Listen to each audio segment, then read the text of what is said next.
Team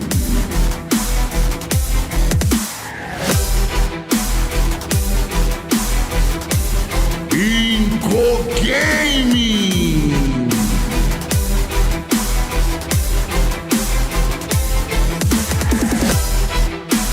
Twisted Minds Brasil.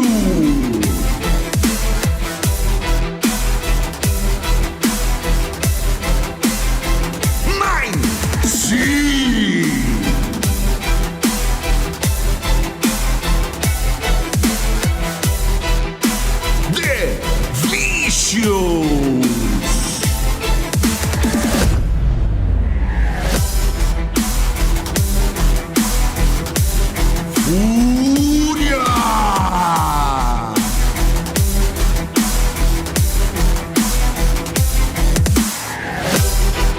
Latin Kings, Seals!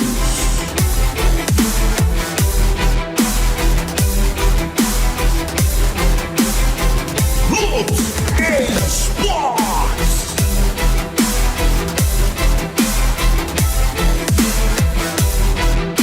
X Factor!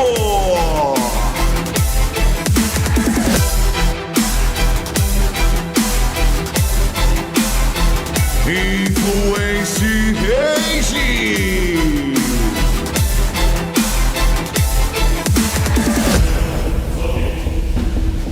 Team Queso!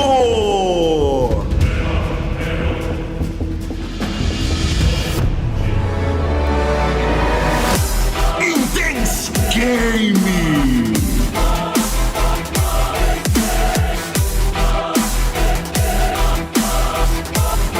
Alpha Gaming!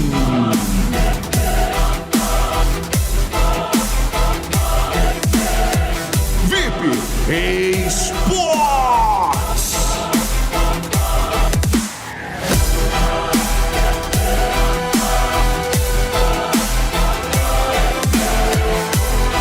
Os campeões da PMWC, Alpha7!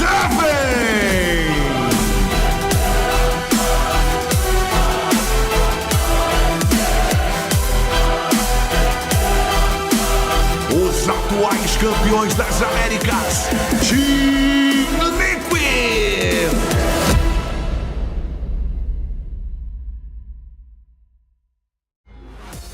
And welcome everyone to the 2024 PMSL America's Fall Season Day number 4. Today is a big day, not only, right, because we get to see some of these teams who have maybe struggling since day number 1 start to, I don't know, step it up, especially for the fans out there, but it's also a big day because Group D has their double points. We're talking about the Esports World Cup champions, Alpha7, coming into the mix, trying to overtake that of Team Liquid, who currently sits in first place off the back of their own double points day. 9Z, NRG, and Twisted Minds also get their chance at double points, and well, they've got a chance to, I don't know, shake things up on the standings, which of course they will do. These double points days are volatile, and today, well, should be no different.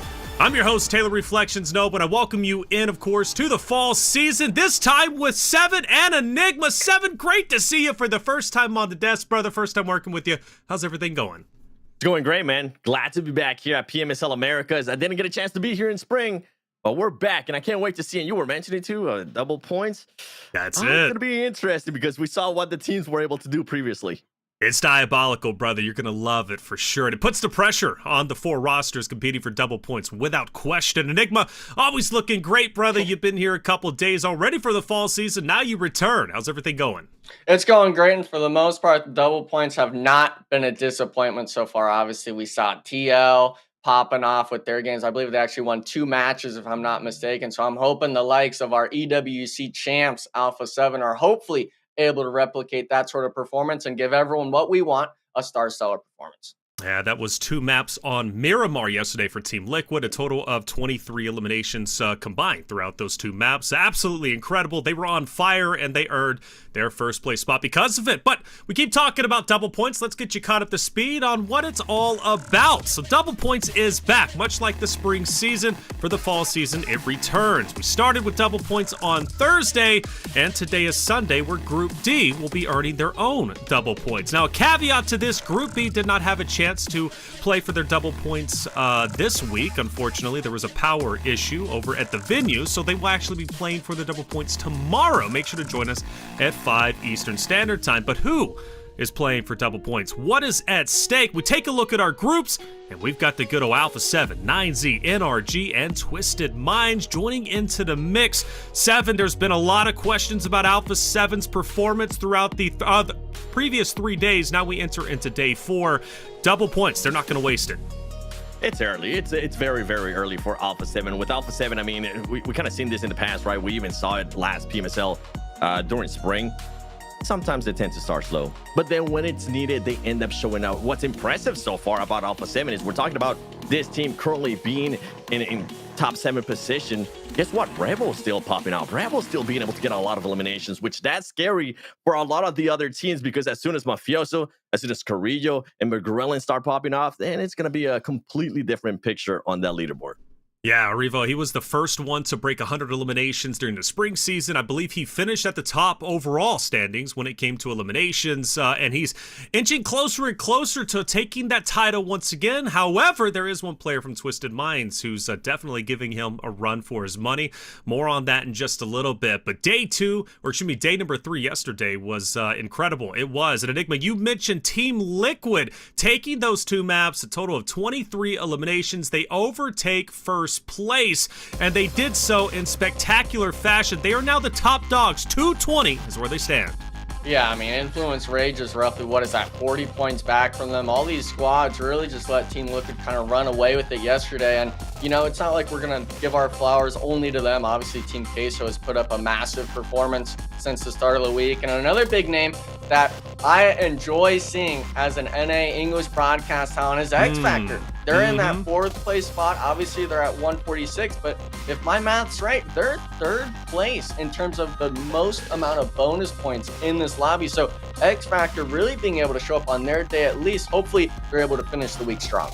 Yeah, I believe they're actually in 2nd place when it comes to overall bonus points. Yeah, they had an incredible day, at least day number 1, right, at double points. They were the ones who set the standard of what we expect from each and every one of these rosters. I asked Hot Jukes and Dave yesterday, I said, X Factor top 5 by the end, earning a spot at the PMGC. They laughed at me, but I still believe my NA boys of X Factor. I think they're going to be just fine. 7, it's your first time, at least on broadcast, looking at these rosters, looking at the overall standings for page 1. Anything stand out to you?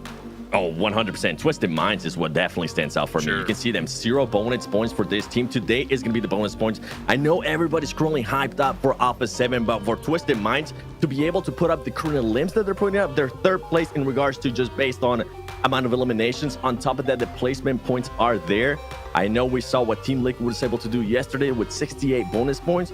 I'm hoping that Twisted Minds were Rato Boy. I know you guys were talking about some of the changes in regards to IGL and stuff that they were doing as well. Yes. I can't wait to see what this team's going to be doing with the double points. Yeah, they made those adjustments, and clearly it paid off because they had one of the best days we have seen Twisted Minds have yet. Exciting times for them, especially with the fact that they are in Group D going for double points. We look at the 2nd page, and this is where things start to get a little bit worrisome. Granted, as 7 said, Enigma, it is still early days, but 9 through 16, the teams that need to step it up, and the ones that I'm looking at, obviously, down there towards the bottom, 9Z, intense game. There's only 4 teams, Enigma, who have yet to get a winner chicken dinner. 3 of them are on this page. Yeah, and it's really unfortunate to see because we're going to have so many matches over these 4 weeks. Obviously, the number of 120 games these squads have to really load through. But when it comes to, the likes of NRG here, the first day or so, they were in that top 3 spot, I think, after game 4 or 5, and then they just dropped below 8th. And then now they've really just kept that pace going down the leaderboard, which you hate to see. And that's a squad where, we have a lot of representation from the NA region on that sort of roster. So obviously all of us here, we're hoping that they're able to have a pop-off performance today to really shoot themselves back up that leaderboard. Yeah, I was excited for them. Like you said, they get up in the top 3. We're thinking NA's looking absolutely stacked. Obviously, X Factor has since taken that position now as the #1 NA team. NRG Galaxy, they've had their struggles. We're going to be talking about those as the show goes along, but it's double points for them too. So, hey, today might be okay. Now, as far as Inco goes, well, Inco Inactive had a chance to sit down with Sarpatch and let us know about what's going on with their double points day, and more importantly, what's happening with this ongoing battle with X Factor.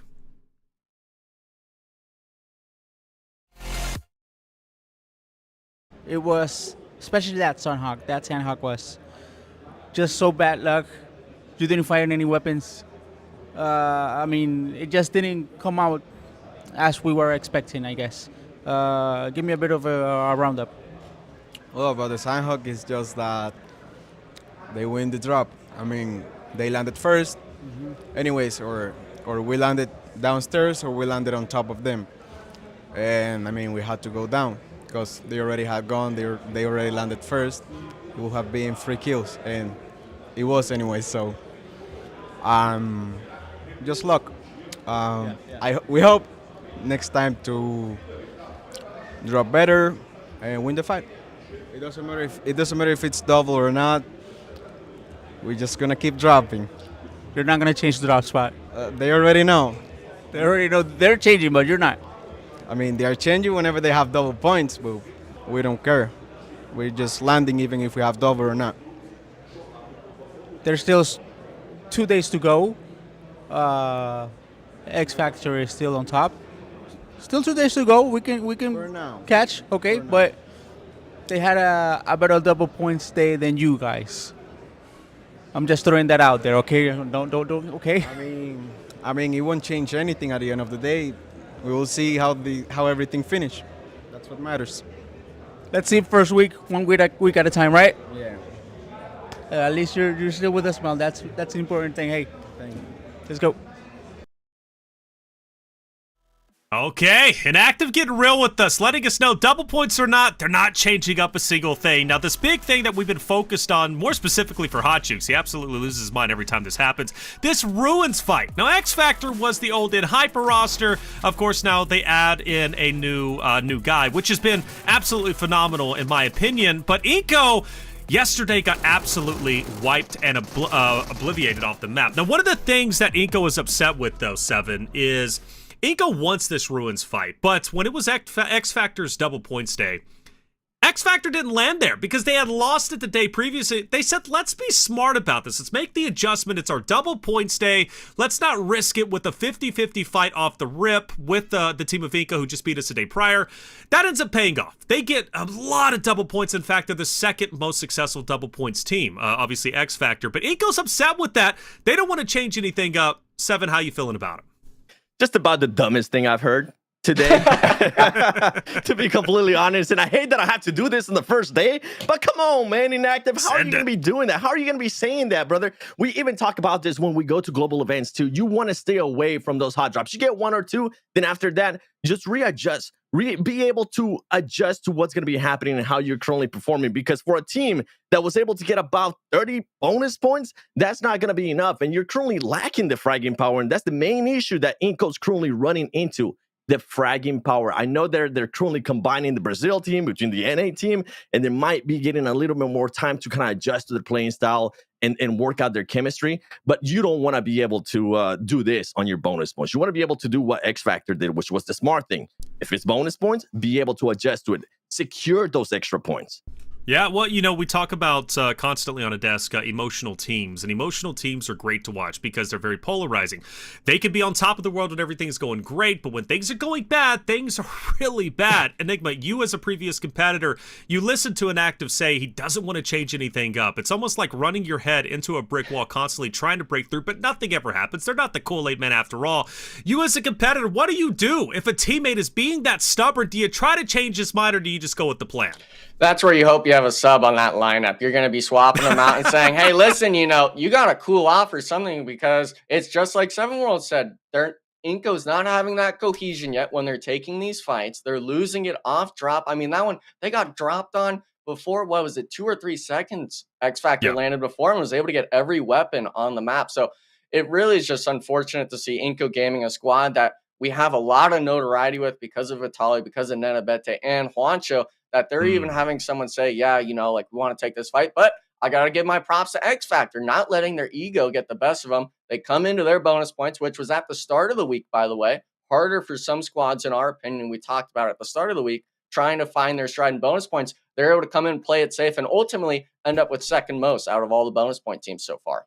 Look, at the end of the day, what's important is PMGC. Top 5. Yeah. That's where they're trying to go, right? And, you know, they get the pseudo battle with X Factor. And there will be battles between certain teams, but you got to focus on the big prize. And if you need to make an adjustment, let that fight go. Well, then put your ego aside and just make it happen. I firmly believe a competitor needs to have an ego to be successful. You just have to, because you have to believe you're the best. But at this point in time, I really hope Inco makes that adjustment. X Factor, they'll always be there, but there's other rosters to battle against too. And after all, when we're talking about Inco, they currently sit in 8th place, which, you know, honestly, I give them credit where credit is due. That's pretty solid to me.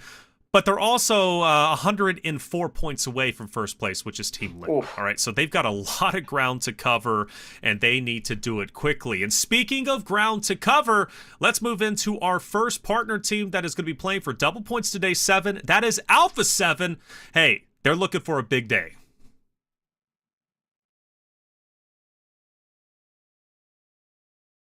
The best of days yet for Alpha7, but today is double points day.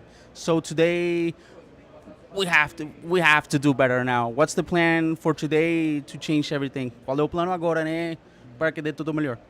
O plano é mudar a mentalidade. A gente precisa entrar com uma cabeça diferente hoje. A gente teve 3 dias ruins e agora a gente espera recomeçar o campeonato do dia de hoje com pontos dobrados. We have to change our mindset. We had 3 bad days. We have to concentrate today to have a better match day. Other than the mindset, do you feel there's something different in the gameplay for you guys from the World Cup, for example? Has something changed? Algo mudou do Mundial? Vocês estão jogando de jeito de jogo diferente ou algo? Eu acredito que a gente não teve o mesmo preparo que a gente teve para a PMWC. O tempo foi um pouco mais curto, mas a gente é Alpha7 e a gente acredita que a gente vai se recuperar o mais rápido possível. We didn't prepare as much as we did for PMWC. The time span was shorter, but we're Alpha7 and we're going to be able to make it. There are Alpha7. It's right here. I mean, we can't even doubt it, okay? Bro, thank you very much. Let's go. We're Alpha7, and we're going to be able to make it happen. Now, 7, when I hear something like that, normally I'm like, whatever. That doesn't, you can't rest on your laurels. But Alpha7 is Alpha7 after all. They are the Esports World Cup champion, and, they have confidence, and they backed it up. So when he says that, I actually do believe him. I'm the biggest Alpha7 fanboy there is in PUBG Global Esports. I'm pretty sure everybody just knows that. Okay, but I actually hate that he said that. I hate that he said that they didn't get enough time to prep as they would like here for Americas. They were traveling to China. They were being a guest there in PL, so they were able to get a lot of experiences. And that's what happens when you end up winning a big tournament like Alpha7 was able to do at PMWC. How is this team going to be able to adjust to that? I mean, he did say it too, and you just said it too. It's Alpha7. Hopefully, they're going to be able to show up for this team. The eliminations are there. I think they just need to figure out a little bit more in regards to those placement points, and they need to make sure that Team Liquid doesn't do what Team Liquid did in Spring Split, which was take care of them during those bonus points. They were able to take full advantage during the bonus points, so Alpha7 needs to do that here today. Korea, Mafioso, Magrellan, and Revo. Revo has been tearing it up when it comes to our standings. He's looking absolutely phenomenal. And let's talk brass tacks here, Enigma. Currently in 7th place. They've got 82 eliminations, which puts them 4th overall. They have 45 placement points, 4th overall. They need 93 to overtake Team Liquid. Breaking in the top 5 today, in my opinion, is going to happen for Alpha7, like without a doubt. Now, the question that I have, Enigma, is can they break free and take over first place with that large gap? Yeah, and I mean, you're kind of hoping they don't just because you don't want to get the eye slit in the eyebrow. I don't want you to think I didn't hear that. I don't want you to think I didn't hear that bet yesterday.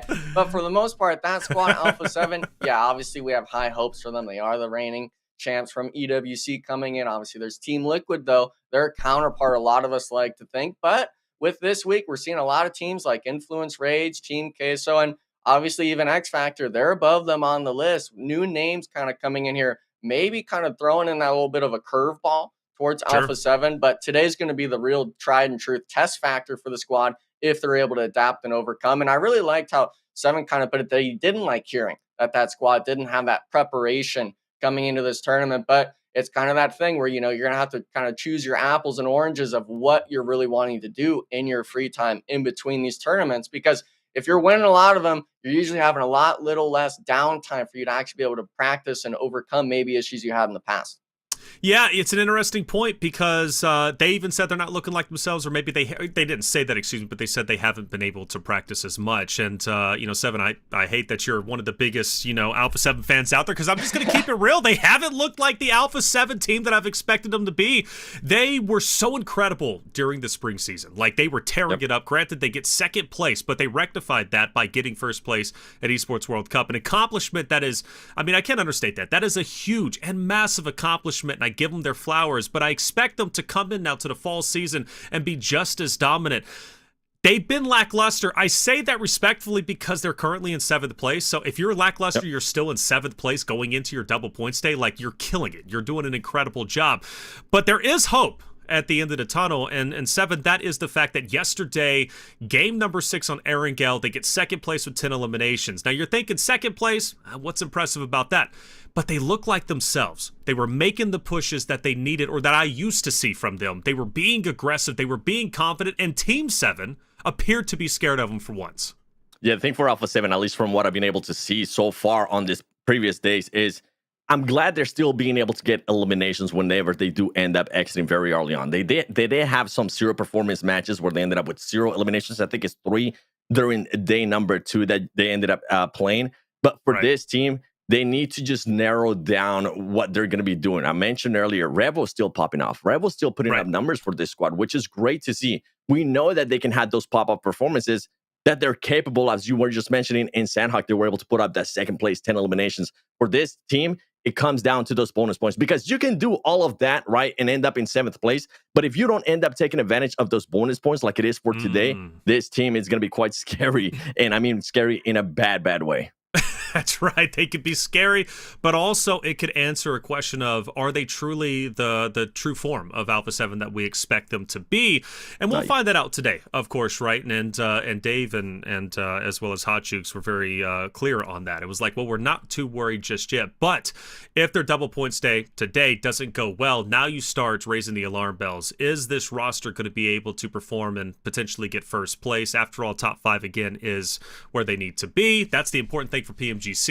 We'll see how today's going to work out for them. I've got the most faith in them. They're an incredible roster. When they're firing on all cylinders, there is literally nobody in the world that can touch them. Hey, but Sarpatch was on site with another roster called Twisted Minds, who have been playing out of their minds as far as I'm concerned. They made some adjustments to their roster, and it seems to be paying off. He had a chance to sit down to not only talk about their incredible day 3 performance, but also their plan going into today. All right, guys, here we are with Igor from Twisted Minds. They have double points today. But let's talk about yesterday first. Yesterday, you have some changes. You started playing, and things just went better than before, I feel. Other than you going in, was there any other change as well? Yeah, Hato Boy went to support, and me as IGL. So Federal is Freeman now. Yeah, Freeman. He goes crazy and kills everybody. Okay. Yeah. Today, double points day. What do you feel that you're gonna do something different, or is it gonna be continue as yesterday? No, the same plan. We have a solid plan that we going to continue execute this plan. Bro, thank you very much. I mean, you went in, and really, the difference was. For me, I saw a lot, so congratulations. Things are going very well. So let's hope you guys do as well today as well, okay? Let's go. All right, Twisted Minds. They get their first winner chicken dinner yesterday. They did so in style. They follow it up on map number 5 with a second place. I think their confidence is definitely growing. We've talked about these changes. Well, Sarpatch let us know when he was on site that Higor is now the IGL, Rataboy is support, and Federal is now basically that free roaming player. Enigma, these changes were made. They seem to be paying off. Their confidence is growing, and they're finding success literally after just one day. Drastic change, I guess you could say. Maybe it's something that is a bit of a question mark for some of our squads if they were to make those same decisions, but obviously for them, they're making it work out. And the main key component with it is that their total elimination count and the likes of that is really solely on the fact that when they go out early, they're still picking up 3 or 4 eliminations on their poorer matches. So this squad, even without having their bonus points, them being in that top 5 range on the leaderboard, I'm really expecting today to see a great performance out of them and hopefully a lot of bonus points for them. Twisted Mind's currently 3rd place in overall eliminations, 3rd place in overall placement points, but they sit in 5th place. But I'm okay with that. You have to find the best of both worlds whenever you're playing, right? It doesn't necessarily add up just because they're 3 in both. But I think they're going to have a strong double points day. I'm very excited for this roster. Again, they made those changes. They get their first win yesterday. Things are paying off. They need a total of 77 points to catch up to 1st, but they're already in 5th place trying to protect their position. 7, this was the roster I asked you who's been the biggest surprise on that 1 through 8, and Twisted Minds was the one that you brought up. Yeah, I think because of what you guys just mentioned, talking about what they're currently able to do, where they're currently placing in regards to the overall with 0 of the bonus points, and we're hyping up so much Alpha7 too. And I said I'm the biggest Alpha7 fan, but I feel like the biggest surprise that we're gonna get today out of the bonus points, I'm hoping is Twisted Minds, because right now everything's going their way. With Federal being able to be on a loan for this team, he's currently performing well. And I'm actually glad they made those changes this early on. I'm glad they didn't take until that's halfway through 2nd week to realize, you know what, we need to make those changes. I'm glad they realized it, they made it, they executed it quickly, and hopefully ends up paying off for them. Well, it's been paying off, and for large reason because of one player who's been absolutely stellar. We take a look at our Week 1 rankings. It goes out from Twisted Minds in 1st place, 34 eliminations and 14 assists. Now, conveniently, Revo is just behind him, Enigma, in 2nd place, right, from Alpha7, and both of them happen to be, coincidentally, in the same group going for double points today. That's the biggest storyline. Not only who will finish off as the top dog for the Week 1 rankings, but also which team will have the biggest impact on their double points day. Yeah, I think it's really going to rely on which of these 2 players is actually going to be able to step up and perform today. We know that extra stress when it comes to bonus points and stuff like that. Obviously, there's matches tomorrow where it'll be regular points for them. But today, especially, both of these teams are wanting to close that gap, whether it's the Team Liquid just off PMGC points, making it competitive for yourself if you want to qualify through that regard, or just finishing closer to that top 5 ranking, because we've seen time and time again with the last split, and even during this first week, teams, when they struggle on their bonus point days, really mentally affects them to the point where the rest of the week, potentially even their past next few bonus point days, they really start to struggle.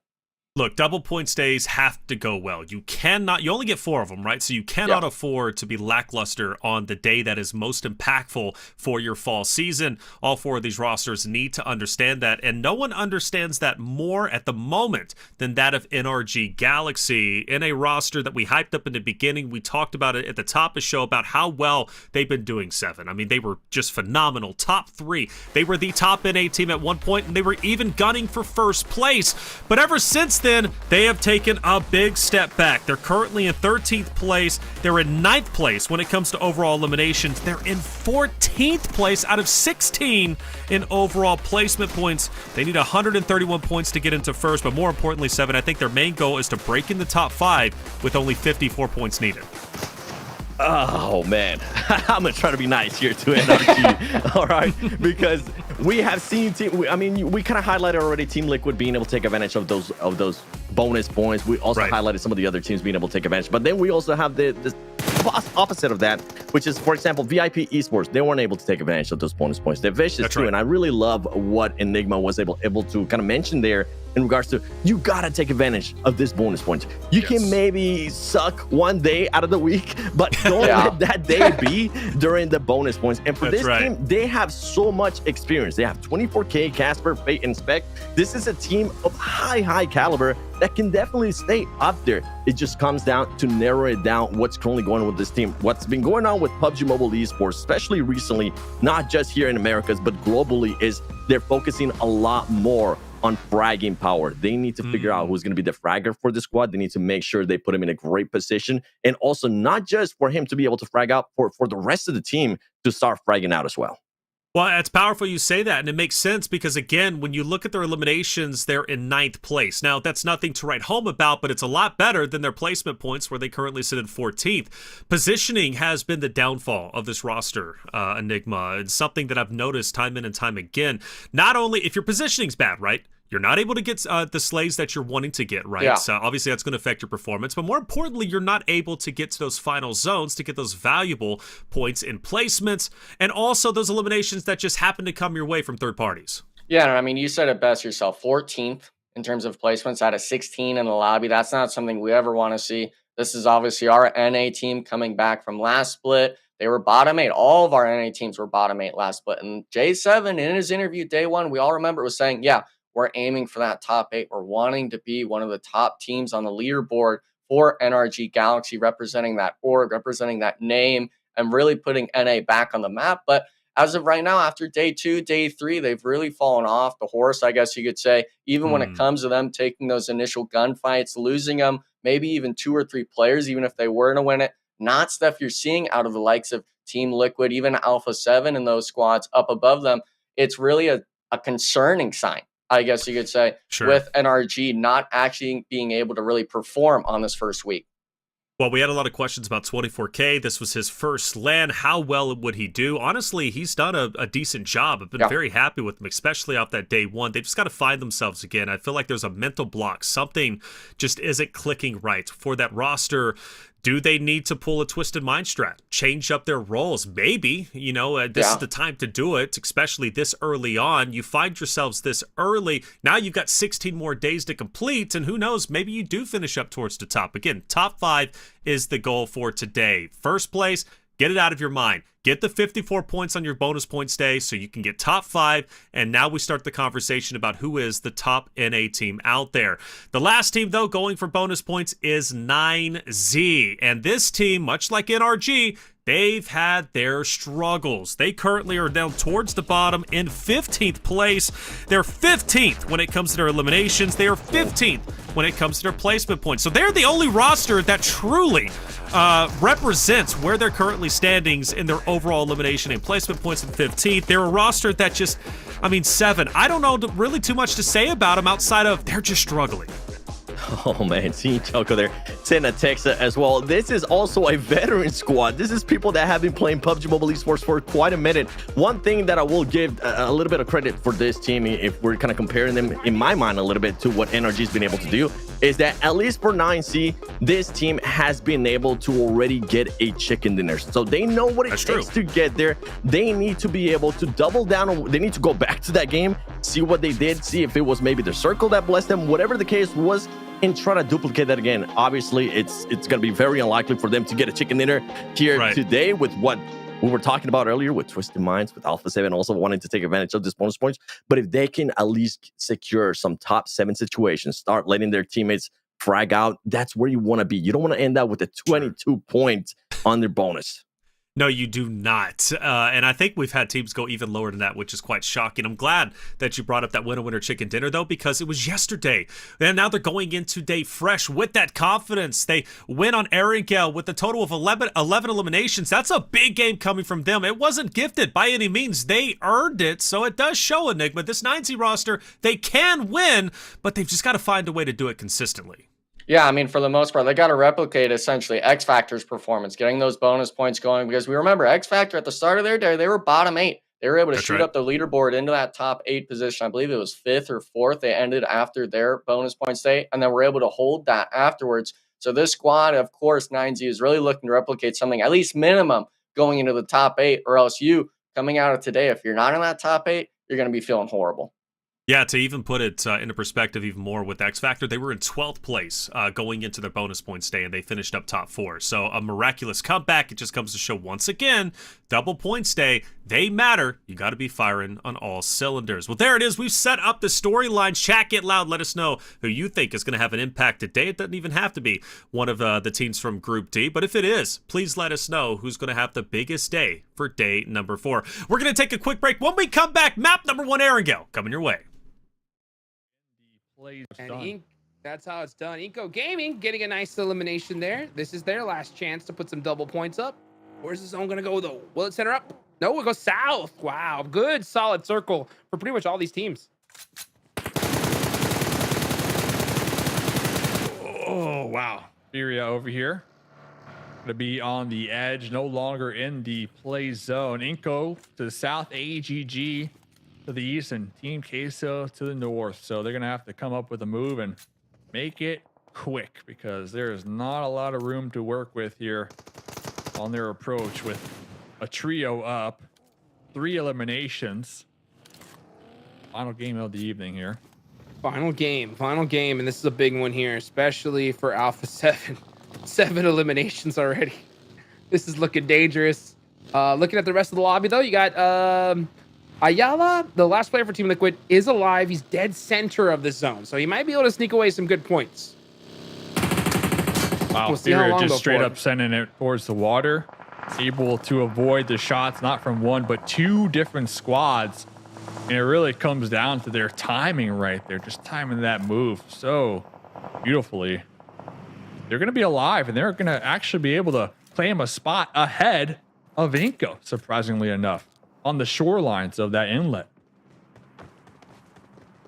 Yeah, silence. What a Gonna spot. find the spot. Yeah, straight lay down. I'm surprised This they're ridge alive. line is so good. That's crazy. Yeah, this ridge line is so good. That's why I was like surprised we weren't seeing I think it was All Glory Gaming like really utilize it to its maximum potential. And so are you now you're gonna see Furia right Influence there. in Team Queso, possibly in a little skirmish. It's weak from the mountainside though, so that's something they gotta worry about.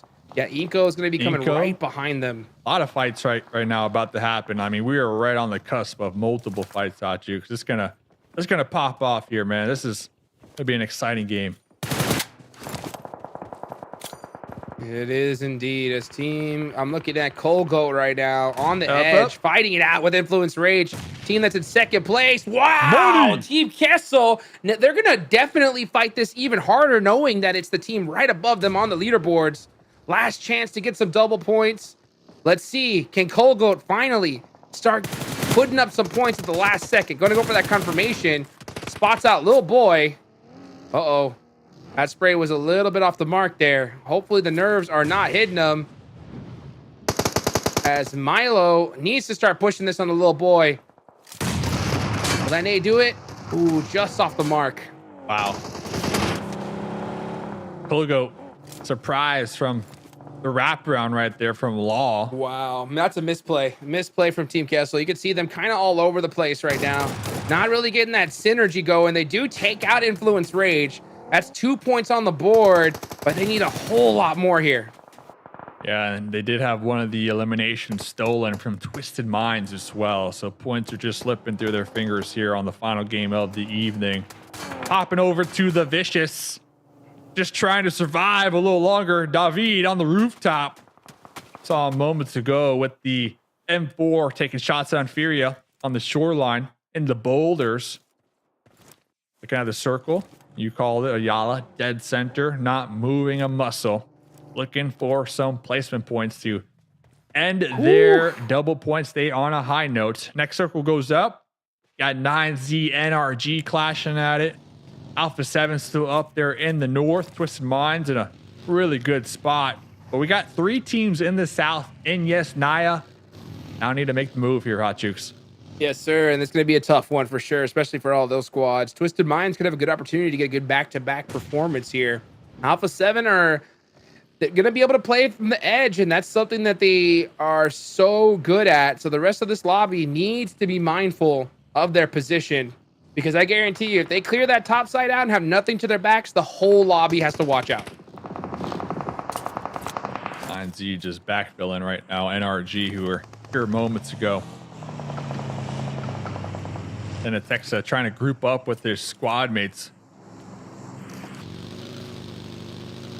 But we'll get back to that because Alpha7 playing this one nice and slow. Playing nice and slow. Mafioso is done. So Alpha7 going to be down to just a trio here. They got the high ground. They got 7 eliminations. Oh my god. Trying to make it 8. 1 6 HP. times Og. Literally 1 HP. What a shot.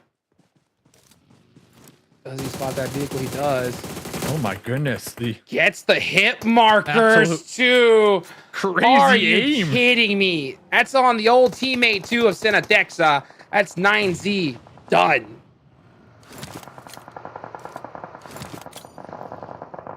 Without him. One grenade. Ayala. The hill. Gonna roll down here just a little bit. Okay. Pop. That's 2 Yeah. points. Steal those points. That's 2 points right there. 2 That's points. huge. Position now compromised though. IG, they're gonna be aware, but look at this little mini red zone happening over here. The Vicious trying to flush out silence from Furia. Counted about 8 grenades so far from the Vicious. Definitely using a lot of the utility here. Meanwhile, Kowski on the other side trying to keep Inco at bay. So Furia taking 2 fights on multiple fronts right now. The Davi with a little assistance from the back line. Keep an eye on the whole line here. And then I bet that gets naded. That's going to hurt. Inco, they really need to make this work out for them. Then I bet this is going to be on fire. And they should be able to get this res off. But one nade will wipe this entire squad out pretty much. Little too far. That's Team Liquid eliminated. Inco need to do something with these double points. Yeah, Kyoski gets caught by Remix. Yeah, third party. So that's going to be that's for Furia. Furia gone. Yep. Big break there for Inco. Going to be for Furia. No good. Now we're going to watch. Looking at the circle, man, Alpha7 still have the high ground. You got Twisted Minds looking to get active here. And Team Queso are not out of it just yet. Yep. Still a duo up there. Let's see where this next circle takes us. Okay, IG, Twisted Minds, Alpha7 on the edge, of course. AGG. Dead to rights here, Hot Jukes. All right, let's see if they can make it out of here alive without getting sandwiched from they're done. Queso and Inco, right? There's 0 chance Vicious make it out of here. Like, I mean, it would be so shocking. They're going to be wide out in the open. Intense Games got to be staring at them. And yeah, Inco Gaming are trying to, they can't move a muscle here. They're just getting shot from all angles. Yep. Guapo. Punishing them. 1 elimination so far on Inco on their double points day. The Vicious, though. And that's Rada Boy from Twisted Minds. That's 2 knocks. That's tough for a tense game. That might just give Vicious a little opportunity here. Air God's still alive for 9Z. Holding it down. A lot of solos here. Crazy game. Now we're going to see Guapo take those shots out of the Vicious. Uh-oh, that vehicle's Still getting mighty it. close. He finds a tree. Oh, Guapo. Guapo for Shutting 2. it down. Almost getting it. Davi with some nice shots right there. It's up to Poppy Sour. Last one alive right now for Intense Game with their 6 eliminations here in game number 6. That's huge for Inco. That just opened the door to let Inco run wide out in the open. Then I bet that catches Remix. Team Queso are going to steal some eliminations. Yep. Milos. Let's see what he can do. Can he hit this nade? That's going to be off the mark. Little fadeaway action. Yeah. Papi Potro. Alpha7 in the back line. Alpha7? Yeah, Alpha7 in the back line. Ergod from Carrillo's like, across what's going the on over way, here? still putting in work as a solo on the grass, but here comes Alpha7 with their 8 eliminations. 3 still up. And the high ground third party in Twisted Minds right now. Nothing but sight lines from up here. Perla with the nice spray down 4 times and 4. Line Another them point up in the pocket. and knock them down. 9 eliminations. I'm going to tell you right now, folks, Alpha7 does not lose these. I mean, their back is against the wall. Really, the big threat is going to be All Glory Gaming in a 4v3. All Glory Gaming are going to have the ridge line too. But do they take this fight? You have to if you're All Glory Gaming. You got to clear this out. Guapo's on fire out here. Yeah, AGG should be pretty healthy as well when it comes to their armor, the durability, their meds, and their utility, because they have had the compound over there to the west for a hot minute. So they're going to be showing up this fight a lot more stacked compared to Alpha7, who have been fighting throughout the entirety of this game. McGrellin, one nade to rule them all. Just off the mark. Gonna start looking to the back line, making sure there's nobody creeping up on the other side. All Glory Gaming are being far too passive considering that they are a 4-man. They should want to clear out their backs completely because now they're gonna have to force the fight. They're taking way too much time. Poppy Sour with the shot onto Vitali. What are they gonna be able to do? Nenebete with the shotgun. They're giving him 1v1s. Oh, no. They're giving him way too many 1v1s. Let it rip, Poppy baby. Sour. Let it rip. There's one. There's two. Got him. Jumping And right now in turn front around. of the MG3. My goodness. Nenebete is surviving some way, somehow. He is giving the okie doke to All Glory Gaming. They can't touch him. And he finally goes down. All Glory Gaming being way too passive for this. They're going to give the game to Alpha7 if they're not careful. Look at Urgot alive, too, from 9Z. Behind the boulder. Urgot.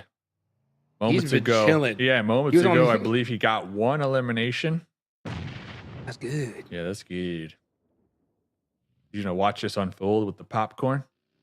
Oh, yeah. Aragod's like, I'm not moving a muscle. Do you guys have fun? I just want some placement points. We're in 15th place. All Glory Gaming. Man, I can't wait to see what these guys do, especially coming up on Monday, folks, because they have had some pop-off matches. They just need to replicate that during their double points day. I'm Urgot. I am itching to take shots of that player on the backseat of the buggy chilling. I'm telling you. This guy, 7. Big chilling. Big chilling. Here comes Alpha7. Looking to get a little more terrain here on the high ground. Really get the vantage onto AGG beneath them.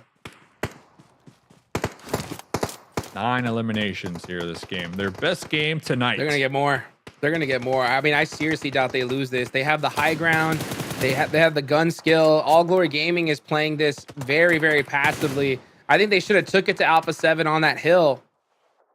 But let's see. If the blue zone goes even further south, All Glory Gaming does have a good chance of winning this. I wouldn't have left it to chance, though. That's going to be pretty risky.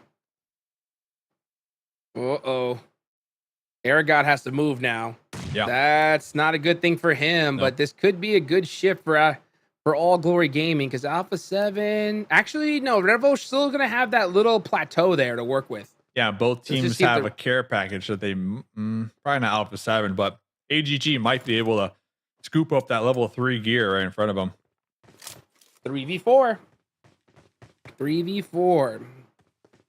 See what happens here. McGrellin and them are going to have a hard time getting down, though. So let's see. Revo with the front line. He needs an initial knock here. He's going to get in the vehicle just to get some sight lines there. So not trying to drive around, not trying to make too much noise. But he should try to pre-fire this hill to allow his team to come down. Carrillo is able to make it down safely. Now can McGrellin. Both of them pretty low, at least 50% HP here. Yeah, All Glory Gaming with their utility should win this, but they're, I mean, with 4-man, they're just playing this very carefully. They got no idea about Urgot. No, they don't. Aragot has been playing this very quietly. I think they think it's a 4v4. Yep. Yep, they think it's a 4v4. That's No why they're idea. not pushing this. Yeah. Look at Aragot. Like, no Full one's over ghillie, here. baby. No one's over He's here. like, you know what? No one's here. All No right, I'll one's just here? run up then. No sweat. I'm going to hold this rock. This is terrible for Alpha7, though, if he goes on that side. Look at that. In the blown-up vehicle. No care in the world. Oh, he spotted McGrellin, I think. Let's see what happens. Is Aragod gonna spoil Alpha 7? Taylor is rooting for 9Z right now. Centers up. Stage 9. Centers up. Alpha 7 preparing.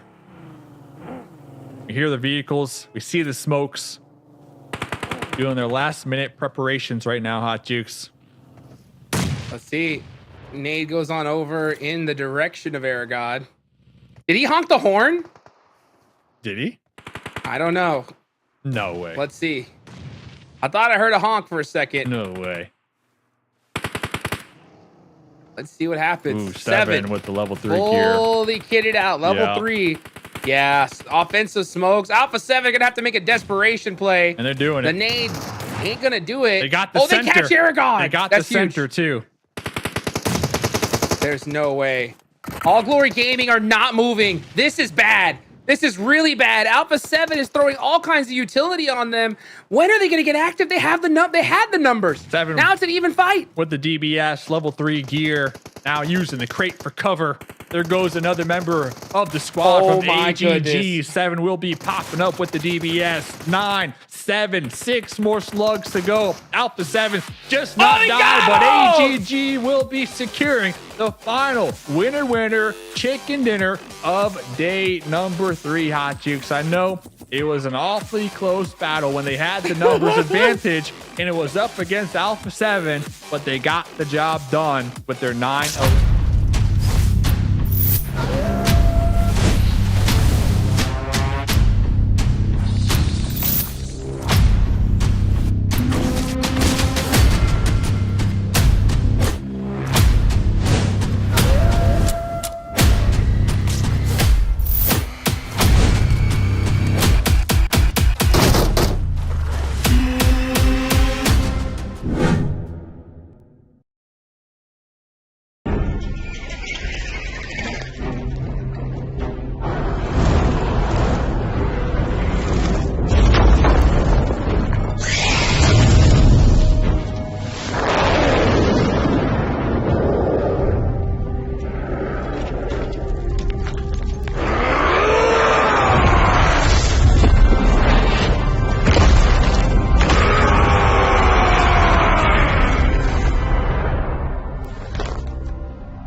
And welcome back, everyone, to the 2024 PMSL America's Fall Season Day number 4. I'm Taylor Reflections Double, joined by 7 and Enigma, and Game 1 is about to be underway. I'm excited. Group D, they're going for their bonus points. Who's going to have the biggest impact? Well, we do know, 7, yesterday, at least for the map number 6, the final map of the day, Alpha 7 woke up. They look like the Alpha 7 we all expect them to be, getting aggressive, getting into their opponents' faces. I'm hoping they keep that energy heading into map 1 today. I wouldn't be surprised. I don't want to call it, all right? But I wouldn't be surprised if Alpha 7 comes out today and gets that chicken dinner. But I also wouldn't be surprised if we end up seeing a team like Twisted Minds being able to get that chicken dinner as well. I'm going to be looking at some of the other teams. I'm actually going to be looking at Team Liquid. We didn't really get a chance to talk about them. We briefly got a chance to talk about them. But if somehow Team Liquid, with the position that they're currently on, with the big advantage of points that they currently have, if they can maybe make Alpha 7's day a little bit harder, Twisted Minds' day a little bit harder too, that's something to keep an eye on. Sure, there's levels to this, right? It's like, do you want to affect the other double points days for your opponents? Now, we do know Alpha 7 gets challenged off the rip by X Factor. Now, that hasn't been going well, all right? But X Factor is giving it their best shot. I hope they give it up, or else they're just feeding more points to the eyebrow slit potential. I really don't want to do that. But if it happens, hey, it is what it is. Enigma, Team Liquid, though, it's a great point 7 brought up. Team Liquid is another team that could play spoiler today, especially for those military zones. We know Team Liquid, they don't go anywhere else. Military is where they go. We've had about a 50-50 when it comes to zone up on the west side, and then also down there towards the bridges and military base. But if it's a military zone, Team Liquid, they should be on fire today.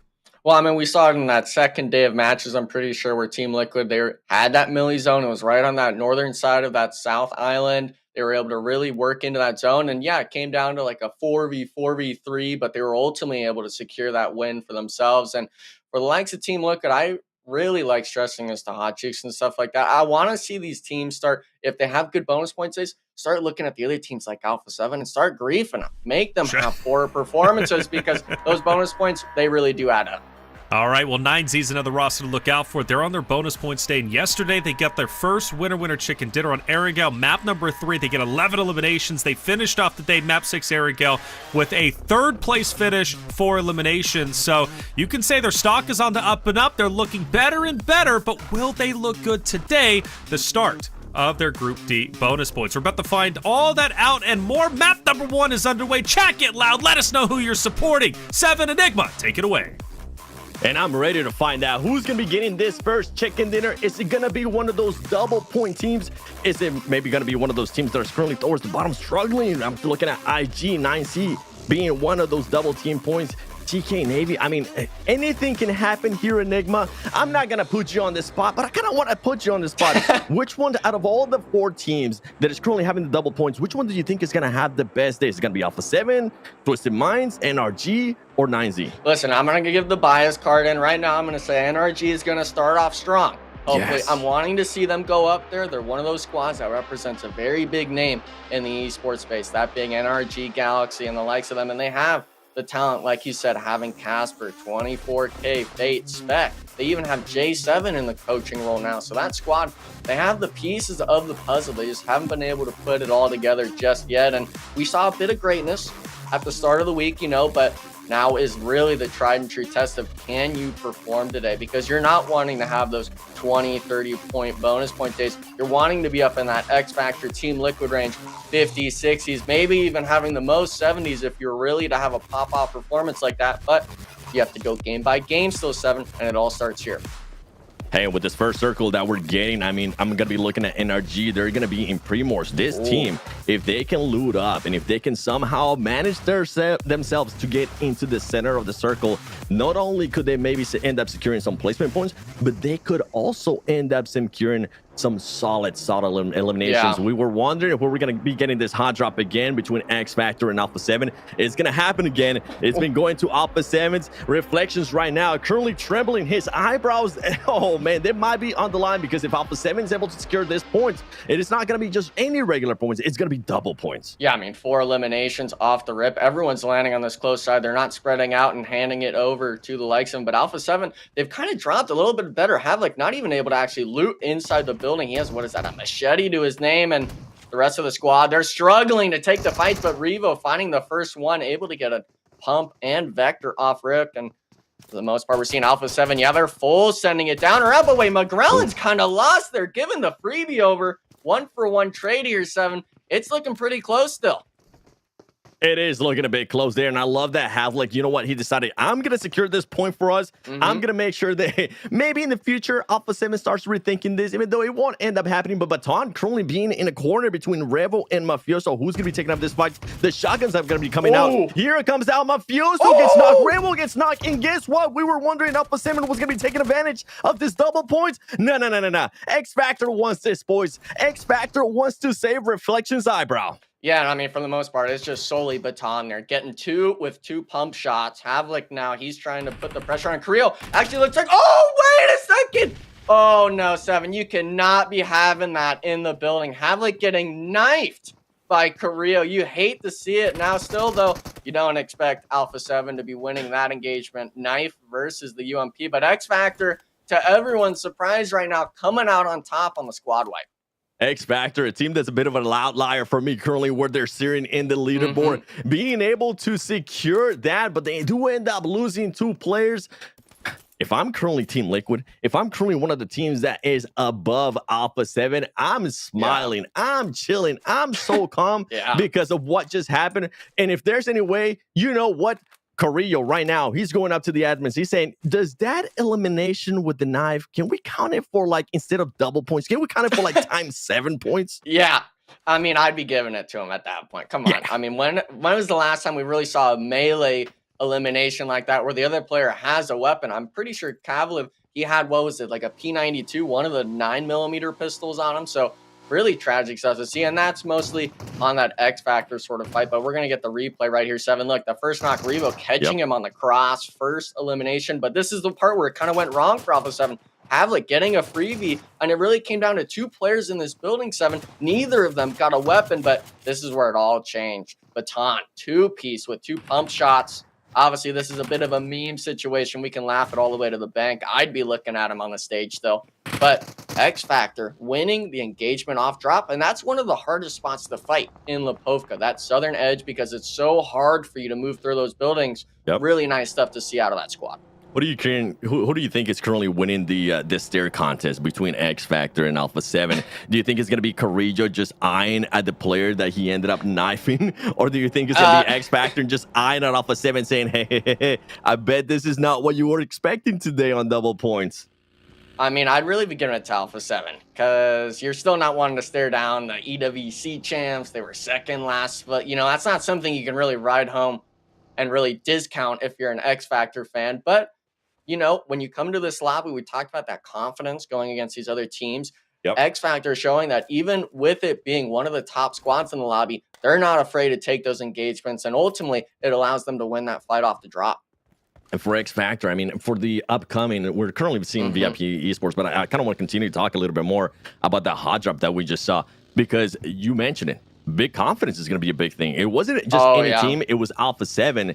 If that team can somehow narrow it down a little bit better, because it wasn't smooth. Let's be honest. You end up losing 2 players. You're currently outside the circle. Everybody else is currently just focusing within the circle. It's not a fight you want to continue to have. So at what point, Enigma, looking at these teams, looking especially at X Factor, do you go, you know what? We don't want to continue with this hot drop. We already got the bragging rights. We already ended up winning one of the hot drops. When do they decide to maybe switch it up?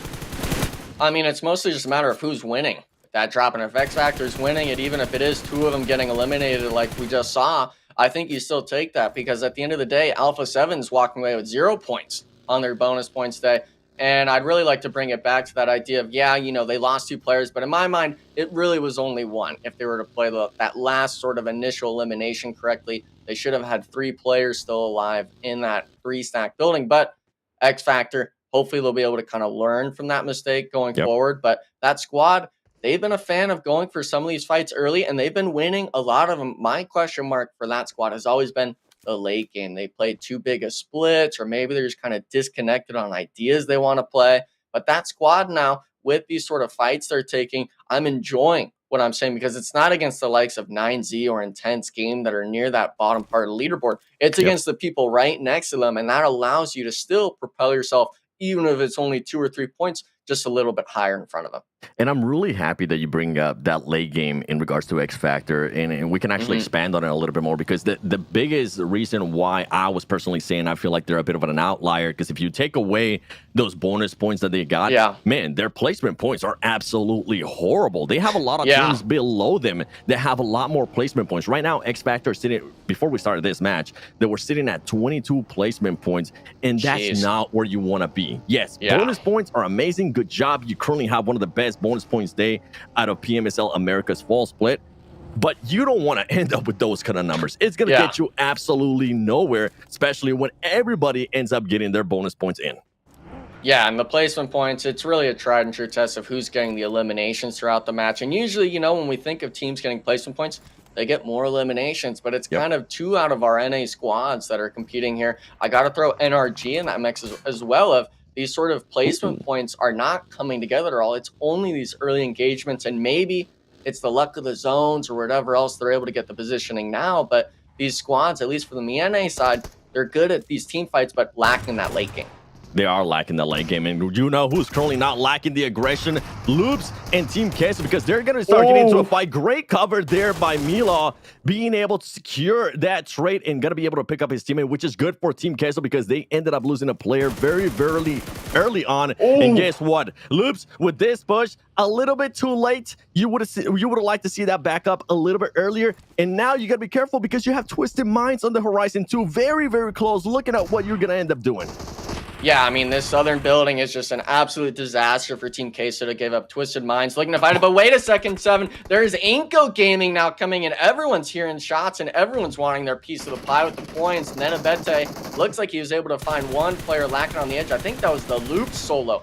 So Twisted Minds now being turned their sights towards Team Liquid as well. We actually see in the background starting to move in towards this, and I believe now we're down to just a duo, sort of 2 teams in this compound. But even if you were to take this fight as Team Queso, you got to worry about now Inco Gaming coming in for the third party. Yeah, Team Queso, I mean, they started off amazingly, right? The first 2 days were so great. Yesterday wasn't one of the best days for them. This team definitely fell off. I mean, the placement points were just all over the place. They are able to currently, they are able to, a team that kind of frags out. And with this fight, I mean, we're talking about Twisted Minds. We're talking about Team Queso. We saw loops passing by too. Third party after third party after third party. Inco was like, all right, we hear you. How about we hop onto the action as well? And it's good to see this out of this team because the biggest question mark for this team right now is where is the team's chemistry at? It's good to see them currently where they are located, taking their time, not pushing anything if they don't have to, and waiting to see what's going to happen here between Twisted Minds and Team Queso. Yeah, my eyes are really set on Rattle Boy, maybe finding a knock or stuff like that. He was someone on this team that we really like to see in terms of those first 2 days stepping up when it matters most for this squad. And we can't forget either, 7, that this is Twisted Minds bonus point day. They're looking for every point they can get. They obviously have one elimination as a squad, but with them being able to get that reset, kind of halt this push, they're setting themselves in a great spot because we didn't really get to see too much of it, but the zone shift centered on this compound. These teams, whether it's the hillside or the building, if they're able to just have some part of this compound in the next zone, they're all going to be having saving graces because that field on the north side is unplayable until late game. And if you're a squad that's double points, bonus points, whatever you'd want to call it, you're able to start really racking up those eliminations and really setting yourself up for success. There you go. You were talking about wanting to see the circle. They gave it to you, and it circles down even more. It centers down even more. If I'm Inco Gaming, I'm going to be like, you know what? Maybe we're going to hold off a little bit on this third party because they do have a Team Liquid very, very close by. A team that they need to be careful for. And X Factor, somehow they're going to be able to get past those teams at the top. 9C, a team that's currently on double points as well, trying to go for that outer edge play. X Factor trying to find a way to get into the circle. Furia as well. NRG, all of these teams were hoping that the circle was going to go their way. Now they're going to have to switch it up because, boy, these are some tough rotations to go through Enigma, especially where those teams are currently located. Yeah, we saw some of the squads making the rotations immediately on that zone shift. Other ones kind of just rotating around the edge, maybe waiting to see what spots are open. Because when I was looking at it, 7, that northern side was really only taken by Loops. But now the rest of the squads, they're sending it in. Team Liquid is holding this compound. It's actually just Vinton on Loops, not able to find anything. Furia, 4-man sending it, clears it out. Team Liquid looking to potentially third party this fight. But it seems like both these squads are going to be holding hands. Great push there by Furia. They didn't even get a player knocked. It couldn't have gone any perfect for them. X Factor trying to find a shack there. Inactive's only the one that's able to go into that little building right there. I think he might be able to pick up a ton. We'll see if that's going to be able to happen. But Furia right now looking really good. I really enjoyed that push out of that team. There you go. That last player is going to end up getting eliminated. One of the players that was knocked there is going to end up getting eliminated. Inactive is just going to be hoping that they forget that he's here. And he's going to be hoping that the circle does end up going his way. Yeah, Inactive has a really crucial role in this shack spot. As much as we like to say, you know, the shacks are kind of deadly, he's got this off angle. The rest of his squad is on that western side, really being able to kind of give that sort of off angle if a team was to push him, because that hillside, you want to control that and having essence of all that northern field from your position. Loops, Furia, they're not going to take any pod shots your way from your southern side. So your only sort of problem is going to be that field play, and that's why a lot of these teams opt to either send the shacks like X Factor did, or they choose to try to stay on the edge or in blue zone even as long as possible. And I know Inactive right now is trying to figure out if he maybe wants to get back to his team, but I mean, you see how surrounded he currently is. He has even the last player there from X Factor. very, very close by, and I think he was able to get out. Yeah. I think he was able to just distract him enough with those smokes where they're going to be able to push out and go back to the top of that hill. And if I'm FS, if you're in this situation, Enigma, right, would you want to just stop shooting and let the teams kind of just fight each other out and hopefully they end up forgetting about that you're there? Or do you do what FS is currently doing and just try to take those shots? See if maybe you could somehow get a knock and possibly turn that knock into an elimination point.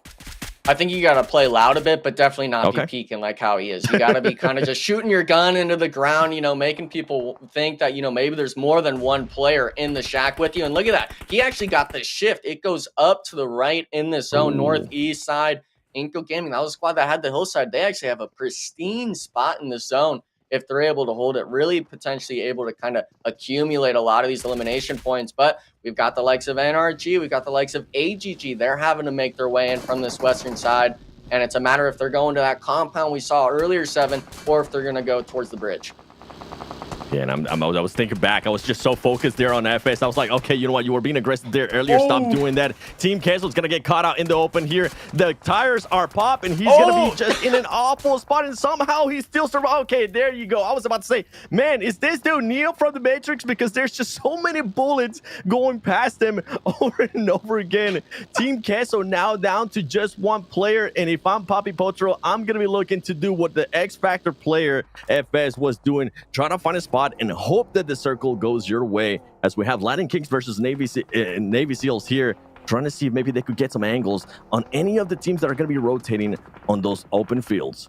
Yeah, this hill spot's actually really nice to play late game, especially if you're able to hold the hillside and split that shack that's down below like they're doing. Because this spot here, as soon as that zone closes, you're set up center. You'll basically be guaranteed into this next zone shift. As long as you're able to keep maybe 1-2 vehicles from having their tires shot out, you're able to really make plays on these edge spots. And to the east of them, we can even see it just briefly. Influence, Rage, 9Z, even the Vicious are going to have to start moving towards them. So if you're able to wait and kind of weather the storm of teams shooting you, they're going to have to start driving in. That's free real estate, free shots for you to take and hopefully pick up a few extra points.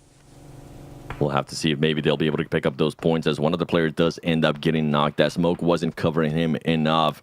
You can see IG there on the horizon to FS. It's just not moving anymore. He's like, you know what? I think I'm going to be saving my ammo. I'm going to be playing it chill. And somehow the TK players are getting caught here. They're trying to get those angles, and instead of them being able to find those angles, they are the ones that are being caught.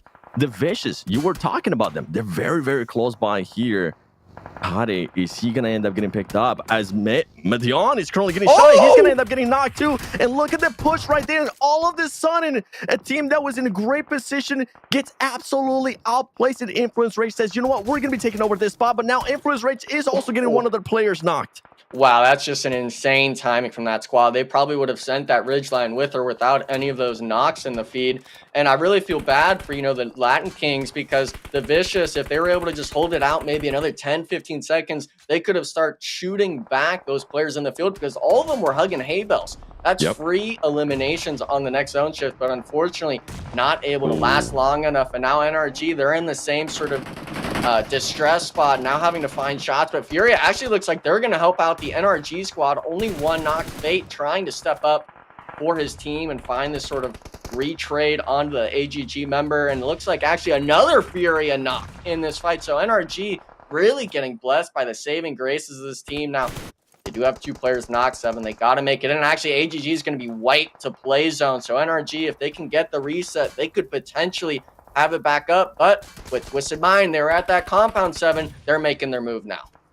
And for NRG, I'm pretty sure they're at least happy right now that they're not eliminated. I'm pretty sure that they're happy that Fury was able to kind of back him up. Fate was able to actually throw a great grenade and being able to secure it. Still of elimination, but Casper ends up getting run over. It's not over yet. Twisted Mind says, we know you're here. We know you're currently on a fence. We know that you're in an awful spot, and we're just gonna run over you. Get him out of here. No more double points for you in this match. Yeah, and I mean, I kind of really have to fault the likes of NRG really taking too long to clear that edge spot. They took too many knocks themselves, and I believe they went out with only 2 eliminations to their name. So really not putting points up on the board on their special day for bonus points. But Twisted Minds, that's a squad where if you wipe NRG like that, you're able to keep 4 players alive. You're feeling pretty damn good about yourself. And I'm looking at Influence Rage. A spot, though, it's usually very good. It's not currently looking their way because just of how many teams are focused or where they're currently at. The Fishes, I think they might be able to reset their 9 seed, though. A team that is currently wanting to get those double points, trying to make the push here on the Vicious. The Vicious trying to get an angle, but the Miner ends up getting knocked in 9 seed, making the push. So many fights currently going on. Influence Rage trying to get into the action as well. Influence Rage does end up surviving somehow because 9C is just so close, looking to get those extra points and make sure they add them to their tally. Yeah, this is all about King of the Hill, I guess you could say. On that eastern side, they're not even really in the zone. You're going for those elimination points, realizing, hey, we might not get the placements, but Influence Rage, I thought they were actually on the back foot, but I think they might have just been wiped. Yeah, unfortunately, the knock from that Vicious player, the knock from that Latin Kings player in the Shack doing too much, allowing 9Z to get this duo reset. And I mean, I think they have enough time. If they could find a vehicle 7, they could still make it into this next circle shift. I think they should be able to make it into this circle. I'm just looking at 9C right now. They have 2 players alive. They ended up losing Sinatexa and Choco. Very, very experienced players.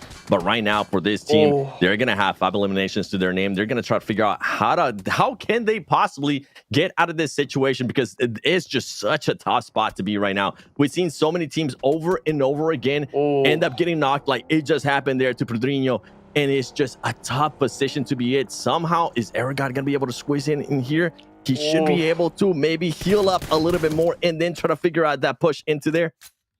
Yeah, but he took a lot of damage from that zone 7. Yeah. He's got to make it by another squad, I think. Yeah, he just sent it down the cliffside. I mean, this kind of works out for him. This could be the placement they're looking for. They're currently in the top 7 placements. Every position after this is giving you at least 1 point. So this team, you know, they were kind of struggling throughout this tournament. This might be a game that they're not going to feel too bad about if they were to get eliminated, because they do have 5 eliminations to their name. This team itself is really looking for at least any sort of points, especially today, or else they're still going to be feeling bad. If I'm Aragod right now, I know it looks silly there with the car twisting, with launching it off the cliff, but it couldn't have gone any perfect for him, because now he doesn't really have to worry about a lot of the other teams kind of warning him. And if you're looking at the circles right now, all he has to do is just move up a little bit more. Find an angle where nobody from Team Liquid that's currently at the top of the lighthouse, which they're going to get pushed out, can see you. And you were mentioning it, he's going to be able to secure some extra placement points. It's going to be tough, though, because Cardozo, he knows that possibly somebody could be out there, and he's keeping an eye out for it. Yeah, the one team I'm looking at, though, 7, has got to be Twisted Minds. They've already got a few eliminations off that NRG wipe. Inco was a team that was holding that ridge line just to their north. I'm not sure if they got wiped by Twisted Minds or what, but they have free real estate to potentially wrap around. And we actually see it here. Cardozo definitely has an idea. There's a solo there, but I'd expect that solo to potentially make it into that next circle shift. But it's really going to be on the eyes of Twisted Minds and Furia when they opt to leave their spots, because they've got no coverage anywhere. These teams need to either slam the shacks that FSS currently resides in, or at least set up these sort of vehicle walls. And Twisted Minds, they're making their move now. Buggies, coops in hand, trying to steam throw it through. And they're actually pulling up on the one stacks. VIP, letting them come in for free. Oh my goodness. What just happened, Enigma? How can this team get away with doing that? So many teams being able to push them in. I think they timed it perfectly, too, because you could see a lot of the teams kind of shooting at them, but they had just a nice little right terrain that was covering them all the way through. I don't think they end up losing any of the players right there. Yeah, they still have all their 4 players alive, and if they're able to take AR of VIP, that's going to be even more of a massive game for Twisted Minds, as Team Liquid is now trying to keep an eye on the Furia players. It should be Issy Pickens. He's able, Arturo's, and he's able to just find the nice little angle, the nice terrain change as Cardozo gets knocked. Yeah, I mean, Team Liquid, a bit of a misplay there. They had the free shots on Furia driving in. They messed up on Twisted Minds, not getting any knocks there, but they turned their eyes towards them, and we got to bring it back to this VIP sort of send. I'm not sure where we're looking if we're VIP Esports 7, but there's no reason a full floor man should be able to drive up and have full HP on your compound. And now Twisted Minds, I think they realized the squad here that really butchered it. This is a team they want to take the engagement with. They have 6 eliminations already as a squad. And I mean, look at that caught on the roof. This is disastrous for the squad right now. Could you ask for anything better there if you're Twisted Minds? You're saying to FS, you know what, FS, I appreciate what you did there. Thank you. You're gonna allow us to hopefully push in, and I'm hoping that Twisted Minds is able to realize this and actually secures that. As Team Lakewood is just going for the full push here on Furia, he's gonna be able to secure this extra points for him. Great grenade to kind of make that push too. And Team Liquid trying to push themselves up. He's gonna be able to find that last player there from Furia, get some shots in. Somehow he goes into charge mode and he's able to survive. Yeah, but it's just a question for how long your breath is going to run out at some point. In Team Liquid, it's really rare for you to see a squad be able to fully push up this ridge line like this. But with how Furia played it, with how Twisted Minds played it, they both opted to send it across the zone, allowing Team Liquid to hold this magnificent spread on the edge. And yeah, these squads with the zone, they're not tallying up too crazy of eliminations just yet. But with the end game, it's really going to come down to how these fights play out. And Team Liquid, I'm loving their positioning. Wow, I'm actually surprised that Twisted Minds didn't decide to make any type of push there early on the VIP player that was knocked. Obviously, they don't know that he was the VIP player or not, but I'm surprised that they didn't even try to make a full push. They had the 4 players very close. I think they might have thought about it, and possibly maybe the fight between Team Liquid and Furia might alert them a little bit more and kind of pause, just pump the brakes on that fight happening and being a little bit more patient, being a little bit more tactical. By the way, Aragod, you're in a perfect spot right now, Aragod. Just keep on doing that. Keep on chilling, because you're securing even more points for your team by just surviving there on the side of that cliff. Yeah, FSS too, I got to give him his shout out. Getting the placement, unfortunately not able to pick up any more eliminations for that team. But the placements, I mean, top 5 is not something you want to really be too upset about with having such an awkward zone, I guess you could say. But I mean, this is what happens, Seven. When you give this Western side, you're able to just completely walk up, which we would never be seeing this almost in any other game. But just how these teams' decisions played out, they're starting to really take advantage of this terrain. We're seeing, obviously, Radaboy. He's got the P90 on the roof, full 3 gear, essentially. And for the most part, we're talking stage 7. So after this, we'll see one more zone, shift 7. And then after that, we're into nothingness. Yeah, for Team Liquid, they're still thinking that it is their double points, because right now they're trying to start off this day with the win. They're going to have a perfect view on what's going to be happening here. That they are the team that's currently more within the center of the circle as well, so they won't have to move anytime soon. And they're just keeping an eye on everybody, on who's currently moving. Luckily, though, for Twisted Minds, that tree is just creating amazing cover for them. But I love what Cardozo's doing right now. I love that he's pushing the action a little bit more towards VIP, trying to get those angles, and he's not overextending too. This is great play out of Team Liquid, and I'm with you. I'm so surprised, man, that they were actually even able to get up here the way they did. I don't think I've ever seen it before, and if I have, I probably forgot, because it's just such a rare occasion. Yeah, and I think you really made a good note of like not overstepping their boundaries for Cardozo in here, because I think a lot of teams would see that ridge line just to that left side where Cunha and Myth are on VIP Esports and say, hey, I could watch you if you pull up to that ridge line. But instead they realized the zone shift, there was a lot of water. It actually stays 50-50 there. So these teams, VIP Esports at least, they're going to have to find their stride in. And if you're Team Liquid, you're loving this spot, because as long as you're able to hold your frag grenades long enough, these players, they're not going to have a lot of room to work with, especially with it being 2 teams in that compound. So at the most part, I'm going to have to agree with you in the sense of I'm hoping that Team Liquid is still able to keep this sort of passive play into the next circle shift. I'm just wondering if I know they currently have some players outside of the circle. I'm wondering if Mythic and Ayala are within that circle. I can't really tell. Yeah. I think they might just be slightly off. And I'm wondering how they're going to make that push, right? Because you have Twisted Minds Federal just being on the lookout for them, seeing if they do end up making a push. I wonder how much utility they have as well. They should have plenty, considering that they went through Furia. They were able to loot them as well. And now they're just waiting for the action. You saw there, she finally made that jump, and he laid down as soon as possible. That's going to be massive for him if he's able to just find an angle on Twisted Minds. As Twisted Minds is going to switch their focus, at least 2 players will, towards VIP. The fight's going to ensue, and VIP has to push out of the circle. They're going to end up getting pushed out. There should be some easy points for Guizao if he keeps in mind that player's there, and he's not going to forget about it. He's just waiting for him to peek his head. Yeah, I mean, he's just eating blue zone. I don't even think he run out. He still gives the point to Radaboy. Still now just a solo on Strap, and this is actually in a pretty easy spot to get naded out. Nothing on Twisted Minds left, I think, for their frag grenade usage. The Team Liquid, like we saw, they had 3 or so each player to their name having frag grenades in the backpack, and it actually looks like they were able to fan out Team Liquid on this coastline spot. So you just allow this sort of solo maybe to get one knock on the Twisted Minds, and then you look for your push. And right now, this fight right here, I want to see who's going to end up taking this player from VIP Strap. Is it going to be Team Liquid or is it going to be Twisted Minds? Because Team Liquid needs to be the aggressor here. They don't want to allow Twisted Minds to take this spot. And that's exactly what they're doing right now. Missed timing the grenade a little bit, but he almost got through. Team Liquid trying to make this push forward. They have this smoke going their way. They're very close by. I think Mythic is going to be sending another grenade. He's going to be jumping now. Strap very close to Mythic. He's going to be able to spot. He gets spotted by somebody else, and there you go. That's it for that last player of VIP. And meanwhile, there was a lot of stuff going on between Team Liquid and Twisted Minds as we have some knocked players from Twisted Minds.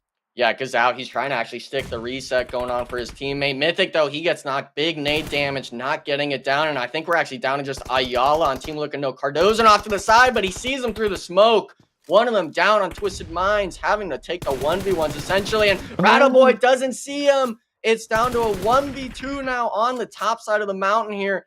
Cardozo, he's got the spearhead. It actually looks like Ayala is going for a reset. We're talking 13 eliminations for the squad 7. I think earlier we're looking at 4 total. They're able to essentially sponge up every elimination in these last 2 circles. And now we're down to just the solo of the Twisted Minds player. Cardozo, DBS in hand. He's trying to go for the sort of cheeky play. He's actually going to wait, doubled up with Ayala. Nade coming in early to cheapen him up. 1 HP on it. Team Liquid getting the wipe as well. And I mean, 9Z Era God, I love what I'm seeing in terms of the rock play, but wait a second, he almost gets 2 there. But unfortunately, not the case. Team Liquid coming out on top on the first Erangel.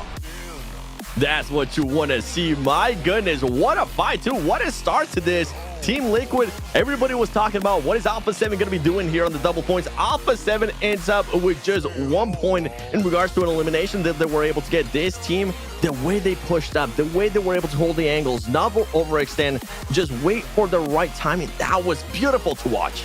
It was a masterclass, wasn't it? Incredible job from Team Liquid. One thing that I appreciated or started to appreciate with this roster from the spring season was their positioning. It seemed like they were always in the right place at the right time, and well, that helped them secure those position points. But here, this game number 1 of day 4 was phenomenal, and I knew it would be because of the fact that they get that military zone, and it seems like when they get military zone, they always find success. Less time that they have to travel out. Yes, they've got to go to mainland, but they did so in a controlled fashion. In fact, that bridge was their location for quite some time, the left side bridge, until they finally committed to going to mainland. But I want to start here. Enigma, X Factor, Alpha7. We highlighted this fight would be taking place. I said for X Factor, they got to switch it up, but clearly they don't. They put the work in and take A7 down. I mean, if you're winning the fight off drop, why not stick to your guns for it? And I mean, obviously at the end here, Carrillo, he does get that knife knock, which I mean, we can only laugh about it. But X Factor, though, being able to show up time and time again, actually more often than it seems in the first day. So a squad that's really kind of finding their stride throughout this tournament so far, at least for this first week. But a lot of these teams, you know, we're looking at Loops. They've had their moments of brightness, but in games like that, just now, like we saw, you getting eliminated that early on, it's never a good sight.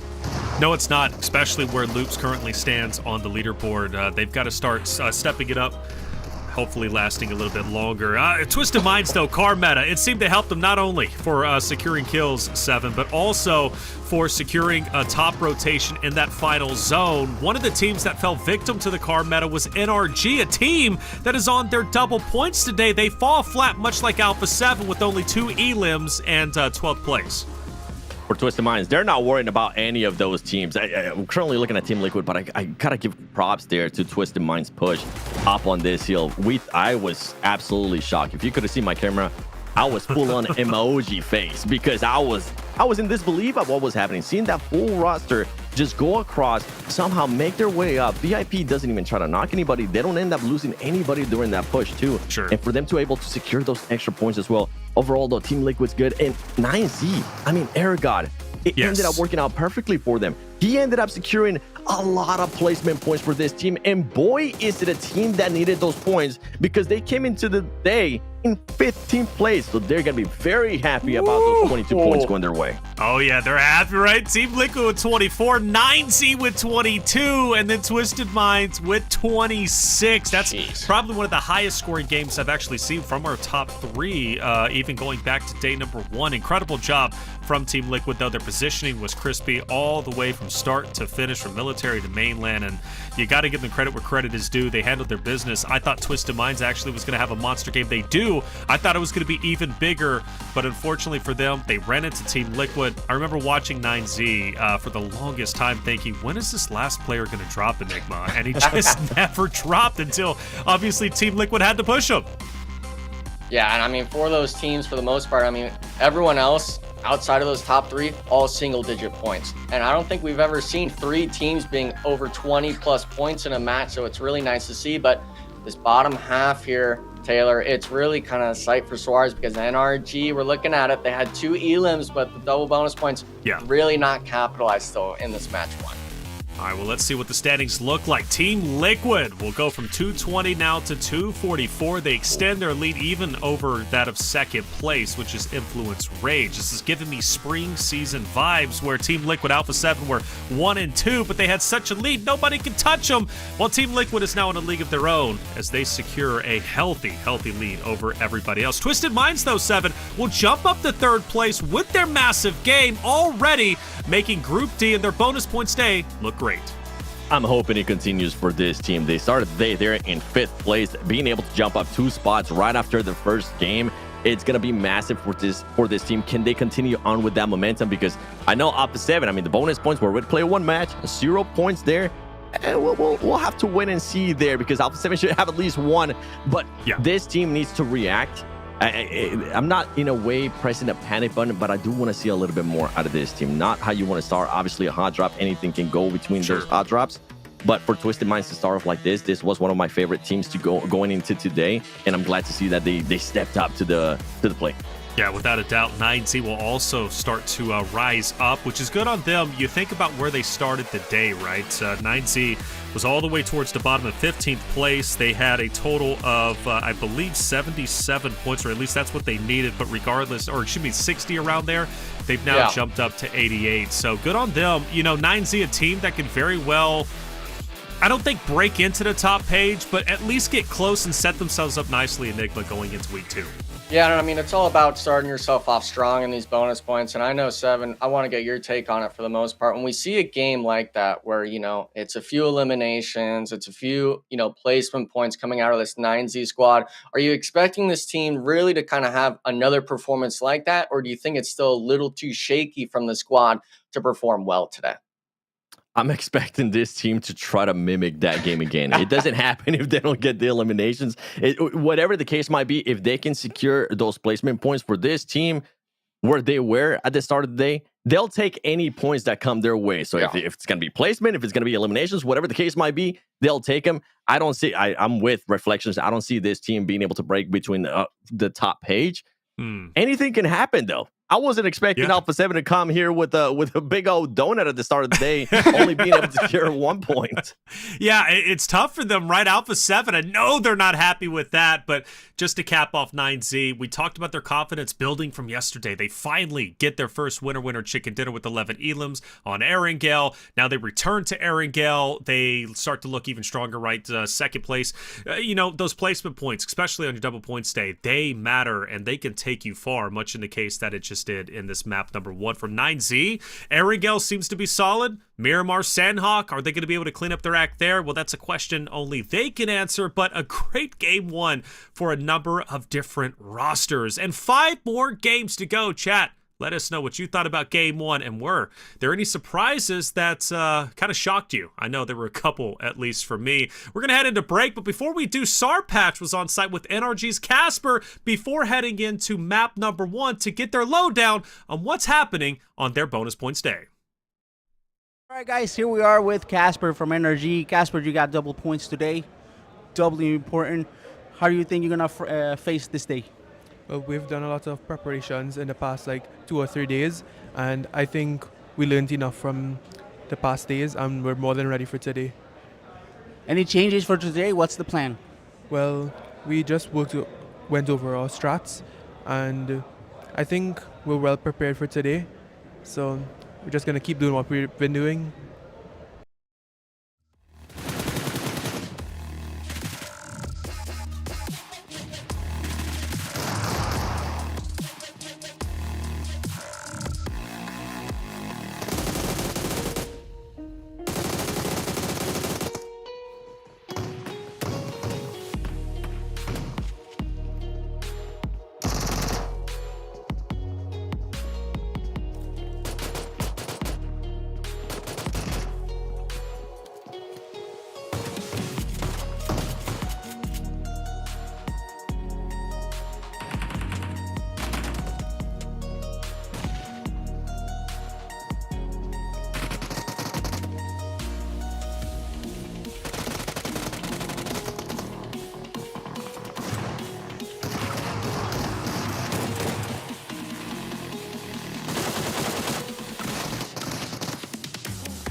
And welcome back, everyone, to the 2024 PMSL America's Fall Season, day number 4. Game 1 has finished, and it was a massive game for Team Liquid and also for 9Z, as well as Twisted Minds, all getting 20-plus points to start off their day. For some, obviously, at least for 2 of them, their bonus points day looking absolutely stacked. For Team Liquid, they're not on bonus points, but they still somehow managed to get the most. That's just Team Liquid things. That's a consistent for that incredible roster. I'm your host, Taylor Reflections Noble. We bring in our casters once again. He sounded great throughout that map number 1. 5 more to go. Of course, I'm talking 7 and Enigma.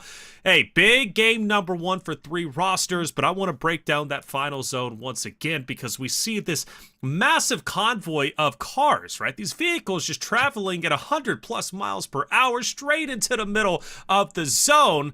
You look at the positioning of Twisted Minds. You're thinking to yourself, okay, they're on the edge. You guys are saying, how do they get into zone? Well, the convoy made it happen, but 7, you feel like maybe it shouldn't have happened the way it went down. It's VIP's fault. All right, that's what it comes down to. That's the main thing we can narrow it down. Because to be fair, Twisted Minds, and I kind of mentioned this too, they worked it out perfectly in regards to making sure that they used the terrain that they had to their advantage and making sure that the cars were just down enough. Anybody that was shooting at them, they didn't have to worry about that. And VIP, Enigma, honestly, I don't know what they were focused at because they had a player literally looking towards where FS was. And I was like, okay, maybe they'll be able to spot him. No, somehow Twisted Minds just 4 players. Shoo. Yeah, and I mean, for VIP, it wasn't like they were the squad that came from where we saw that Influence Rage and Latin Kings fight. They were in that compound the whole time. And they knew that northern side was basically cleared out. They essentially allowed a full team to drive up into them. 0 shots from them, I think, as they were driving literally past the windows of their building and then ultimately really just giving the prime position to them.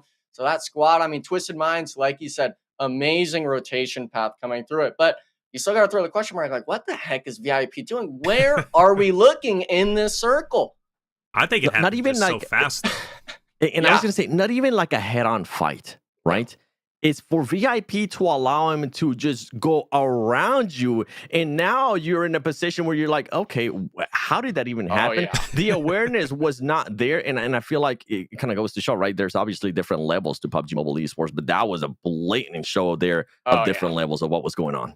Yeah, and it's always going to be that level thing. I know, Taylor, you're going to have the same exact idea of me. That's why we're both talking. But it's this sort of idea of like, oh my goodness, like VIP, you've had some moments of greatness so far in this tournament, but that moment's a real big question mark of like, what are we really doing here, guys? Where's the focus? I mean, I get it's the first game. Maybe you got to get the nerves off again, but this is day 4. You got to be showing up at this point and not letting things like that happen. Yeah, well, VIP's definitely had their struggles, though. We know that. Like, VIP, they had their time to shine in day 1. I think a little bit of day 2, but for the other days, specifically yesterday, like, VIP was a major letdown. They haven't been as aware, as hyper-aware as they should be in certain moments. Their positioning's kind of been off. They're currently in 10th place, but even on their bonus points day, they were towards the bottom. In fact, they are the bottom team, tied that of Team Queso, which that was the biggest surprise on bonus points day. I expected them to absolutely tear it up, but VIP only got 22 bonus points. They have struggles. They're not figuring something out, and when a convoy of cars is coming in blistering speed, I don't expect them to be ready, and they absolutely weren't, which is terrible for them, right? Because obviously they end up getting taken down fairly quickly. They're surrounded by players at that point, and now their position they were holding in, that hardcover POI, really didn't amount to much, right? But then you go a little bit further than that. Team Liquid, again, their positioning was just phenomenal. Super happy with the way they played that. We head into Miramar, map number 2, which is, it goes from bad to worse for a lot of the rosters, 7, because Team Liquid now is going to a map that they have absolutely dominated on. In fact, the last time we saw Miramar, at least, they scored 2 winner chicken dinners, 23 total eliminations. They tore it up. Nobody could touch them, and 7, they're looking to do it again today. If I'm Team Liquid, I'm looking to continue on with that performance. It was like, we were able to win all the Miramar matches last time. Can we maybe do that again today? The thing, though, that I kind of want to give a little bit of a heads up to the viewers, too, is that Alpha7, in case you missed it, hey, they ended up getting eliminated first, the last match. But they are usually one of their best maps usually ends up being Miramar. How is Alpha7 going to be able to respond to what happened there in that first match? Are they going to be able to respond in a good manner? Because it is double points. We're kind of hyping up double points so much because it has to. It makes such a big impact to some of these teams. Not only Alpha7, I'm looking at Twisted Minds. Enigma, could they possibly end up popping up? And I'm not saying just mostly the chicken dinner. No, I'm talking about being able to back it up with some eliminations, work on their placements too. That would be wonderful for that team. Yeah, and I think it's all a matter of how these matches play out, but the big elephant in the room has got to be, can you prevent Team Liquid from having those performances next to you? Because we're talking, they weren't one of the double points teams. They were one of the 3 squads over that 20-point mark in that first game. So if you're Twisted Minds, if you're wanting to even pass Team Liquid right now, you need to make sure that you're having your performances like that last game, and even more than that, but also preventing those squads that are above you, like Team Liquid, from getting themselves in the hot seat like they were last game. Well, take into account Twisted Minds not only have a great game number 1 today, but Miramar yesterday, map number 5, they secured a 2nd place finish with 8 total eliminations. So they had the best of both worlds. They get numbers like that again today.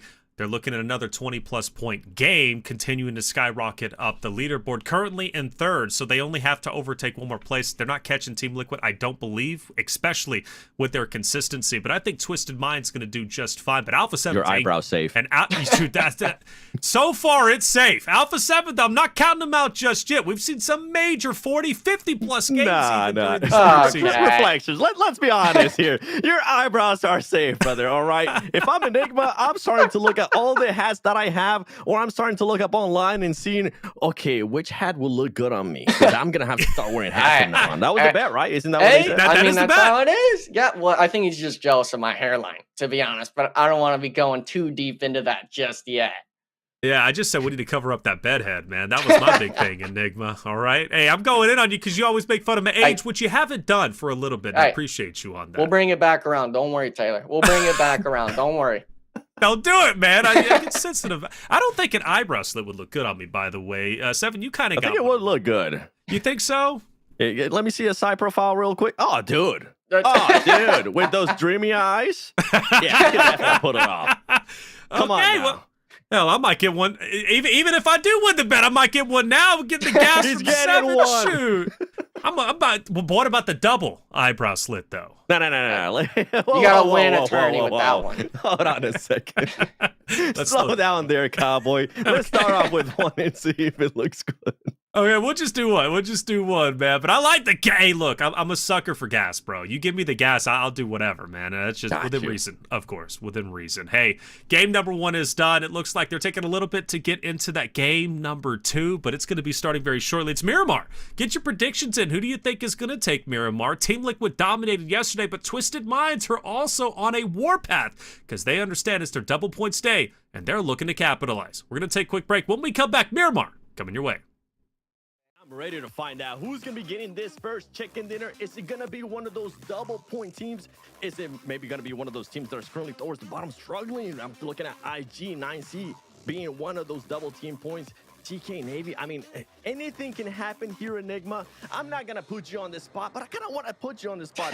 Which one out of all the 4 teams that is currently having the double points, which one do you think is going to have the best day? Is it going to be Alpha7, Twisted Minds, NRG, or 9Z? Listen, I'm going to give the bias card in. Right now, I'm going to say NRG is going to start off strong. Hopefully, I'm wanting to see them go up there. They're one of those squads that represents a very big name in the esports space, that being NRG, Galaxy, and the likes of them, and they have the talent, like you said, having Casper, 24K, Fate, Spec. They even have J7 in the coaching role now. So that squad, they have the pieces of the puzzle. They just haven't been able to put it all together just yet. And we saw a bit of greatness at the start of the week, you know, but now is really the tried and true test of can you perform today? Because you're not wanting to have those 20, 30-point bonus point days. You're wanting to be up in that X Factor Team Liquid range, 50s, 60s, maybe even having the most 70s if you're really to have a pop-off performance like that. But you have to go game by game still, Seven, and it all starts here.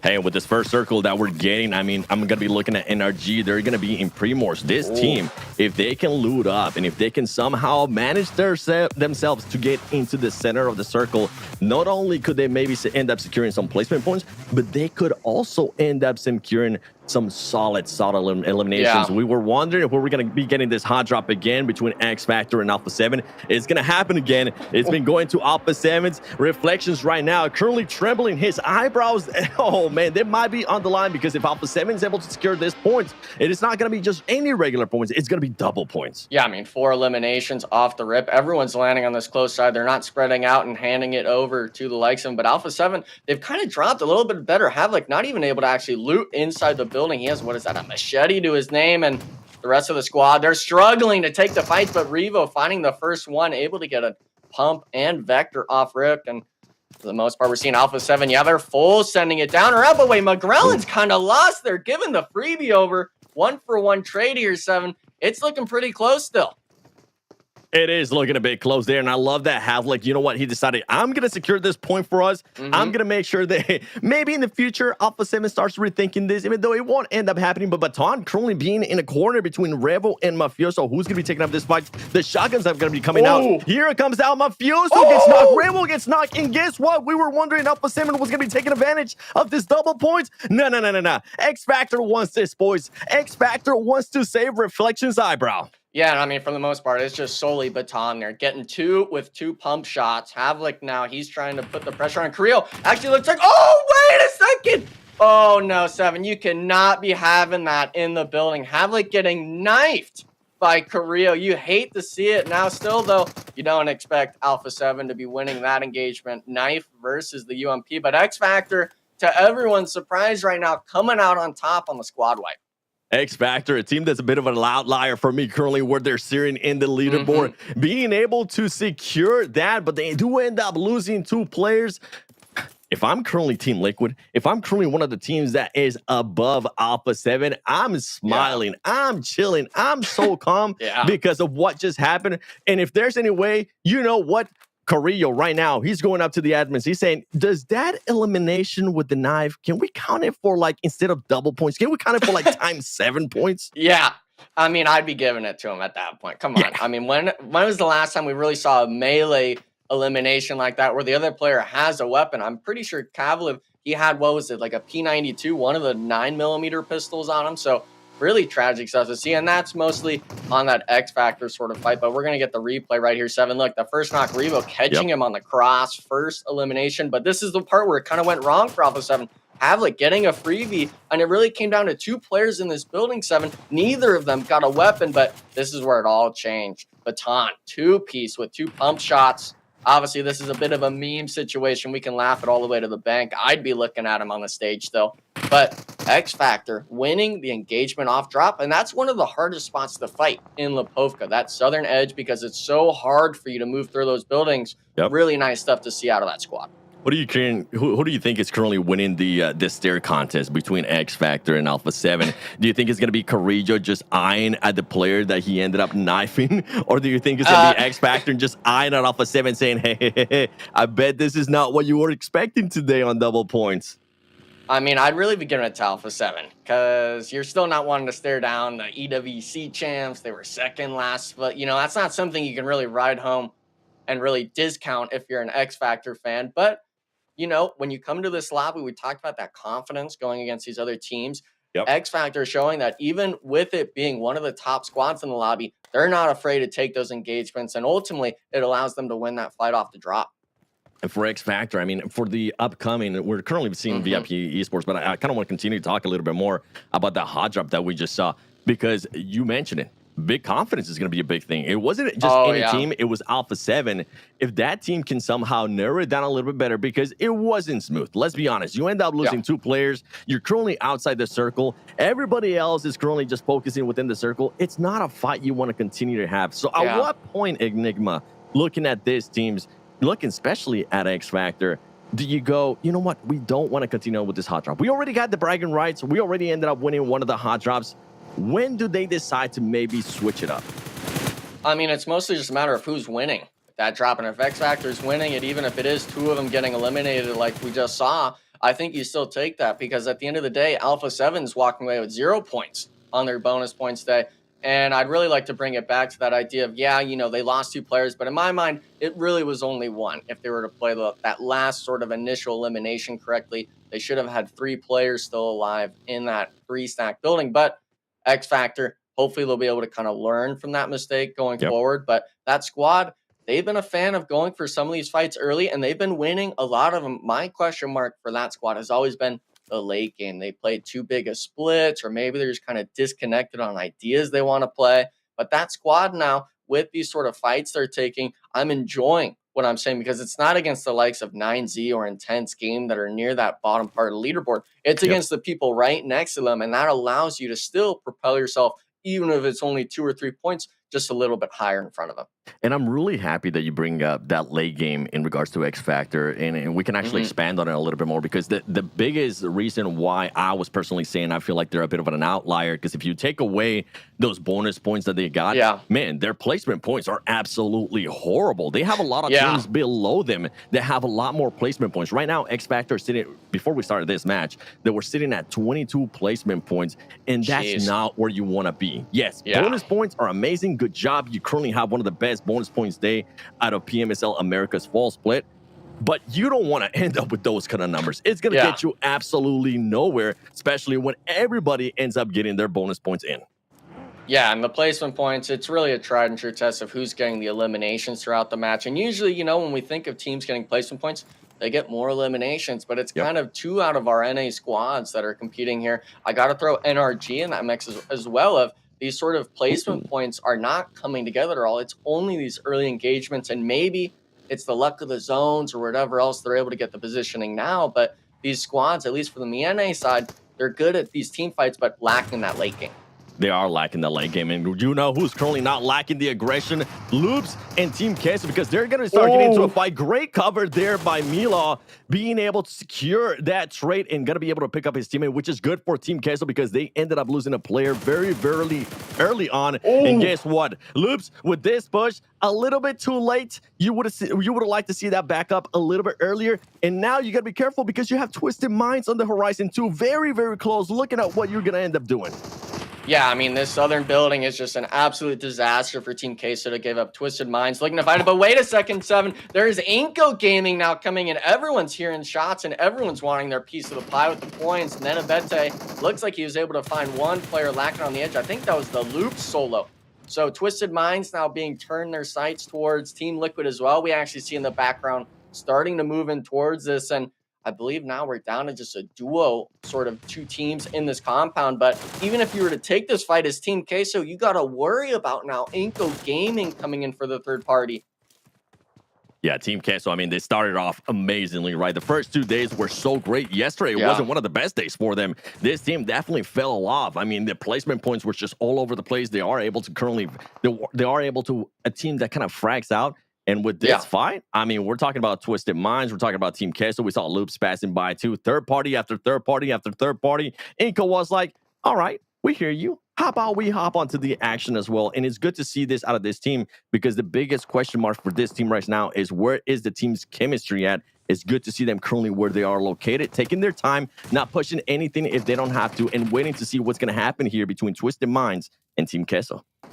Yeah, my eyes are really set on Rattaboy maybe finding a knock or stuff like that. He was someone on this team that we really like to see in terms of those first 2 days stepping up when it matters most for this squad. And we can't forget either, 7, that this is Twisted Minds bonus point day. They're looking for every point they can get. They obviously have one elimination as a squad, but with them being able to get that reset, kind of halt this push, they're setting themselves in a great spot because we didn't really get to see too much of it, but the zone shift centered on this compound. These teams, whether it's the hillside or the building, if they're able to just have some part of this compound in the next zone, they're all going to be having saving graces because that field on the north side is unplayable until late game.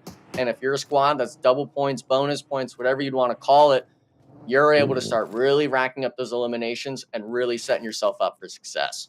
There you go. You were talking about wanting to see the circle. They gave it to you, and it circles down even more. It centers down even more. If I'm Inco Gaming, I'm going to be like, you know what? Maybe we're going to hold off a little bit on this third party because they do have a Team Liquid very close by. A team that they need to be careful for. And X Factor, somehow, they're going to be able to get past those teams at the top. 9C, a team that's currently on double points as well, trying to go for that outer edge play. X Factor trying to find a way to get into the circle. Furia as well. NRG, all of these teams were hoping that the circle was going to go their way. Now they're going to have to switch it up because, boy, these are some tough rotations to go through Enigma, especially where those teams are currently located. Yeah, we saw some of the squads making the rotations immediately on that zone shift. Other ones kind of just rotating around the edge, maybe waiting to see what spots are open. Because when I was looking at it, 7, that northern side was really only taken by Loops. But now the rest of the squads, they're sending it in. Team Liquid is holding this compound. It's actually just Vinton on Loops, not able to find anything. Furia, 4-man sending it, clears it out. Team Liquid looking to potentially third party this fight. But it seems like both these squads are going to be holding hands. Great push there by Furia. They didn't even get a player knocked. It couldn't have gone any perfect for them. X Factor trying to find a shack there. Inactive's only the one that's able to go into that little building right there. I think he might be able to pick up a ton. We'll see if that's going to be able to happen. But Furia right now looking really good. I really enjoyed that push out of that team. There you go. That last player is going to end up getting eliminated. One of the players that was knocked there is going to end up getting eliminated. Inactive is just going to be hoping that they forget that he's here. And he's going to be hoping that the circle does end up going his way. Yeah, and Active has a really crucial role in this Shack spot. As much as we like to say, you know, the Shacks are kind of deadly, he's got this off angle. The rest of his squad is on that western side, really being able to kind of give that sort of off angle if a team was to push him, because that hillside, you want to control that and having essence of all that northern field from your position. Lukes, Furia, they're not going to take any pod shots your way from your southern side. So your only sort of problem is going to be that field play, and that's why a lot of these teams opt to either send the Shacks like X Factor did, or they choose to try to stay on the edge or in blue zone even as long as possible. And I know Inactive right now is trying to figure out if he maybe wants to get back to his team, but I mean, you see how surrounded he currently is. He has even the last player there from X Factor. Very, very close by, and I think he was able to get out. I think he was able to just distract him enough with those smokes where they're going to be able to push out and go back to the top of that hill. And if I'm FS, if you're in this situation, Enigma, right, would you want to just stop shooting and let the teams kind of just fight each other out and hopefully they end up forgetting about that you're there? Or do you do what FS is currently doing and just try to take those shots? See if maybe you could somehow get a knock and possibly turn that knock into an elimination point. I think you got to play loud a bit, but definitely not be peeking like how he is. You got to be kind of just shooting your gun into the ground, you know, making people think that, you know, maybe there's more than one player in the Shack with you. And look at that. He actually got the shift. It goes up to the right in the zone, northeast side. Inco Gaming, that was a squad that had the hillside. They actually have a pristine spot in the zone. If they're able to hold it, really potentially able to kind of accumulate a lot of these elimination points. But we've got the likes of NRG, we've got the likes of AGG. They're having to make their way in from this western side. And it's a matter if they're going to that compound we saw earlier, 7, or if they're going to go towards the bridge.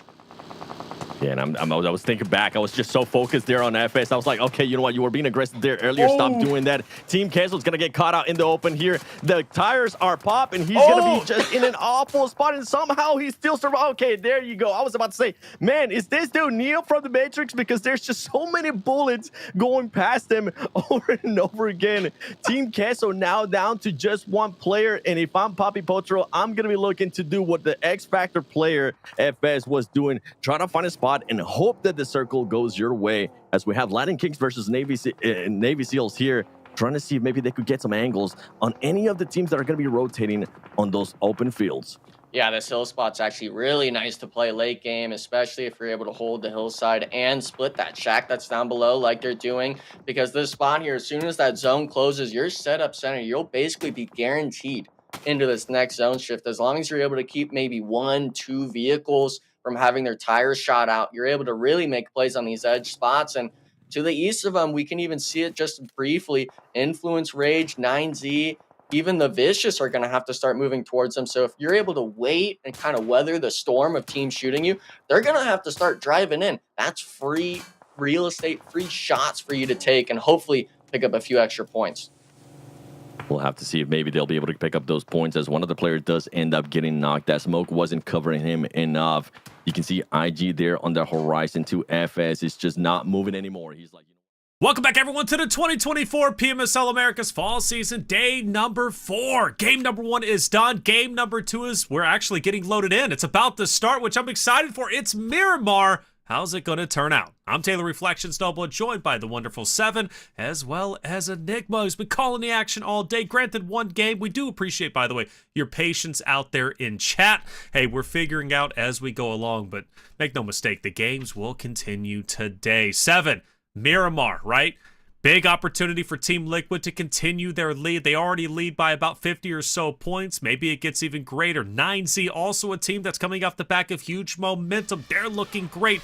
Maybe there's a chance that both of those rosters do well. So I'm going to leave it at that as we head into map number 2. Hey, let's see what ends up unfolding. 7, Enigma, take it away. We got a chance earlier to talk about what was going to be happening in Miramar. I'm going to be looking at teams like Twisted Minds, Alpha7. You were just talking about it too. 9C, could they maybe pull up some kind of performance where they were able to secure a top 5 with just a couple of eliminations? Anything can happen here, Enigma. For 9C, oh man, it's going to be very unlikely, unless for some reason we end up getting a water circle here in Miramar, which, you know, can happen. Yeah.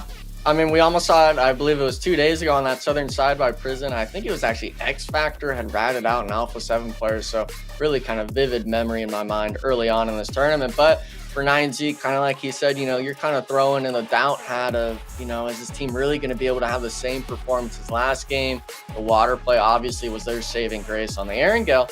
But this team, if you're wanting to really start moving up the leaderboard, you can't be leaving it up to other teams like Twisted Minds or Team Liquid to kind of get all the points themselves. You got to start finding your own way into these zones without getting lucky maybe on a few zone shifts, and you got to be taking these engagements the right way.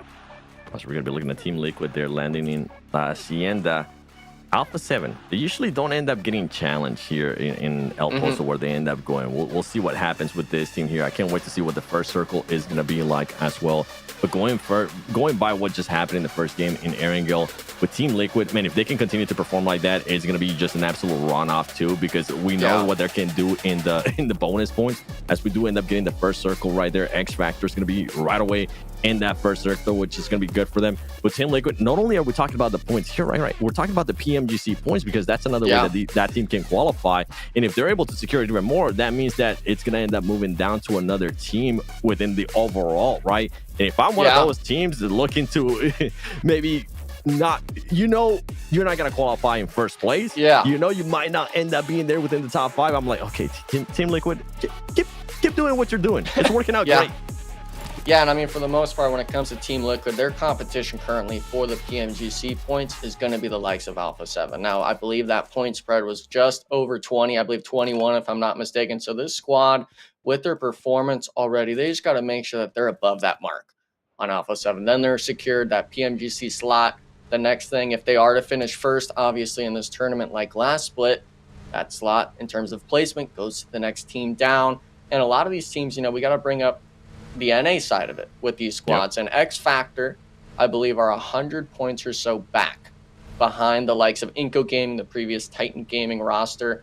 But if you're having a performance like this already in week 1, if you're able to secure yourself even more points this first week, you start making that gap really close. And at the start of the tournament, I kind of threw X Factor out the window. I was like, okay, Inco Gaming just needs to kind of show up. They get a few good, days, I guess you could say, per week, and then they'll be the NA represented squad at PMGC off PMGC points. But now with kind of this fumble from Inco Gaming, I can't really put it any other way than that, even though it might be harsh to say.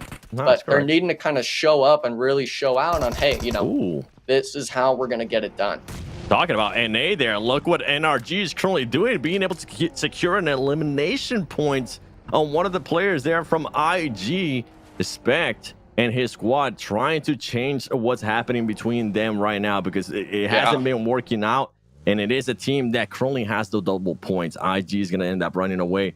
NA, man, NA, to be completely honest, I said I wasn't going to talk about it. We were talking about it earlier, but you know what? Since you brought it up, it has been one of the lackluster regions for PUBG Mobile Esports, and boy, do I end up getting bullied every single time I end up going to an international event. I'm hoping the great NA days will end up coming back at some point. We'll find a roster that can definitely put up some great performances for us when we go to international events. Yeah, I think a lot of that comes down. Jukes is a really strong believer of kind of these roster shuffles our region likes to do. We really swap 2, if not even 3 players out after each tournament. It's really a kind of a question mark of, okay, well, why are we doing this? When we look at the likes of Team Liquid, Alpha7, they're keeping 3 core players for multiple years at a time. And it's just a question mark of like, okay, you can think, team synergy maybe isn't going to play too much of a factor if everyone's got the game sense. But at the end of it all, if you haven't played long enough together as a squad, you don't know kind of the nooks and the crannies of what your teammates are thinking, and maybe their split decision making in some fights. That's a really big one. So when it comes to these NA squads, obviously NRG, we've had Spec, Fate playing with each other at least for the last 6 or 8 months. But Casper, 24K, they're coming in new. They're not really used maybe to that land setting. Obviously, we've seen them perform a bit. But in this tournament, I'm wanting to see now, instead of this kind of rebuild tournament, we're bringing stuff back in to the veil of things and really actually starting to put our names back up on the leaderboard. IG's day getting a little bit worse there as Remix ends up getting eliminated and getting caught here by Team Queso. Team Queso, a prominent team. I mean, we've been seeing this team, I feel like, since the star of PUBG Mobile Esports. It's good to see the performances that they've been able to put up. I would definitely love to see a little bit more consistency out of this team. Luckily for them, it's very early on. This is going to be what, the 4th day that we're going to be playing. Tomorrow is going to be the actual final day. We're going to be there weren't any games on Friday due to some electricity issues that happened within the venue. Guess what? Tomorrow you'll get a little bit more PUBG Mobile Esports, a little bit more PMSL America. So make sure you tune into that. But for Team Queso, I would like to see a little bit more consistency. We know you can have those pop-up performances. Yeah. We know what you were capable of the first 2 games. I mean, my goodness, they ended up with, what was it, 16 eliminations, so 3rd place, and on top of that, first place, 17 elims. So we know they have that fragging power. I want to continue to see that team be a little bit more consistency, because at the end of the day, this is just PMSL Americas. Everybody wants to make it to the international events, which the next one is going to be PMGC. Once you get into those, consistency is key.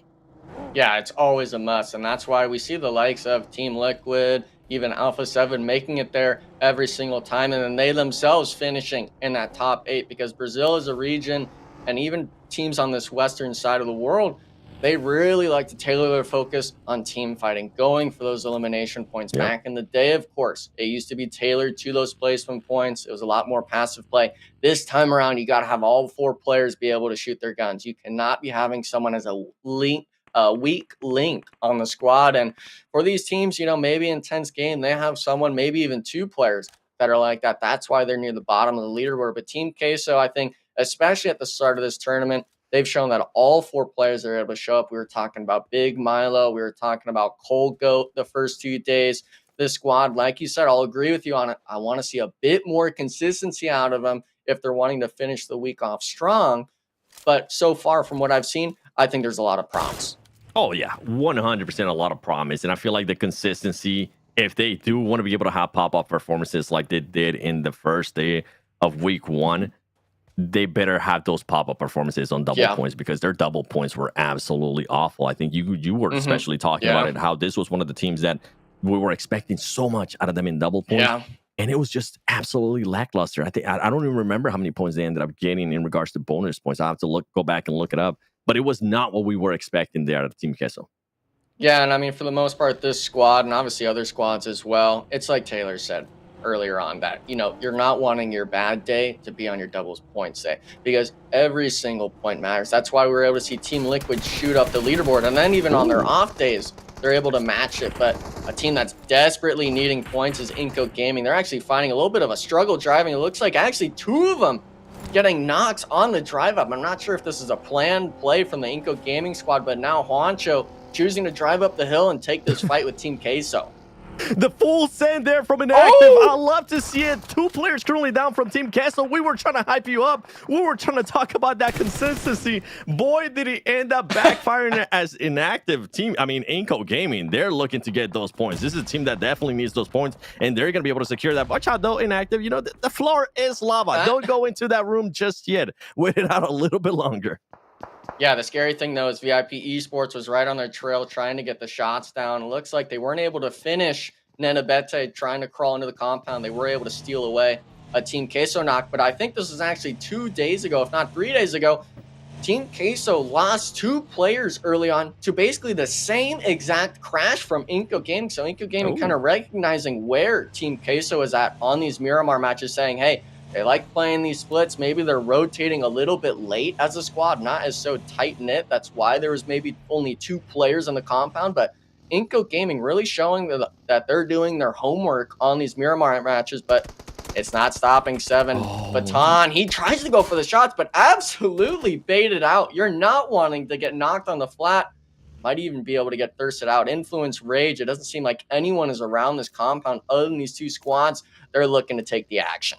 Talk about getting a little bit too eager there from Baton. Luckily for him, his squad is close by. Havlik is going to try to begin an angle here. He needs to be careful, though, with grenades going to be coming through. Is that nade going to hit a little bit too short there? He's going to start backing up for X Factor. Oh, man, Baton just got a little bit too overextended there. FS might be able to pick him up. And the good thing for this team is that it's just only 2 players here for Influence Rage. If not, we would have been telling a completely different story. And as I'm saying that, don't do it. Don't do it, Influence Rage. Don't try to get that upper hand. Don't try to get that higher ground, because if not, it might end up being a clean sweep. Back away from this fight. You don't need it just yet.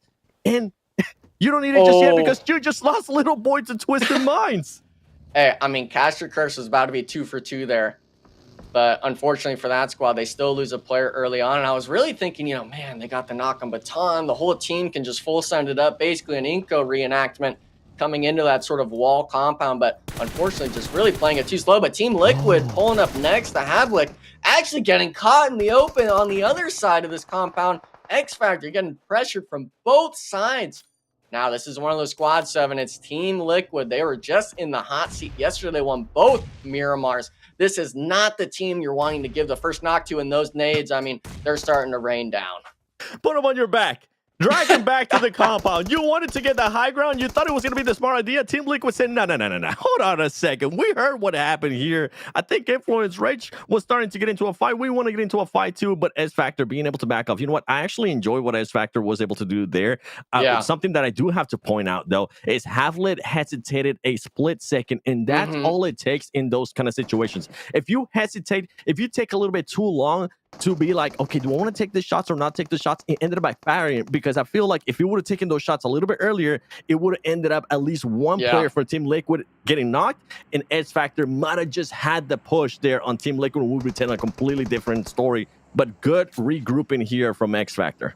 Yeah, I think a big thing is just carrying that player down the hill. If you go for that reset, we saw, what was it, 4 or 5 frag grenades getting cooked over it. There's no way you would have been able to get that reset without either a second knock or just a re-knock on the revive. And that's 10 seconds you're wasting on it. X Factor, I think we've seen it actually 2 or 3 times this week, whether it's putting knocked players in vehicles or just moving them down the round instantly. These players are choosing to use a mechanic that I think is kind of slept on in some of these early engagements, and that is picking up knocked teammates to reposition them, because with the vehicle meta, with the shotguns, UMP, even frag grenades getting used so heavily in these early fights, as soon as you get one knock, you got to go for the reposition, and they've been doing just that all tournament. You're talking about people picking up teammates. You know what I want to see? I want to see a little bit of BM. I want to see people pick up the enemies. Just tank them back to your teammates and just teabag them. Show it how it's done. As we're seeing Intense Game here, trying to make their way up towards Inco Gaming. This is going to be a tough push. You can see the grenades are going to be coming through. They might want to back off from this, because these are the only 2 players alive, and Inco Gaming is looking to secure those extra points. The grenade is going to be coming through. And boy, is it wonderful for Nenebete, as he gives me a little bit of flashbacks to years back. Nenebete securing those 2 eliminations there with the grenade. Hey, the 2-for-1 special, baby. I'll take it all day long. And Inco Gaming, they still have 4 players up. They actually only had 2 players there on the hillside. So Intense Game maybe had a bit of a moment. They could have gotten some more points on the board, but completely squad wiped. Inco Gaming really kind of turning on the switch today. Unfortunately, it's not their bonus points, but if you're able to put numbers up like Team Liquid last game, you'll be matching anyone with double points. Double points is gonna be the major point of this. I already seen it.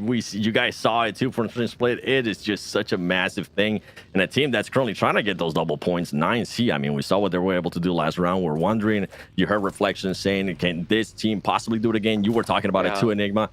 Anything is possible. You just gotta make sure you execute to the plan, or you adjust to what the game is giving you. And something that you mentioned earlier too, in regards to Inco Gaming and Team Queso, I hope that Team Queso knows that they might not have the same success that they had on the first 2 couple days. Everybody's going to be watching the VODs. Everybody's going to be seeing patterns of how you're rotating. If you get this circle, okay, this team's going to be rotating towards the south, whatever the case might be. They will be able to pick up on that, and I'm hoping that they do end up adjusting the strats throughout the whole tournament. And that's always going to be the name of the game, right? I know we like talking about coaches and stuff like that. Their roles in these sort of month-long events, we're talking 120 games. If you are sticking to your guns for the first 3 weeks and then changing it at the end, I think you're playing this tournament all wrong. If you're having to find your stride, even your play style in the first week, you know, that's maybe a little bit more acceptable. But some teams, I feel there's either a stubbornness or really just choosing not to really adapt to the competition. And that's where we see the likes of Team Liquid and stuff like that really turn it up. But the zone shift 7, I know that's what you're kind of looking at. Team Liquid dead center, and a lot of these teams, they still have room to play, but they're choosing to take the fights. Now VIP looking to nade out Inco Gaming. VIP this time being aware that there is a team in front of them and actually taking the fight to them. That's a beautiful grenade right there. Oh, it bounces off the rock. Unluckily there for Furia. And that grenade is just going to be right on him. And wow, VIP not looking so good here as Inco Gaming is starting to turn it up. This is more like the Inco Gaming. And this is why I was a little bit critical of this team, because I know what they're capable of. I have seen them do it in the past. Yes, I know it is a bit of a different roster, but we definitely know what they're capable of as now third-party Loop Esports creeping up on this fight. Meanwhile, Myth being a little bit patient, seeing if he could maybe find an angle and secure some points for his team because he is the last one alive. Yeah, I was going to say, I'm really worried that Inco Gaming's not going to realize this is the third party. Nenabete just full sending it up, thinking it's a solo. 2 players getting caught out on Inco Gaming and Myth. You know, this is the moment where if they really start trading out heavily on these knocks, that's an extra point, maybe even 2 if you're able to steal away those knock players if they're on this hillside. And look at this, the zone, they're still having to move in. Inco, with having 6 eliminations, they're down to just a duo now after that sort of misplay, that misstep they took into the zone. And unfortunately, the likes of Loops, they were looking to capitalize. If I'm Inco, I know this is usually what you not want to see, right? But I'm kind of happy, at least with the ilms that they've been able to put up. That is kind of what you want to see out of this. And I'm surprised Myth is actually wanting to do this right now. I thought he was going to be waiting it out, considering that the teams were starting to back off. He's trying to be a little bit more persistent there. Relax, Smith. It's okay. I know we were talking bad about you earlier with what happened with Twisted Minds. We'll let it slide. We'll let it slide. You know, be a little bit more patient as Inco's now trying to get into another fight. It's only going to be just one player here, and it's going to be inactive, trying to secure some extra points there. Oh, is he going to be able to get it? No, he's not going to be able to get it just off. Just being able to hide behind that tire of the vehicle. Oh, Enigma, you hate to see this. I mean, it's really just tough because he doesn't have a vehicle. He went for the shots after Juancho, I believe it was, gets kind of baited and instantly thirsted by Vicious. But now, I mean, he might have some bandages. I'm not sure if we can see a counter of that. But, I mean, still going for the shots. You realize it, yeah, it's only time till you're eliminated on Inco Gaming. Look at that zone start ticking as soon as it shifted. They're out. I mean, they have 6 eliminations, which is decent. But you really expected the way they were playing at the start of this Miramar, I thought they'd be doing a lot better coming into that zone shift.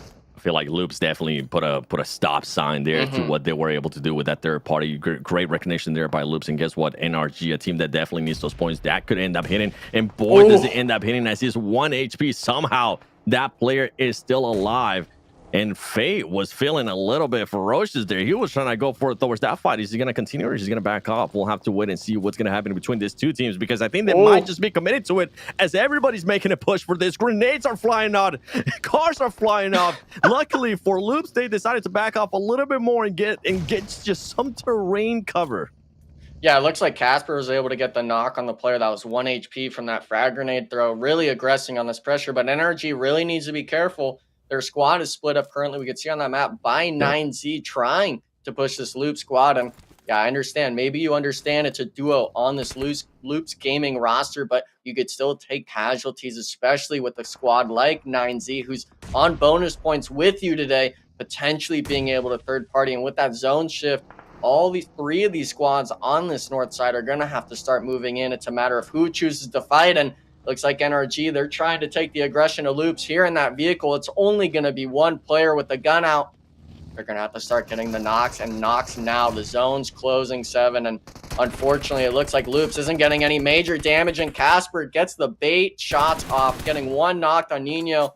Understanding where the second player is on Loops, trying to get the squad assembled for it. And actually looks like, yeah, Fate and Inspect both rotating now, trying to send it in. They need to clean this up, and they need to clean it up now. Loops, NRG, they're sending it in. And actually looks like Senatexa finishes out the solo. NRG might be able to recognize this. 2 minutes left on the zone shift. They still have time to work with. They were flirting with that fight for such a long time, but NRG ended up working out in their favor. I mean, you called it out, especially during that cast right there. You said how they were baiting them. They took the bait, and they were able to eliminate at least one of the players there from Loops, and ultimately being able to eliminate the whole team. NRG being a little bit more aggressive here. I actually enjoyed this aggressiveness that we're seeing out of this team. 9C thinking about it. Senatexa, I'm not sure on where he's going to be rotating. This might be a bit of a harder fight. NRG might want to, it's going to have to actually make that push. By the way, I want to step aside from this fight a little bit more and talk about currently what's happening, because when we saw that map, I ended up seeing a big split from Team Liquid. I ended up seeing that 3-1 split that they have.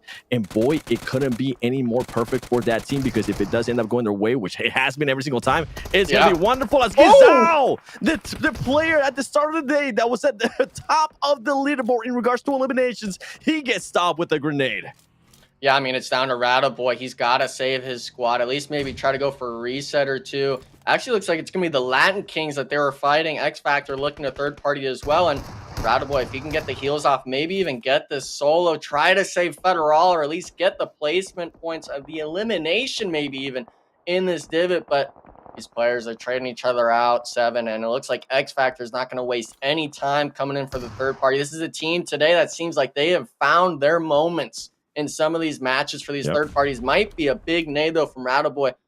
Not going to be the case. And yeah, I mean, if you're Twisted Minds, this is your double points day. Unfortunately, not the way you want it to go on Miramar, but I feel like he might be able to live just a little bit longer. It's going to be Latin Kings questioned on the 2v4. Actually make that a 1v4. Not even able to get one. Unfortunate stuff to see, but actually looks like Rattaboy went for it, not finding any eliminations either. Both these squad 7, they were fighting in this divot, and unfortunately, both of them get eliminated. No hesitation there from X Factor, and that's what I want to see. You commit to the fight, you go for it, and you end up coming out on top. And I love that they knew that there was going to be one more player somewhere. It was Rattaboy, and he ended up getting covered. That way, they didn't end up getting popped off when they were on top of the little cliff right there, throwing down nades. Great play there out of X Factor. And for Twisted Minds, not what you wanted to have, right? We saw the performance that they were able to have in the first Go. I've been hyping them up. I was really excited to see how they were going to be able to do. But boy, that's not how you wanted your second game to go. You want to be able to secure a little bit more points. It doesn't end up going their way, as Havlik is just trying to show off right now with his vehicles doing some flips. Yeah, it looks like X Factor, they're opting to rotate just south and try to work themselves back. They were in this spot since, I believe, Zone 1, taking that engagement with Influence Rage earlier on. With them having so much control on that south, that eastern side, they rotated what seems to be halfway around the zone for those eliminations. And then they choose, hey, you know, we've had our aggression. We're able to rotate back. But a team that was on this north side, you were talking about this 3-1 split from Team Liquid. It looks like they were able to pick apart all 3 of these teams. I think it's the Vicious. It's looking like NRG and 9Z all taking casualties from this Team Liquid split. And this is the team where, you know, Taylor really likes to make note of the squad being able to like get themselves in prime positions. A lot of it, I think, too, is their decision making in these moments. They're saying, hey, you know, this is what I think we should do. And 9 out of 10 times, it seems it's the correct play. It might end up being the correct play, and something that I ended up seeing on the elimination feed was X Factors feeling themselves because they ended up knocking a player there from Alpha7. I think the Alpha7 player will end up getting picked up. So nothing's going to come about that, but good to see that X Factor is currently just keeping an eye out for everything and being a little bit more aggressive. Now, this is going to be massive right here. If Team Liquid can hold this off, it's going to be just, I feel like it's going to be a win for them. And what a nade that's going to be coming through. It goes by Fate. Fate's going to be able to find Mythic. He's not able to knock him, but it gets him very, very close. And now, guess what? It's just Fate himself. Can he maybe make it a little bit harder here for Team Liquid? As Team Liquid's going to go on the aggressive, and it makes it look easy. NRG out of here. Team Liquid says, no, don't do that again in the future. Now we're going to be focusing on some of the other players as the Vicious is just getting shot from every angle possible. Yeah, this is the solo Ayala. He's holding dead center for his squad. No one else coming from the north. These teams are battling for little ridge lines on this eastern edge. It seems like the last 3 zones we've had squads just battling it out, and now we're seeing it. The zone closing so much, 7. The nades are going to start raining in. Team Liquid, Cardozan, he's driving up, potentially looking for this third party. But if you're Team Liquid, you still got to be careful. X Factor just hit this third party play perfectly last zone. Will they be able to do it again here? You'll have to wait and find out, as now Team Liquid's trying to make that push there. The smoke is going to go away from them. The nade is a little bit too short in X Factor. Yeah, I'm hoping somehow, whatever decision they end up making, I'm hoping they end up committing to it because it worked out wonders for them. Some grenades are going to be going into the smoke. It doesn't. It does hit. Wonderful nade there by Mythic as he's able to eliminate them. And Team Liquid right now, ladies and gentlemen, they're looking good. They're feeling, I said it earlier and I'll say it again, they're feeling like it's their double points again. Yeah, I mean, that squad, they had so much pressure on the north. I look at it. 9Z is so scared to wrap. They think someone is still holding that warehouse, but Team Liquid's like, no, we're going to call your bluff. We're going to work this side of the zone and really start pressuring teams. Now they moved up to that next lift. They're looking at X Factor, and I mean, if you're X Factor, you got to really be careful here. The nades have been on point, especially from Mythic, like we just saw with the double nade knock. They currently have 6 elims to their name, and these teams, they do have a little bit of zone to work with. It's not like Alpha7 where they're holding center, but these teams now, the zone gets smaller and smaller every shift, 7. And with this hillside, it's hard to find a spot in the zone.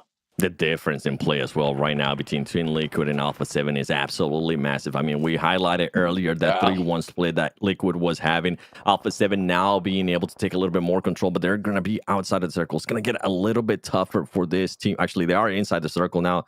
It's not going to be as tough for this team, but they're not being able to be as aggressive because every single time they pop their heads, that's exactly what happens. It happened earlier, and it just almost happened again with X Factor just being that annoying little brother trying to find any angle possible. And right now, instead of an annoying brother, they're actually being the big brother and helping out Alpha7, stopping the push there from Furia.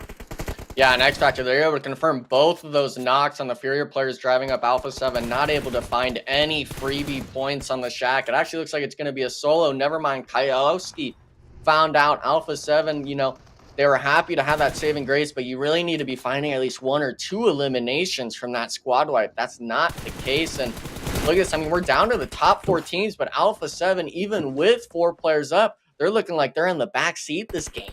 They are. And I mean, that's what I'm talking about. I feel like they just haven't really been able to do much. The position that they're in right now is going to be absolutely awful. Luckily for them, they might be able to get some extra utility from the Furia players, especially the 2 players towards the bottom, which is Revo and Carrillo. They might end up getting those extra smokes, allowing them to push up to their teammates and maybe set up some kind of plan here for X Factor, because right now X Factor is having an amazing game.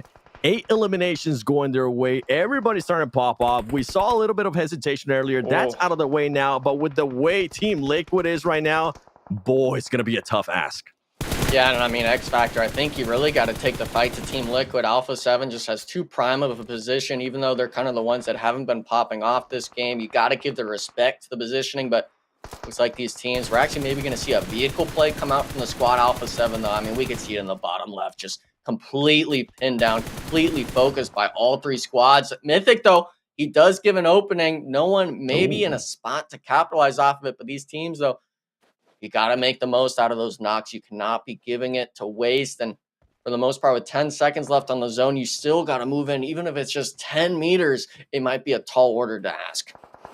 And the thing that's helping out Team Liquid right now is so big. And I was talking about a little annoying brother there for Alpha7, which at the point right now is X Factor. They're just stopping any type of movement from Alpha7 going up. You were mentioning that was a great pick that they were able to get there, the great knock on Team Liquid, but they're just not able to do anything. Yeah. They're truly just absolutely surrounded. And on top of that, 9C, a team that was looking to secure some extra points here, we're wondering if they were going to be able to actually put up another good performance. Guess what? This is looking good for them. We might have not been able to see much out of them, but right now in a top 4 situation, on top of that, they have Ilims. But you know what? Let's switch it back as grenades are coming through. It's going to be X Factor versus Team Liquid, and this could be massive for Alpha7 as now X Factor's not paying attention on them. They're having to focus on Team Liquid because of how close they are. Yeah, Havlik just taking the aggression, but the off angle from Chief not paying attention. Chief really reaping the rewards of playing quiet there. Something you cannot stress enough. And now Team Liquid, they were worried about nades. They're taking the aggression. 1 man, 1 extra angle to worry about. You got to go for the shots. FSS, though, he's the one tested, getting knocked immediately. No return knock. Mythic now finally getting found. Capri's almost getting the second.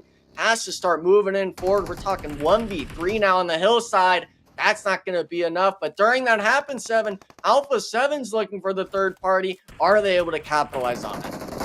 It's a team that just needs a tiny opening, and that's the opening that they were looking to get as Alpha7's now trying to make that push. Team Liquid having to play King of the Hill, trying to keep everybody of this hill. Grenades are going to be coming through. Right now, Team Liquid is a little bit hurt from the fight that happened earlier. There you go. Revo and Mafioso coming now, making sure they get those knocks. All Alpha7 needed was just a tiny little opening, and they have found it as they're making the push, and they become the kings of this hill. And all they have to worry about is just send a text to a next player. And there is it, ladies and gentlemen. If you had any questions for Alpha7, they have been answered. I know there was a little bit of confusion there of what happened at the beginning of the first match in Erangel, but this is the Alpha7 one that we wanted to see out of the double points, being able to clutch out what it looked like to be a very unlikely victory and coming out on top with that first place. Yeah, this is just an overdue kind of thing of Alpha7. They needed to have a game like that. Now, obviously, they were on that back foot, having to really struggle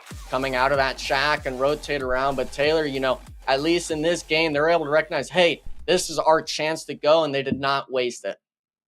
Yeah, and they did wait until the perfect opportunity to attack, which a lot of teams wouldn't do that, right? It takes a lot of trigger discipline and ability to say, okay, we're going to hold still, stay put. We're not going to get in there and try and third party too early because we're going for gold, and that's what Alpha7 ends up doing.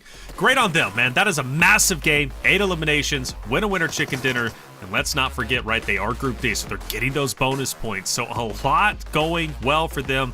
Big recovery after map 1. 7, they're a team that, you know, they can have their back against the wall. They don't get too hung up on that, right? They don't beat themselves up. Alpha7 is a team that can recover and recover well. Oh, yeah, we definitely seen this team recover. I mean, earlier I was talking about consistency. I know, especially in the international events, a lot of viewers were making fun of Alpha7 because they would always end up second place. But I mean, like, that's a massive thing on the positive side for Alpha7 because it just shows to how consistent this team is and the way that they were able to somehow get this win, wait it out patiently, wait for the right moment. They had X Factor just pretty much stopping them from doing absolutely anything there for the most part of that second half of the game, to finding the right situation between X Factor, fighting Team Liquid, making that push up and overpowering Team Liquid. That's what you want to see out of Alpha7. I'm not worried. I do want to mention, though, with Alpha7, with what we heard from Carrillo earlier in the interview at the start of the day, with him saying that they weren't really able to prepare enough, I wonder how long that's going to take until we start seeing maybe the rust come off them and actually start performing like what you were expecting to Reflections. Yeah, without a doubt. I mean, the thing is, Alpha7, I've been harping on them. They're not looking like the Alpha7 of old. I want to see them step it up, but they are still doing great comparative to so many teams out there, right? And that speaks volumes about this roster, the fact that they can have or be rusty, not as practiced as they were during the spring season going into the Esports World Cup and still perform as they are. It just comes to show you these guys, they're just on a different level. But so is 9Z and Team Liquid. Consistency is key, and both of these rosters have it, Enigma. Yeah, I mean, for the most part, obviously 9Z just clutching up with the placement there in that match, getting top 2. We see it right there at the end. But Team Liquid, I mean, I can't stress enough, they almost seem to have this bubble around them where they're playing in the match and able to just push everyone away. And that's how they're able to soak up 11 eliminations in this match, being able to kind of stay up there. But I mean, Alpha7, we're talking a pretty 6-point game, something that was long overdue from the squad. They were happy, though, they're able to do it on their bonus point stack. Yeah, Alpha7, they needed 93 points at the start of the day to get first place. Now, granted, Team Liquid, they had a great game number 1, 15 eliminations, winner chicken dinner, so they'll taper off that 36 points, and it's still going to be around 90 or so in order for them to get up to first place. But it's a great start, and more importantly, it's a wonderful start to break into top 5, which is the main goal not only for Alpha7, but also for 9Z on their double points day. We look at page 2, this is where you start to see some teams have their struggles. 7, I do notice Energy Galaxy with 6 points. You also have Inco Gaming, who, you know, tore it up at the beginning, but fizzled out a little bit too early. But 6 points, they'll have to take it. Yeah, for Inco Gaming, I mean, this is not what you want to see in regards to the placement points, but the eliminations, I mean, this is what we know about this team. We know that they can definitely get those eliminations. The big question mark, though, comes down to the placement points.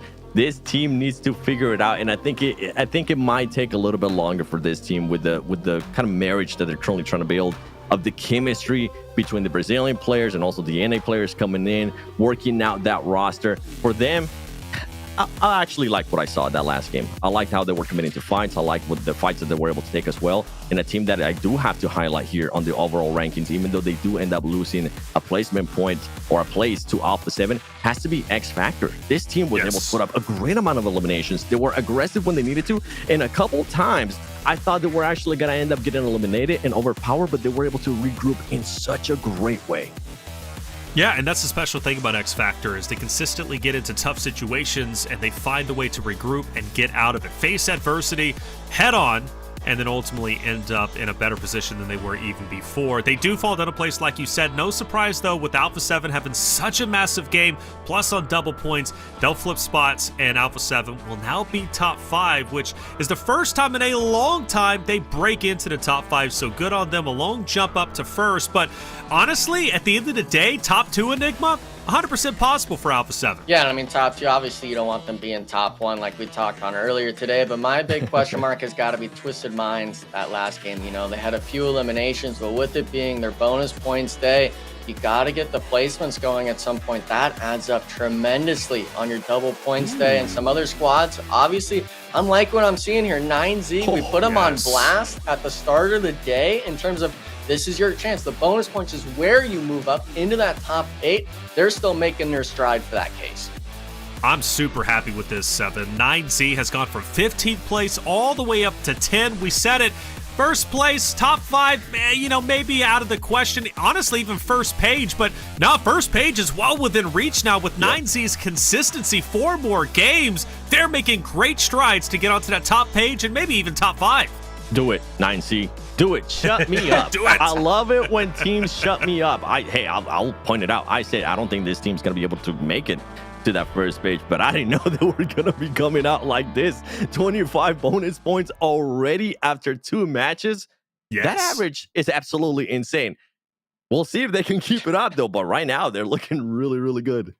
Yeah, they're looking great, carrying that momentum from yesterday into today. They're looking absolutely stellar. 9Z, get loud if you're a fan of them because they are doing everything they can to put themselves into a great position. I'm utterly impressed, and I've been saying this every day, and I know it sounds generic and cliche, but I'm serious. Every day we've seen new surprises, new teams rise up to the top, and every day brings a surprise, which Enigma, you know, before we go to break, just to touch on it, right? Spring season was kind of the same storylines over and over again. Team Liquid, Alpha7, top 2, right?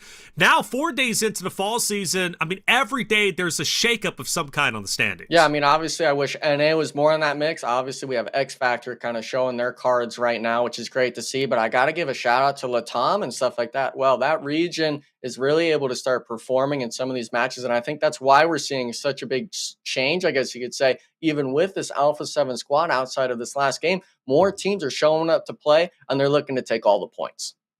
All right, well, there's 2 maps down, 4 more to go to complete day number 4. We've already seen some massive shakeups in the standings. There are more to come for sure. You want to stay tuned for that. We're going to take a quick break. When we come back, map number 3, Erangel, coming your way.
It's time for your sacrifice.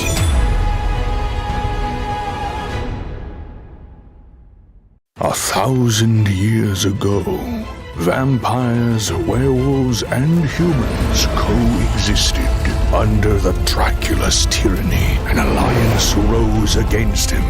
On the brink of defeat, the Dracula went berserk, attacking all. Humans and werewolves sealed him in a castle, securing a fragile peace.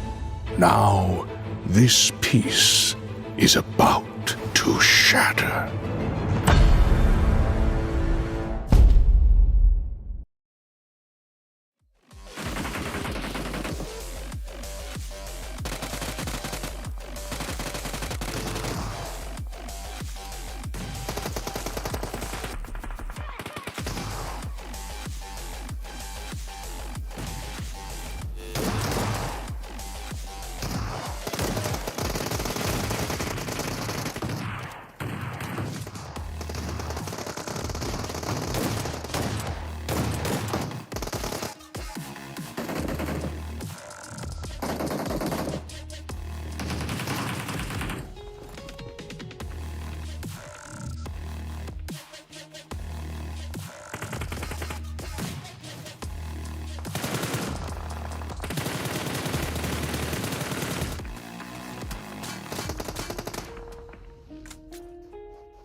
Welcome back, ladies and gentlemen, to the PMSL Americas 2024 full split. And boy, we brought you right into the action as we have the second airing goal. We just saw Alpha7 get a very unlikely win. I'm all for it, and I'm looking forward to seeing if 9Z Enigma is going to be able to continue the performance that they're putting on right now, because we were talking about it, 25 bonus points in 2 matches for a team that wasn't really performing up that well. This is what you want to see out of them. Yeah, the greatest thing I think is they're finding themselves in these top 5 positions consistently. No matter if they're being gatekept, no matter if they're down to a solo, they're able to weasel themselves into these positions and really start soaking up some points. And, you know, we saw it just now before the break with NRG. I believe they only had 5 total bonus points on their day. So if you're a team like 9Z, you recognize, hey, not all of your points are going to be coming from those eliminations. Obviously, we want to see a pop-up performance out of them, but for the most part, coming into today with the first 2 games, I'm really liking what I'm seeing out of that squad.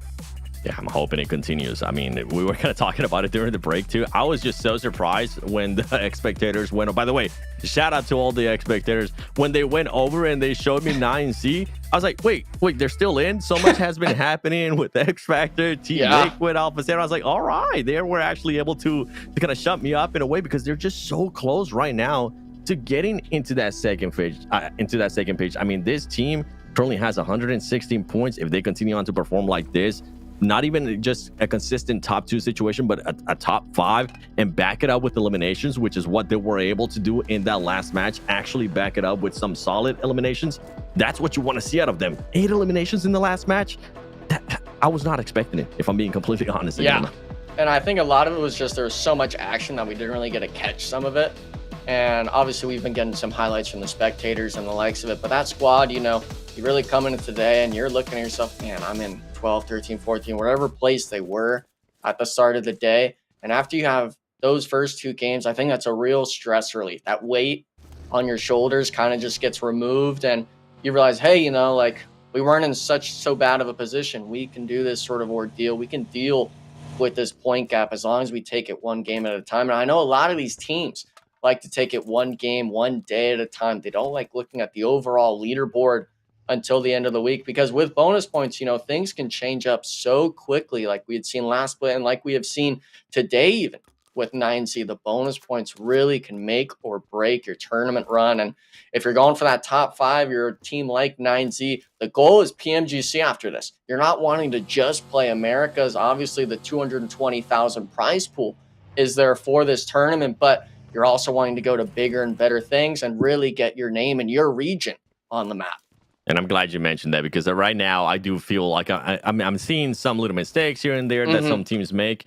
And I'm kind of brushing it off, but especially when we get towards the final weeks, when we kind of have an idea which teams might end up making it towards PMGC League, I think that's when we'll start narrowing that. Be like, okay, that stuff wouldn't fly against some of the international teams. I mean, we have seen what 4MB has been able to do in their region, right? They absolutely end up dominating.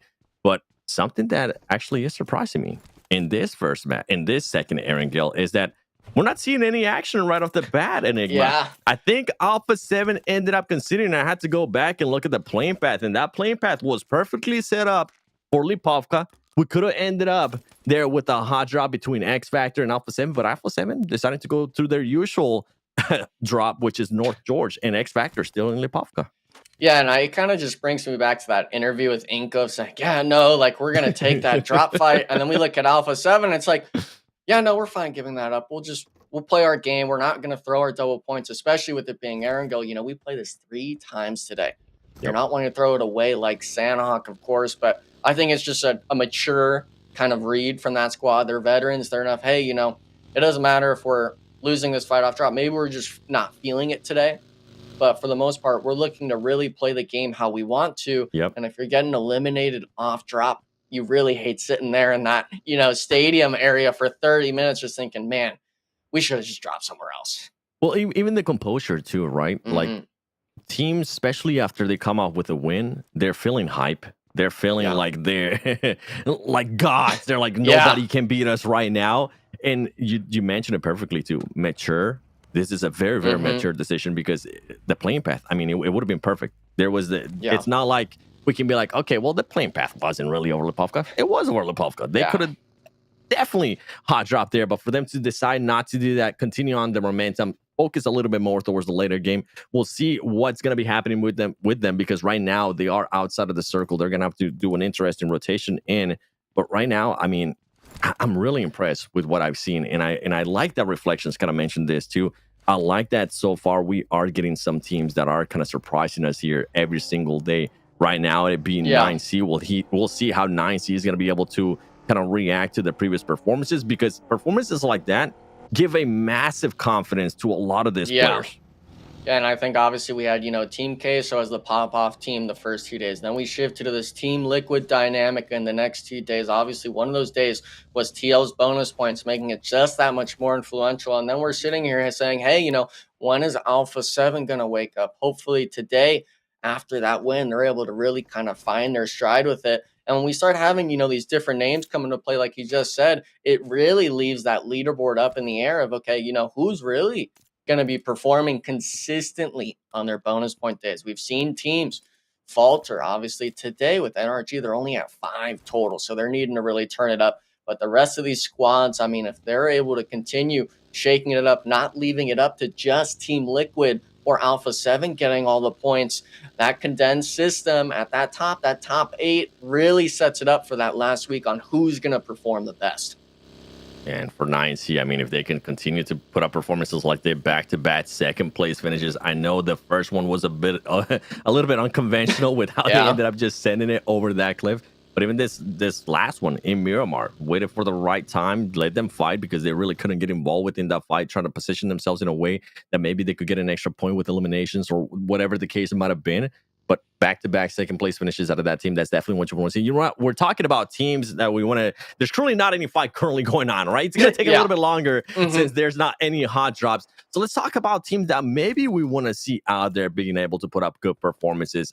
We still have tomorrow, which tomorrow is going to be interesting because usually today will be the end of the week. And due to certain situations that we ran into, it's not going to be the case. We still have tomorrow, which is going to be, I believe it's Group B, that's going to be having their double points. Furia, All Glory Gaming. On top of that, you have Latin Kings and Intense Game. And I feel like Intense Game is definitely one of those teams that's looking forward to tomorrow, given with how currently they are positioned in that leaderboard that lasts with only 57 points. Yeah, I'd like to see some moments of brightness, hopefully today, so they're not going in completely blind tomorrow when they have their set of matches. But I also got to point out, All Glory Gaming, in the first 2 days, we had some moments of brightness, top threes, some eliminations to their name. Same thing with Furia within the last 2 days. Both of those squads are needing to make sure that tomorrow, hopefully, they're able to perform somewhat consistent today, because tomorrow is going to be, after that, that's going to be all of week one played out. You're going to look at that leaderboard and say, hey, you know, this is the stuff that's going down right now. This is how we ended up after all of, what is it, the 30 games that we had played. So you're really going to have to start seeing these teams make those changes after each week, or even after a day of play, potentially, if they're wanting to continue to stay in that race for PMGC.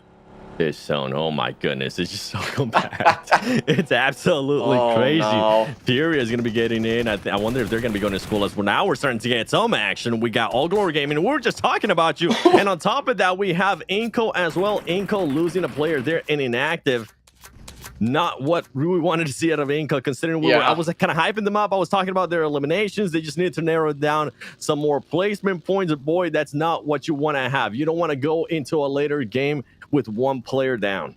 Yeah, and I mean, for the most part, the real disaster was just that zone shift for these squads. We saw everyone on that southern side. They were congested in that farm area, all choosing to rotate right next to each other. You're All Glory Gaming. You're already set up the compound. One elimination is great for the start of the match, but the issue is going to be, can you continue applying the pressure? But one team that's kind of done it right, Seven, has been X-Factored, actually down to just a solo. It looks like Federal might actually be a 1v1 right here. So down to FSS. Federal is half HP, not taking any damage on the trade, but runs down, almost gets caught out. Not sure where Rattle Boy's at, but FSS, he's taking the initiative. The nade bounces off his dome. He gets in the vehicle. Holy smokes. I didn't think he was going to make it, but now FSS, he drove down. Rattle Boy pulls up, goes for the 1v1, almost takes him down. Twisted Minds wiping out X-Factor. Unfortunately, though, Seven, losing 2 players. Losing 2 players, and boy, what an unconventional escape there that you usually don't see in the tunnels. Federal deciding, I cannot jump over this buggy. You know what? Let me jump in and keep driving down this stairs. Just drive a little bit deeper into the tunnel. Luckily for them, they were able to kind of... no, actually, never mind. I think I just cast a curse them. I was going to give him props, and Federal decided to pop his head. An Intense Game, on the other hand, they were like, you know what? You were talking about us? How about we pop in and send them back to the lobby as Twisted Minds, besides the first game that were kind of given very promising looks, right now not looking good with 2 back-to-back awful games.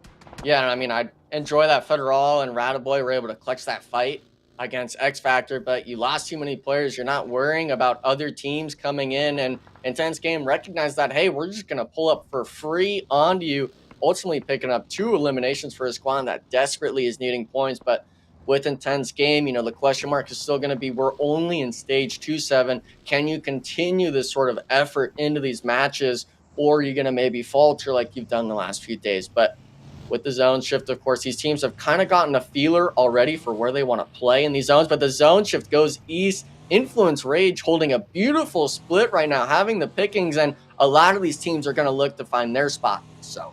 And one of the teams that I'm going to be looking at to see what they do here in this zone is going to be Alpha7, as they were able to pick somebody off NRG early on. As I mean, we saw NRG in this zone is currently not working out for them. Fury is trying to send it a little bit more towards the center. A lot of teams sending it to the center as well. I think we're going to end up seeing a lot of fighting here. Alpha7 is going to stay towards the north. They know better. They know that everybody else is going to be doing the exact same thing. So they're like, you know what? We're gonna do something a little bit different. We're going to focus on that northeast section, try to find our spot, and not force a fight if we don't need to, as we just see teams crushing down Latin Kings fighting against Furia. Furia was up there with Alpha7. How did they get here so fast?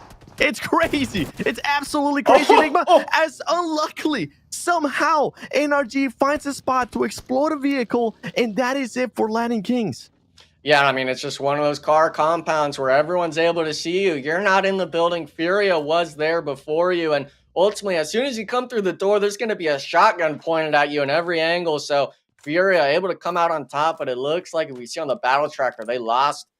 Actually, it looks like they're able to get a reset. I was going to say, it looks like they lost 2 players almost. It looks like it's going to be a reset, thankfully for them. But these squads, I mean, 7, we're talking in this sort of shelter area. There's so much flat terrain that as soon as you start driving in the zone stage 4, even 5, you're going to be having people getting blown up left and right. Yeah, boy, was that a perfect example there of what you're talking about, because there's players that definitely got blown up there. It didn't end up going on Latin King's side, but oh well. It is the name of the game. As we were earlier talking about some of the splits here, I'm looking at the map. I know it's currently not on the screen, but I just want to let the viewers know that Alpha7 did end up slowing down. They are kind of just chilling on that northeast side of the circle and waiting it out patiently, honestly, kind of doing exactly what Influence Rage did. Yeah. And I'm so glad you mentioned that too, Nima, because Influence Rage, they were kind of doing the split that Team Liquid had in the previous Miramar match, which was that 3-1 split. And that's right now what Influence Rage is doing, and it worked out wonders. And it's so far, I mean, even though they don't have a lot of eliminations for Influence Rage, only 2, it could end up working big time in their favor. Yeah, they're currently holding that sort of graveyard compound, just dead center of the zone. They actually have Law, though, trying to hold it down solo. If he's able to kind of play loud, like we were talking about at the start with FSS on that Erangel, if he's able to kind of deter people, his squad could very well hit that double elimination mark really early on in this game. And the reason why you hold these sort of splits early on around the side of the map is for you to have your pickings on the most center spot in the next zone shift. And it's really going to come down to this spot on if TL is going to be in it. Is this eastern side of it going to be in play? But Influence Rage, actually, they're going to be blessed. They're in the compound center. It's going to be on the marks of the western and the north side, 7, to really try to work themselves into this zone to try to get themselves a few extra points. And look how much space right now that we're actually looking at the map. How much space Alpha7, whenever they do end up making that push, they have to work with. Wow, they're just going to have a lot of free points here in regards to placement points, because they're not going to have to fight anybody anytime soon. Meanwhile, Loop's trying to figure out how can they possibly get in here. NRG as well. You do see Team Liquid.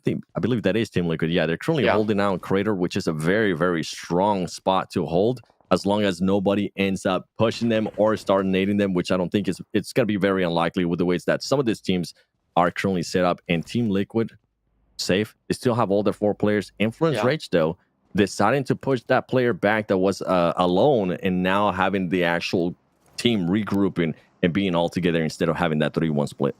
Yeah, the question is going to be, can they find the shots on the players driving in? Obviously, the western side is going to be where we're going to see a lot of these knocks and fights happen, maybe on the southern edge too. But it's one of those spots where, you know, if teams choose not to rotate into you, obviously that eastern side where Alpha7 was at, completely free, because no one wants to play in the open field. You're wanting to still play for a prime position. Alpha7 actually opting to leave that northeastern side. I'm not sure if they're just looking for the eliminations early and maybe able to rotate back, but this squad is playing very aggressive still on this Erangel. Here I was saying, you know what? Alpha7 is not going to have to fight anytime soon. And Alpha7 was like, 7, we hear you, but we actually like fighting. Yeah. So we're going to be looking to create some type of fight here, as they're going to be able to look down on Intense Game. And maybe they thought that north area, even though they would have had a lot of room to work with, it was just too unpredictable, and it would ultimately leave them out too open. We'll have to wait and see what Alpha7 is going to ultimately be doing, because right now you have All Glory Gaming making a push into Inco, and it's not looking good. As Inco, Nenebete being able to find an angle, he ends up getting knocked too, and it's none other than Vitali being able to clutch it up for Inco Gaming.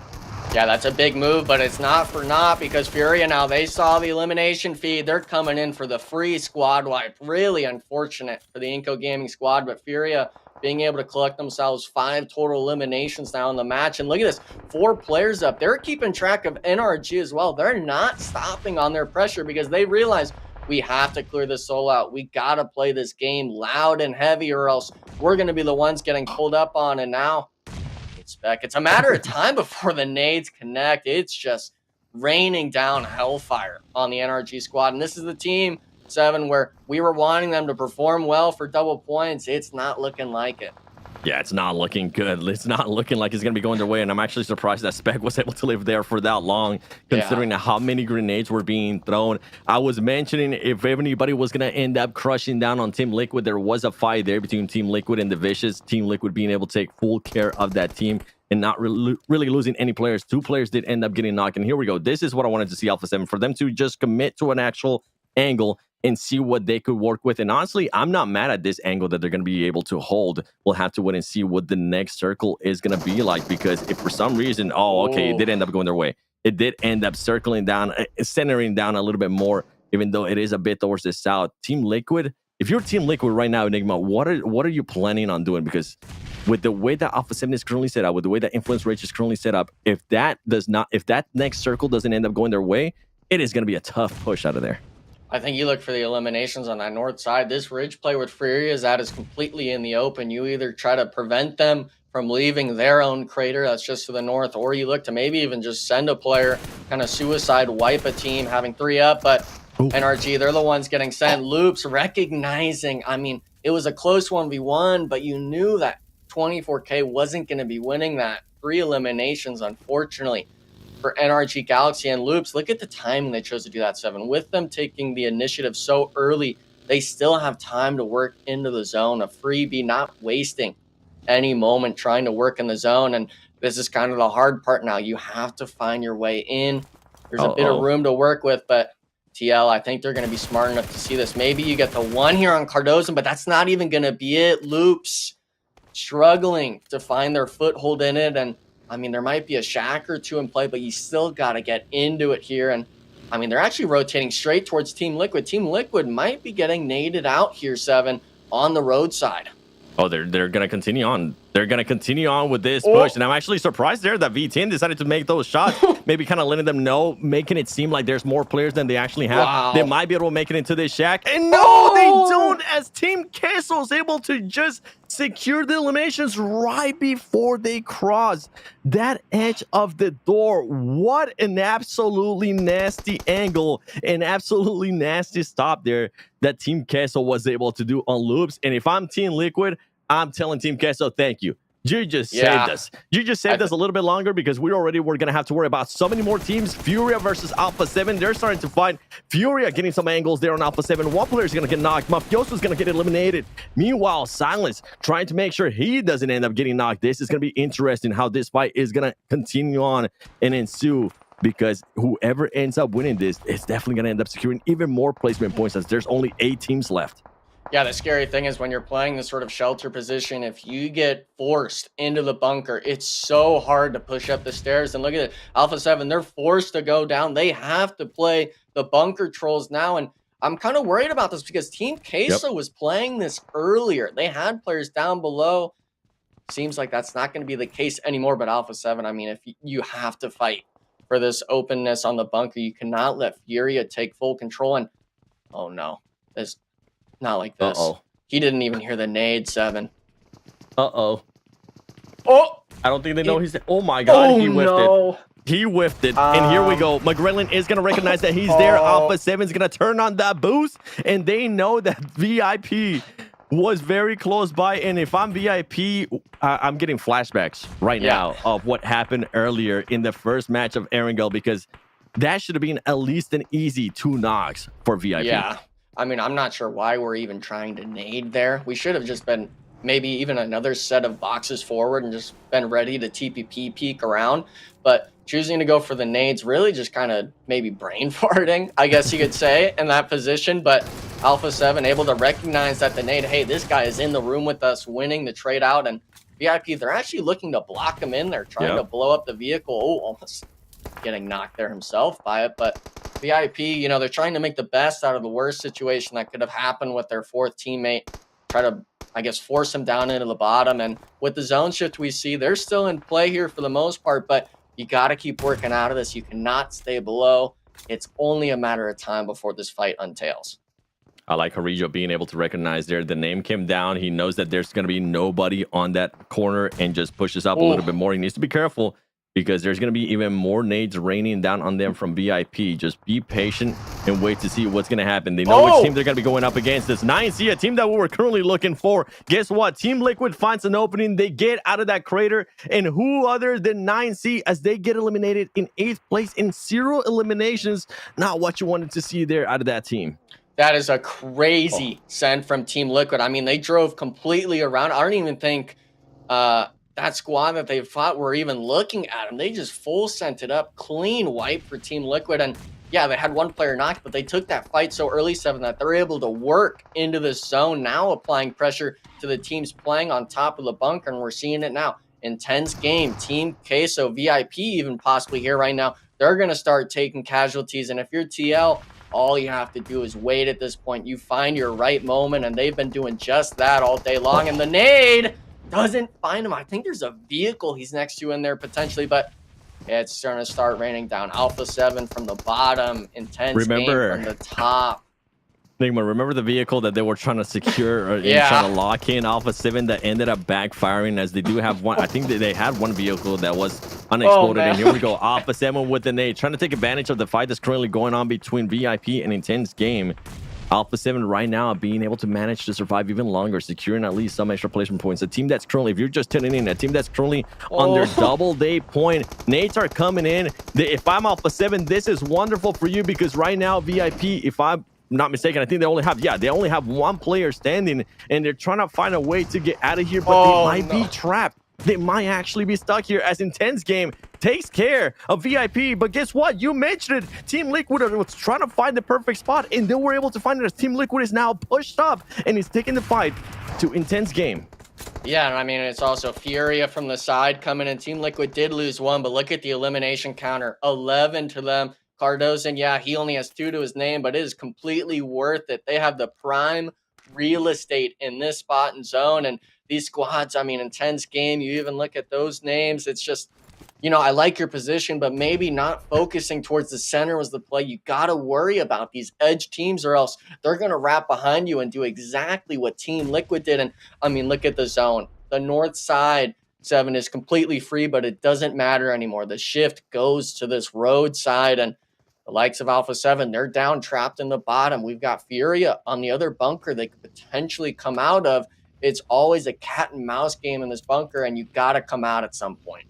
And Influence Rage, I mean, they have been so patient. They're looking good right now. Furia Esports is going to have to make a push here. Are they going to want to focus, prioritize a little bit more the circle, or are they just going to be fully focused on making sure Alpha7 doesn't get out of here? Because remember, they know that it is Alpha7. They were able to eliminate Mafioso. They were the ones that made this push up and made Alpha7 back off. And meanwhile, Alpha7 is just playing ping pong, going back and forth from exit to exit, trying to find an opening to just get out of town. And they are going to be able to find it as Fury just decides to concede and focus a little bit more towards that circle. And they're going to be able to do just that. And meanwhile, Influence Rage trying to get into an action here with Team Queso. Alpha7 is going to come out on top. A lot of madness is about to ensue as fights are going to start happening. Influence Rage, they've been patient for such a long time. They're trying to find some angles here on Alpha7. Courageous going to be making the push here through the smokes. Can they connect first? Can they be the first ones to get a player knocked there for Influence Rage? Because they are down a man.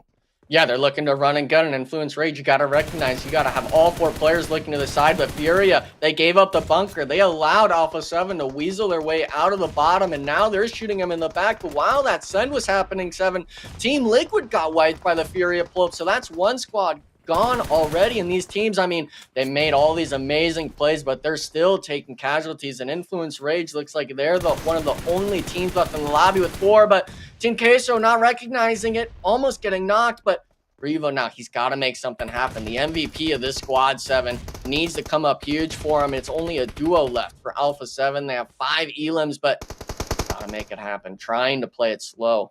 with the smokes. They I think they might be able to pick up Carrillo there. You were talking about the duo. I think they might be able to reset that last player. Influence rate is not looking like he's going to end up going their way. They still have all 4 players alive. So they could end up making something happen here as Furia, one of the players is going to get picked up there by Rebel. He's going to get knocked. Furia was one of the aggressor teams. They were the team that was able to take down Mafioso. And now Alpha7, we saw all the smokes that they were able to put up. They're not going to really have that much utility to work with. And it's going to be an insane push here. It's not looking good for Alpha7 as they have Furia on them. On top of that, they have influence rates to worry about. And oh my gosh, no way that the Fury player decides to stay up for that long. Nigma, what is that man thinking? I mean, he's literally just proning in the open. Just take your time, do the double peek, and get him out. There we go, finally getting the shots down on Alpha7, living way too long in that zone. While that was going on, Team Queso, I believe, lost another player, so they're down to a duel. But while this was going on, Furia has accumulated 12 elimination points. This is their game if they can take these fights seriously. But the zone shift, it still goes to influence rates. Look at this spread. Everything is flat in front of them. And both squads, they're having to make the mad dash out in the open. Luckily for Fury, they still have some of their vehicles, and I think they are going to try to make that dash. Trying to time it perfectly as influence rates ends up taking care there of Team Queso. I don't think they had enough time. I don't think the vehicles ended up working out for them. They didn't even want to take that risk because now they're using just smokes and grenades on their favor. And right now, if I'm Influence Rage, I'm just waiting patiently because you got everything going your way. They're not going to be able to see you. You are going to be able to see them using that TPP advantage, especially with the way that the terrain is currently working out for them. But Fury is saying, we don't care if you have the terrain advantage. We're just going to start throwing grenades. We're going to make this area a red zone as they were able to knock one of the players there from Influence Rage. Influence Rage still has 3 players up.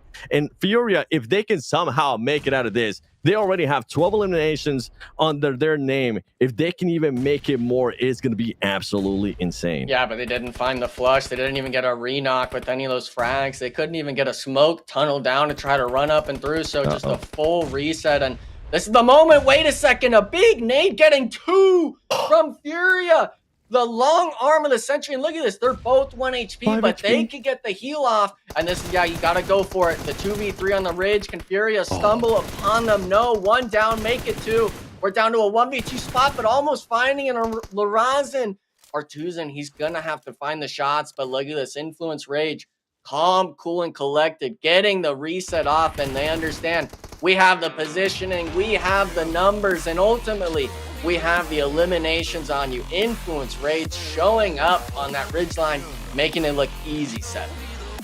Influence Rage played that out so well. I know there was some scary moments there with wonderful grenades from Furia, but overall they were able to be patient, and Furia, with them having their back towards the blue zone, Papa Blue was going to be doing so much damage. They really couldn't figure out a situation there where they could maybe bait one player, have the Influence Rage players kind of shoot at him, and overall, absolute madness though. What a performance. What an absolute performance from some of these teams.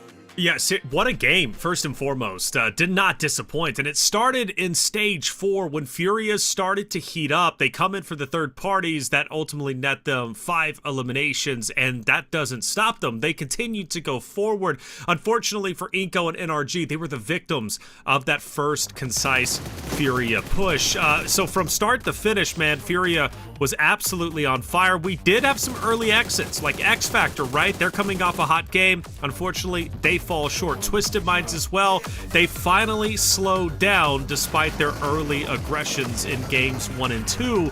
And then, of course, 9Z, the consistency finally stopping or at least taking a bit of a break for game number 3. Still 3 more games to go, though. If you are a 9Z fan, they're going to be just fine. But let's walk it back, right, to Furia making this push right here, Enigma, right? Yeah. This is where they come in for the third party and start their domination. Yeah, and I mean, they pick up, I believe, 2 out of 3 of those Inco players getting a thirst and a regular flush out on the Inco Gaming squad. Then they turn their sights to full ascending around zone to the bunkers. That's a squad where you really have a tough time seeing those plays enabled and kind of envisioned by your IGL, but they make it work. Obviously, Alpha7 made the same exact play almost.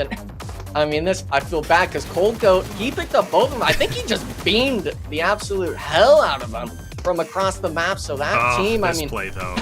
There was way too many Taylor going on here. I was so disappointed in this 7. Like, Strap had such a good opportunity. Does he take all the Alpha 7 members out there? No, but I mean, at least get 2 of them. Yeah.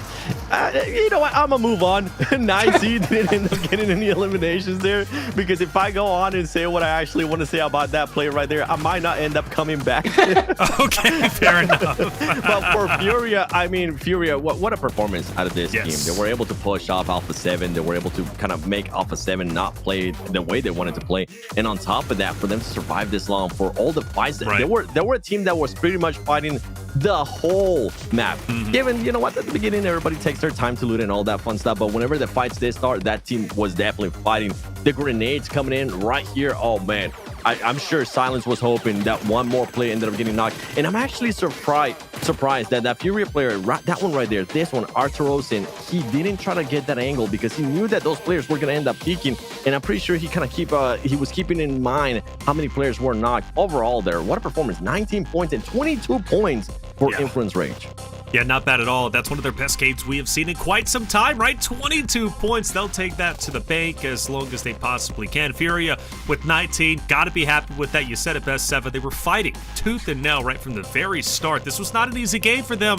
Hey, but sometimes good things in life, well, they're not easy to achieve. Now, shout out to Alpha 7. They do finish in 4th place, but they get 18 total points based off their bonus points, and a Team Liquid getting away with 14 could have been a lot higher for them. Honestly, I expected it to be a lot higher, but it was just such a scrappy end zone. The fact that Alpha 7 Enigma gets out of that bunker shocks me. I thought they were stuck for sure. They had 2 burning cars in front of them, non-stop Molotovs, non-stop grenades. At one point, VIP was in front of them, yet they made it out. Yeah, they chose to make the 180. They're saying, why don't we go back to where we entered from? And that was right when Furia made that full send on a Team Liquid. They remembered in that elimination feed, so-and-so team just got knocked. That's TL. We gotta go for their position. And even though they lost one player going for it, you getting the wipe, the positioning, the placement is worth its weight in gold. And that's why that squad, they were able to definitely move up the board. And we can even see it here. Look at that, 7th place from Furia. Yeah. Not even bonus points for them. Still able to make it in the top 8 off of that. 7th place is great. Alpha 7 also moves up to 3rd. Again, I think 2nd place 7 is inevitable. Alpha 7 is that team that should pass up Influence Rage. Honestly, they probably already would have if it wasn't for Influence Rage having a phenomenal game number 3. Yeah, Influence Rage played out that Rage so perfect, waiting for all those third parties, just picking off eliminations back and forth. But yeah, for Alpha 7, I'm actually surprised that they were able to even get more points with how that last game went. They were forced to go into the actual tunnel. VIP, luckily for them, ended up throwing that play, ended up throwing the grenade and not knocking any more of their players. And then they go back and challenge Furia, waits for the right moment for Furia to pop out, and then Alpha 7 ends up securing some more of those extra placement points.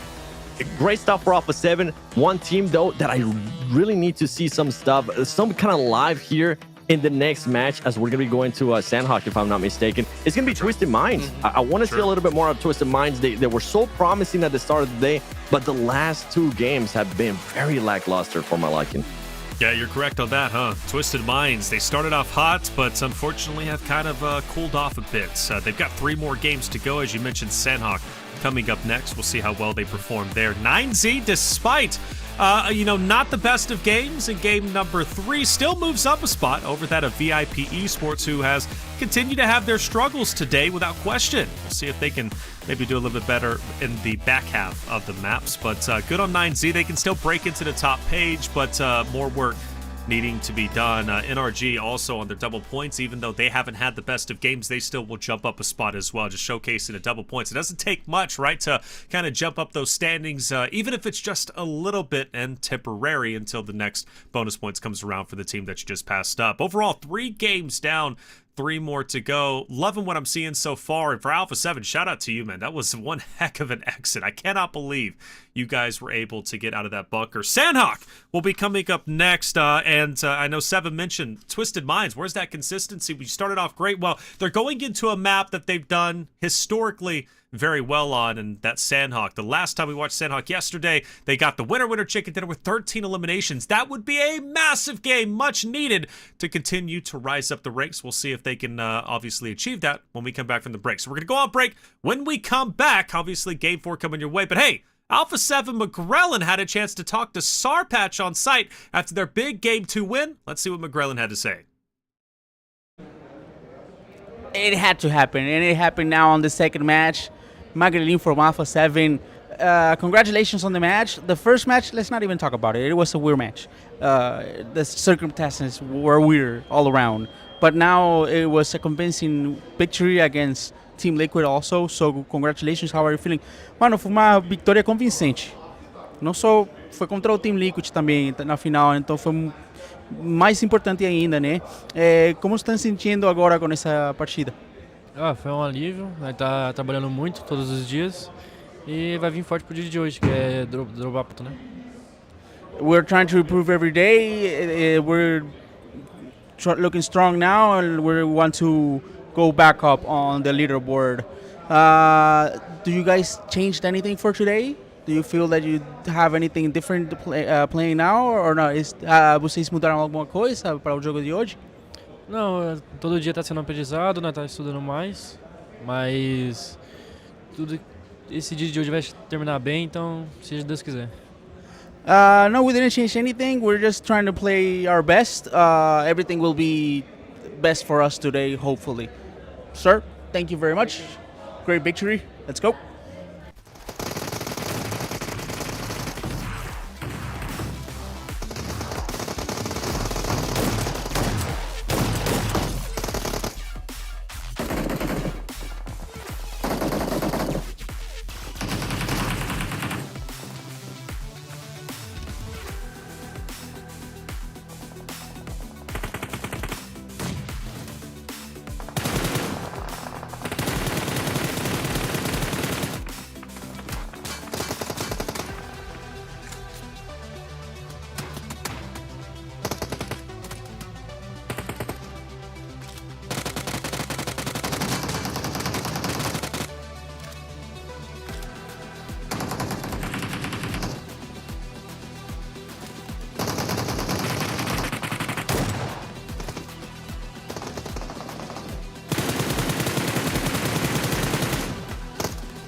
Welcome back, everyone, to the 2024 PMSL America's Fall Season, day number 4. 3 maps down, 3 more to go, and Sandhawk, the odd map out, is about to be played, and I can't wait to get into it for a number of different reasons. The main one, though, is that Ruins fight that the teams, both Inco as well as X Factor, are just excited to get into, man. Inco, especially after that interview, you could tell it's a bit personal for them at this point in time, and they don't want X Factor to skate by them anymore. They want to go head on with them. I'm your host, Taylor Reflections Noble, joined by, of course, the wonderful casters of Seven and Enigma. We've had genuinely some great games today. I've really enjoyed it, and some moments that teams should have been dead and out, but they find a way to make it out and ultimately survive. Alpha7's a great example of that from the bunker. Again, I'll continue to harp on that. Furia making a wonderful run throughout that map number 3, Erangel. We'll see that one more time at the end of the day, and I'm sure it's not going to disappoint.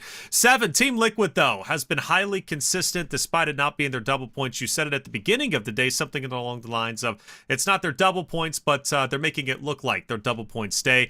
I'm in full agreement with you, man. Their positioning's been great. How do you shut a team down like Team Liquid? Because they're just so good. Do what Furia did that last match, because boy, oh boy, we didn't even know it was happening. Furia ended up sending it to them. I feel like, especially with Brazilian teams, you just got to meet them with aggressiveness. You got to be able to surprise them. You got to be able to shock them. We saw, I think it was Loops. Loops was getting some shots there on Team Liquid when they were still in the crater. They weren't able to convert, and then Loops kind of ended up just mulligan, trying to get inside that little shack, and it didn't end up working out their way.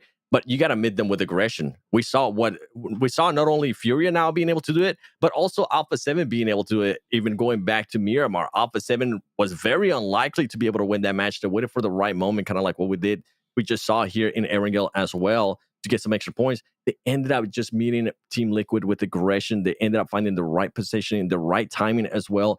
Ended up third-partying them. But right now, I mean, it's easier said than done. I could sit here and say, you know what, be aggressive, but easier said than done.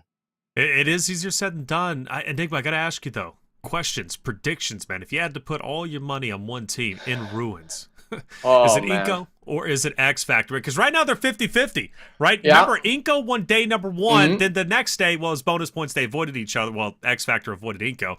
But then the next day after that, it was X Factor of 1. So now they got this tiebreaker, best of 3. Who wins it? I mean, I got to give it to X Factor. They look like they've been on fire the last few days, while Inco, you know, they have that ego statement with the interview. We were taking a long time kind of getting around to, like we just think, you know, they're kind of full of it, not wanting to fight us off rip. But I got to give respect to X Factor. They're playing well within the last few days. They chose to play their bonus points the correct way, while Inco Gaming, for the most part, has been struggling compared to them in terms of consistency. So Inco, you're out of the list for now for me. Hopefully you're able to kind of change that within the next few days. But for today, at least, it's got to be X Factor.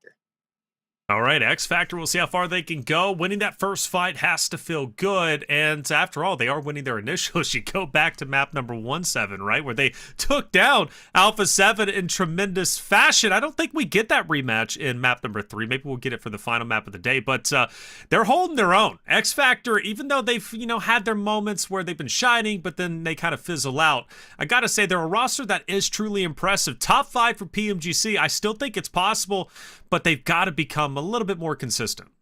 Is it bad that I kind of, usually I'm a great advocate when it comes down to hot drops? I'm like, yeah, do it, baby, go for it. But for a team right now like X Factor that only has 29 placement points, maybe go back to doing what you did whenever it was your double points, and maybe go back to playing the little passive, the little safer side, especially going into Sandhawk. I know a lot of people kind of tend to just rush off Sandhawk because it's just such a crazy map. So much can happen between the map.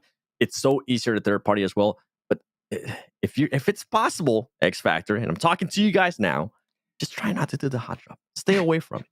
Secure those placement points. That's what you guys need. Secure those placement points, because we know you guys can frag out. I mean, you guys won the fight there, even though it was at the beginning of the game. You won the fight against Alpha7. Yeah, but the fight in ruins, though, 7. It's such an epic fight, man. I want to see it. Man. I'm torn. I love Sandhawk, and I even said I'm an advocate for hot drops, but they really need those placement points. Now you're valid, man. They did the best when they avoided the hot drop, right? Yeah. That's where they shined. That's where they got the most bonus points on their day. If they could replicate that, which they should, then they should be all right. Top 5 would definitely be well within their grasp. We'll see if it happens. That's just one of the many fights that end up happening. Again, going back to the Twisted Minds conversation, they won this map yesterday, and they did so in tremendous fashion.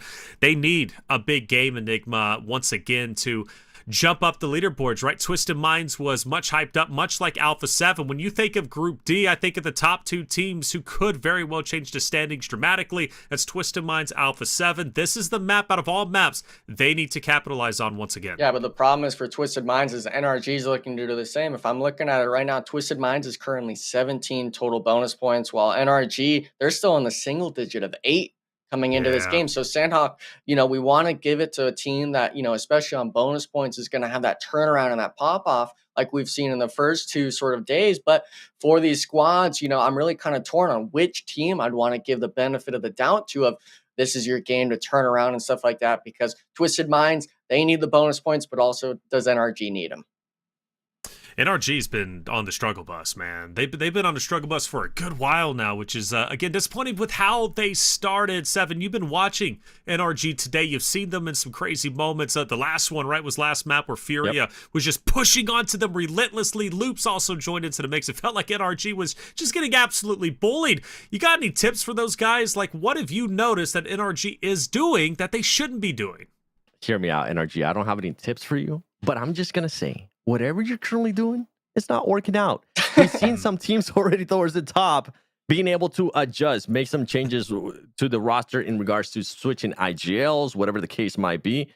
If this continues on, and I would actually not even do it right now. I would wait until the end of first week and then make some changes if this continues on. If they're not currently wherever their markers are at, right, Enigma? Because you don't, if this is going not like how you expect it to, don't do it yet.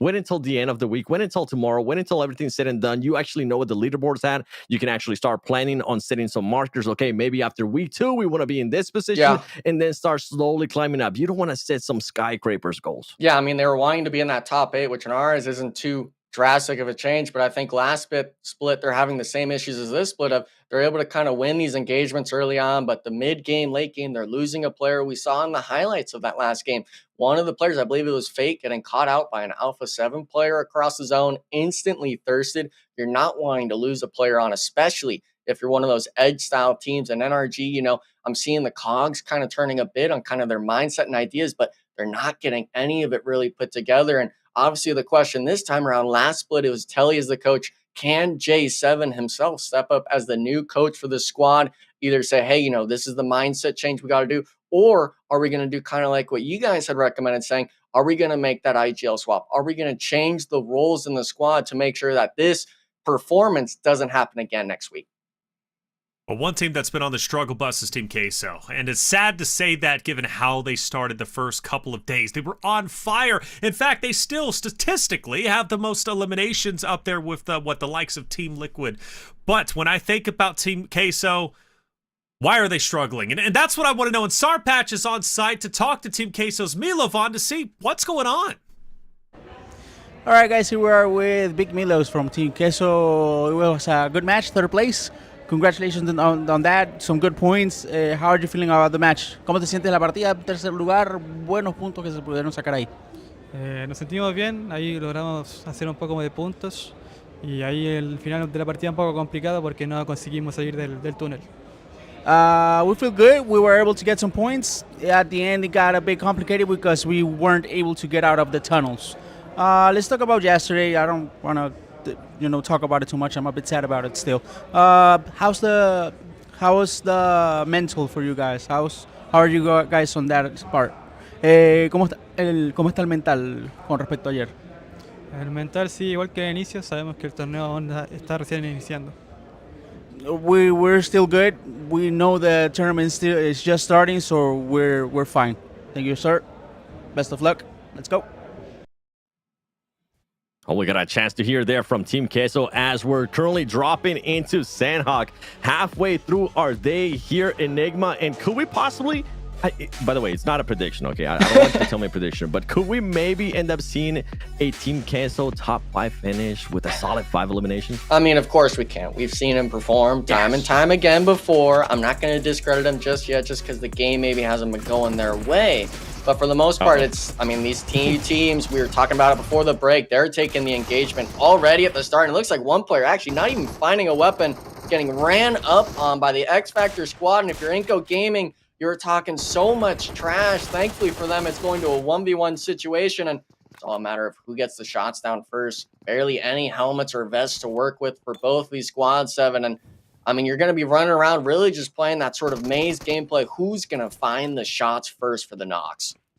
I try to persuade X Factor there. I think the message didn't get in time because they are going to continue to hot drop. They are going to be able to reset here, though, which is going to be good for them, and it's going to slow it down a little bit more. It's going to have them think about what they want to do with this fight, because now they have the upper hand. Inco did end up losing one player, which is good to see. But if I'm AGG, by the way, I'm just going to be positioning myself in a way, depending on where the circle goes, to possibly try to third party this fight. I mean, they did this exactly the same spread for AGG game one. They let both of these squads fight it out, and they looked for the pickoff. And it's not even just AGG. Fate on NRG landed just to the south side, trying to move forward and look for their own eliminations on these matches. And that could potentially be a fight on the edge. But the main thing, of course, is going to be this Ruins fight. We're seeing Baton actually was able to find a frag grenade to himself. And this is the early engagements. When you start getting these knocks early 7, you really start taking damage. And if you all land Ruins, you're not all going to have first aid. You're not going to be healed up fully. So this is where you start really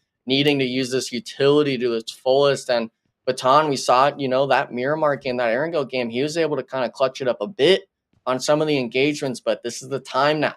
You can't let what Inco and Active had said you go and get to your nerves. You got to go for this fight, and might be a big nade. Does good damage, but not finding the knock. And I think there's a there's a player ratting upstairs outside. So Inco needing to find the right moment to strike here. Yeah, X Factor needs to be careful. I know that I mentioned that they have the players advantage, but they might be a little bit too focused down here on this players. And there you go. Great Molotov. By the way, their inactive is going to end up getting eliminated and sent back to the lobby, as he's just going to have to wait and see what his teammates are going to be able to do.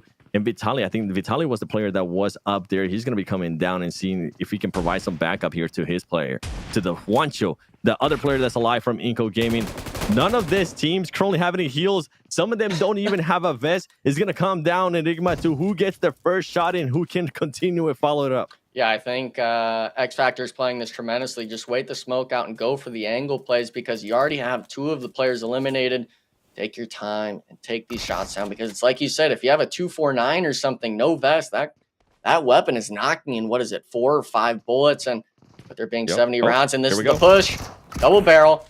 Juancho trying to get a bit of a jiggle, baiting actually for Vitaly, but X Factor, they're noticing it, going for the shots, but it's 1-1 on it. They full man send it 7, and they get the clean wipe, and we are wanting the BM7, the sprays into the bodies. You love to see it.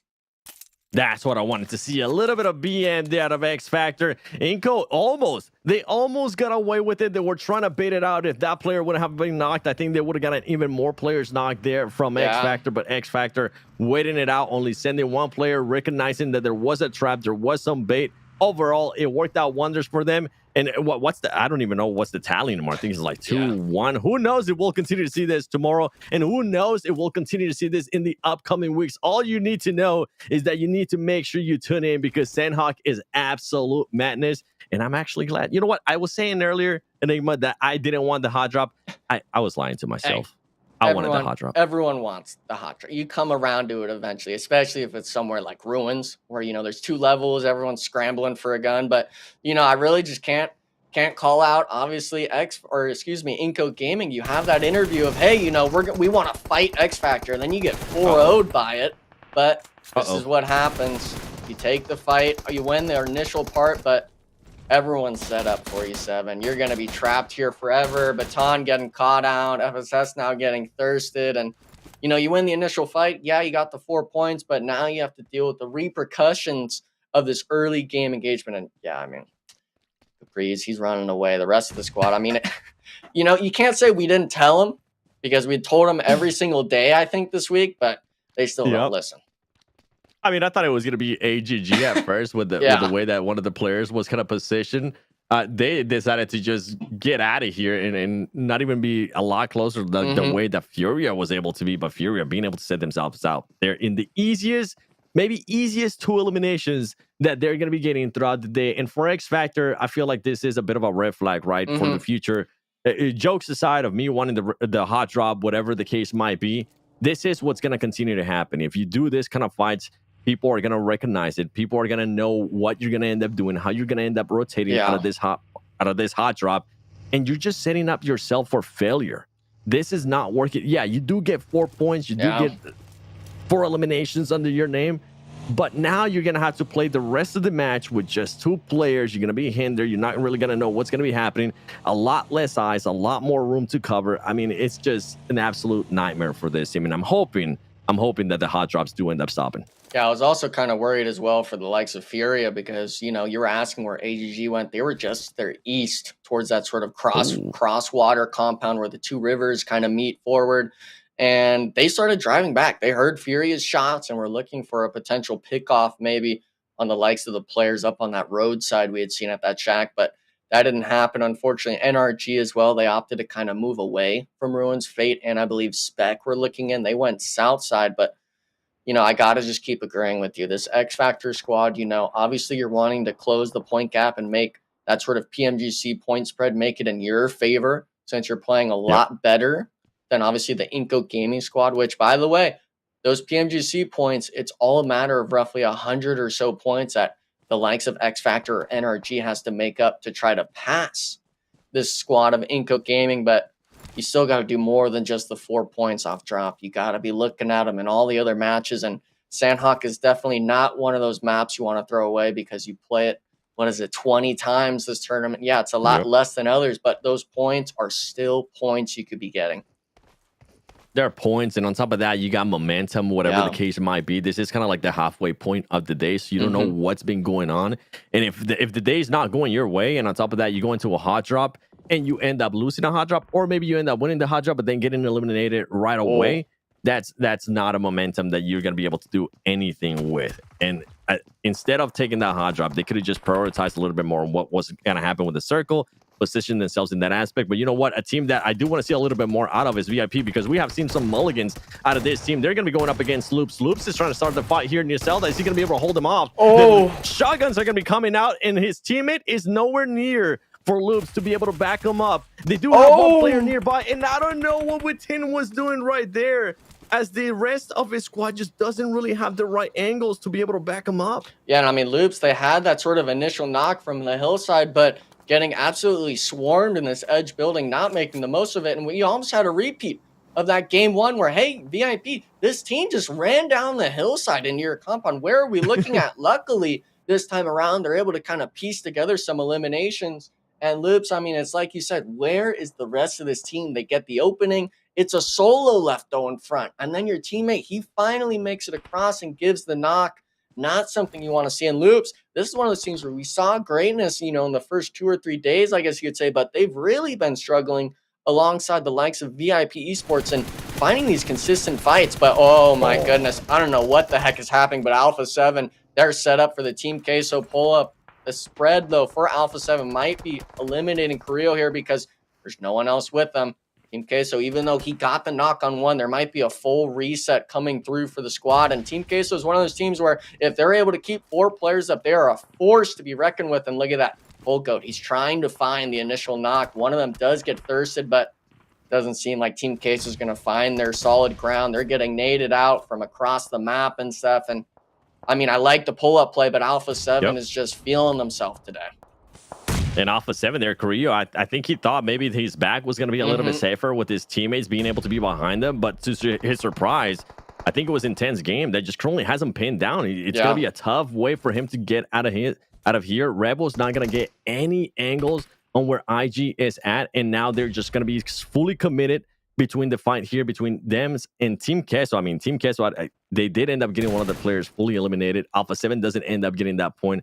So whatever surprise was they were planning on, it doesn't end up happening. Now they end up split, and they need to be careful because Sandhawk is known for being able to you're just able to third-party teams so easily, as we're being able to see it right here from Intense Game. They just have to pop over this edge right here, this little ridge, and be able to get perfect angles on where it was Carrillo or maybe Team Queso.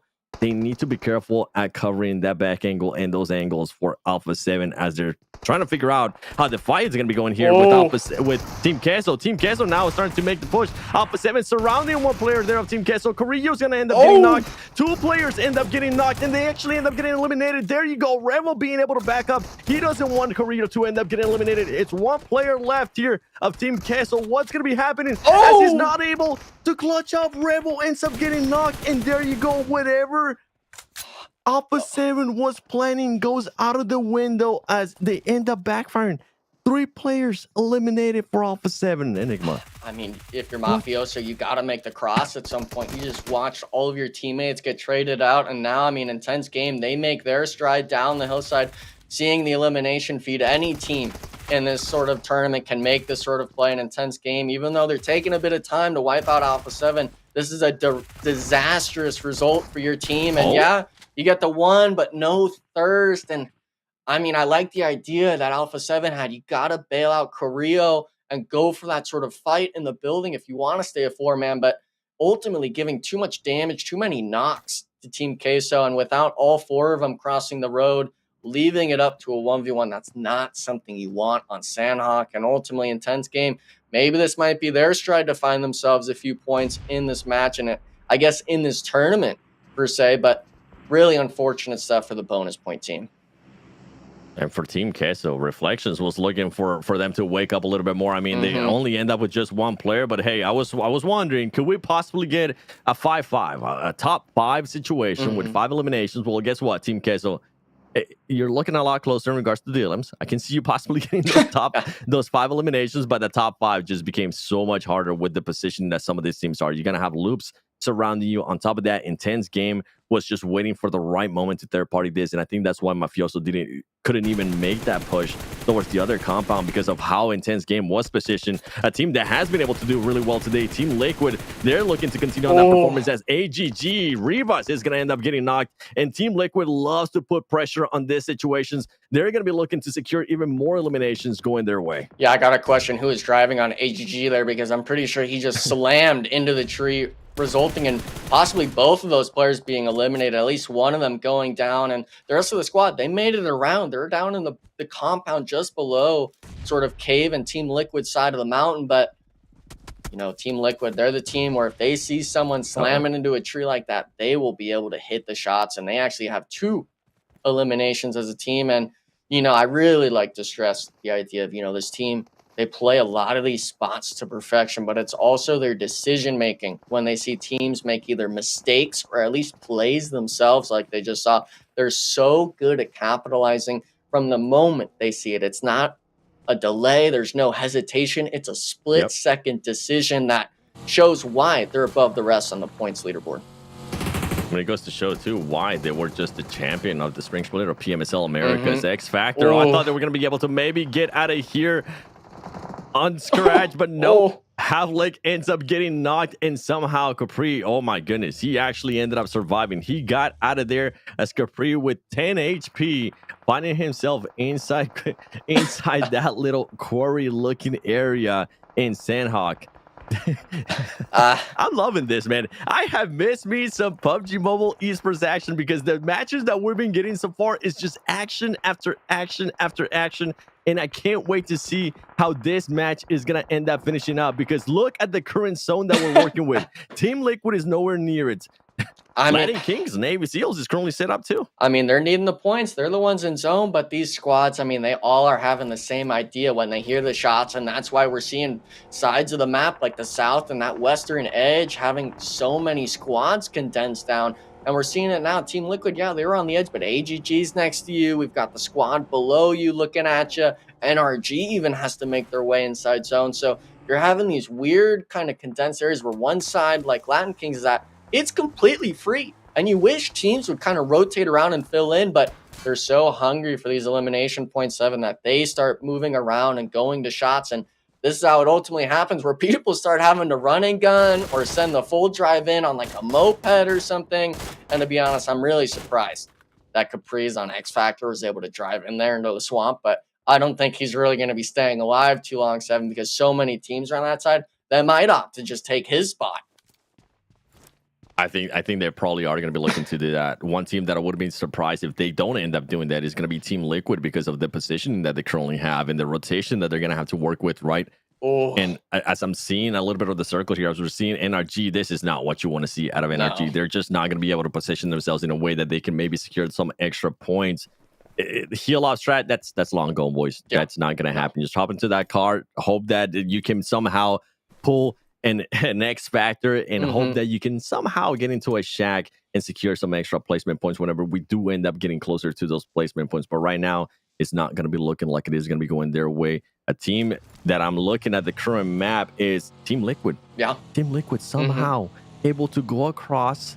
Okay, there you go. That's what I was wondering when this fight was going to happen. I thought Twisted Minds was able to acknowledge that Team Liquid was going to get in a little bit closer towards pretty much making a free push. And NRG, you know what? I'm glad you did this. I'm glad you decided to be like, you know what? It's going to have to happen. I can't wait any longer. Let me go for it. And it ends up working out for him right now because at this point, I don't think any other team knows that he's there besides just the vehicle being there. Yeah, and I mean, you know, Caprice is not going to make a move from the swamp. He's down in there solo. He's trying to do the exact same thing that 24Ks is doing. And one thing I'd like to make note of is NRG got completely kind of pushed out there in the edge of zone because AGG chose to sacrifice a player. Hold up the edge, make sure that they're able to come in either as a one-man or even potentially wipe them before he gets knocked to the blue zone. So really kind of split-second decisions that these teams on the edge are making that I feel NRG is lacking in terms of envisioning that. And now these teams, obviously we were talking about this west side, the south side, the shift is still making those same Team 7 have to work in. Team Liquid will have to come through the swamp. AGG will have to move forward, and you really start to wonder who's got the utility really to even make it into this next zone. I think Team Liquid was really hoping that nobody was going to see them trying to make that push out. Oh my gosh, how is that player still alive? But Twisted Minds earlier on, they just decided that that wasn't going to end up happening. There you go. NRG ends up getting eliminated as Twisted Minds still has all their 4 players alive. Everybody else is going to be fighting. You can see there on the elimination feed.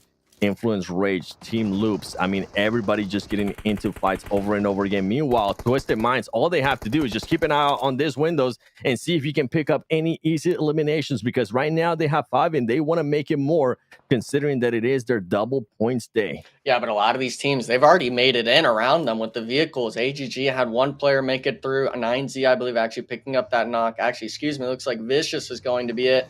VIP's holding out. Team Liquid and Twisted Minds, they still have to work into this next zone. Yeah, they might have a few rocks and stuff like that, but look at this 3-man in a vehicle. Oh, no, wait. There's a Team Liquid solo behind them. Oh, man.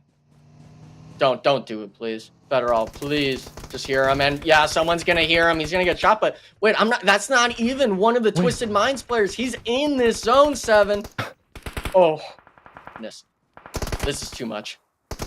What is he doing? He's waiting so long. I wanted Mythic to start shooting right there. He finally ends up shooting, but I think it might have been a little bit too late. I feel like Mythic would have been able to get just such an easy elimination point whenever the rest of the Twisted Mind players were just kind of running around. He literally saw one player just straight ahead. He decided not to take the shots, but here we go. I want to see how this fight ends up turning out, as it's going to be Twisted Minds against VIP, and guess what? Twisted Minds, with a little bit of help there for Influence Rage, make quick work of VIP Esports. Yeah, and I mean, VIP Esports just picked apart. They had that ridge line, but not able to apply any pressure. I'm not sure if they had no frag grenades or maybe just no, I guess, pressure from that uphill advantage, but getting cleaned up from both sides. That's not something you want to see from that squad. And I mean, we got to go back to Mythic there, you know. I honestly think if he didn't shoot that late, he should have just not shot at all. Waited for VIP maybe to get a knock or two on a Twisted Minds players, and then he can go for the cleanup. But you know, I believe he still got one thirst. He got that elimination point for his team and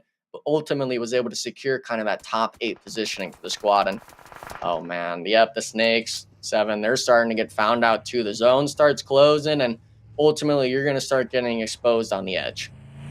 9C ends up with just 2 eliminations, but at least a top 5 situation. That's good to see out of that team, considering that is another team that's currently between those double points. A team that really we haven't been able to talk much about because we haven't really seen much about. It's going to be one that we're about to start seeing a fight with, which is going to be none other than Latin Kings versus Navy Seals against the Vicious. And the Vicious, I mean, if they can end up taking over this compound, that'd be wonderful. With them, they have 6 eliminations to their name. I mean, so many teams right now stepping up to the plate using Sandhawk, the menace of Sandhawk to their advantage. And there you go. First opening is found by the Vicious. The Vicious is going to start pushing up, but Latin Kings is able to hold them off. with the shotguns coming through. And now instead of being a 4v4, it becomes a 4 versus 3, as there are currently just 3 players alive there from Lightning Kings. Their grenade is going to be coming through. I think he's going to be... Oh, there you go. He moved just in time. He was about to bank it off the door, and it would have been one of the easiest knocks possible. Yeah, but you can't go for the reset. The Vicious realize this. You got to go for the shots. Don't let them get the resets, and they get one, actually. It's actually going to be 3 players being knocked still for Navy SEALs. He went for the revive, and now the Vicious, they swing the tides back to their end. Lightning Kings, I mean, they had less eliminations, but if you have the compound, I thought they were going to be winning this fight. Ultimately, now they got to back up. They have to concede that side of the road, 7. A disaster for the squad. And oh my goodness, he's barely even making it across. This is not what you're wanting if you're needing the points.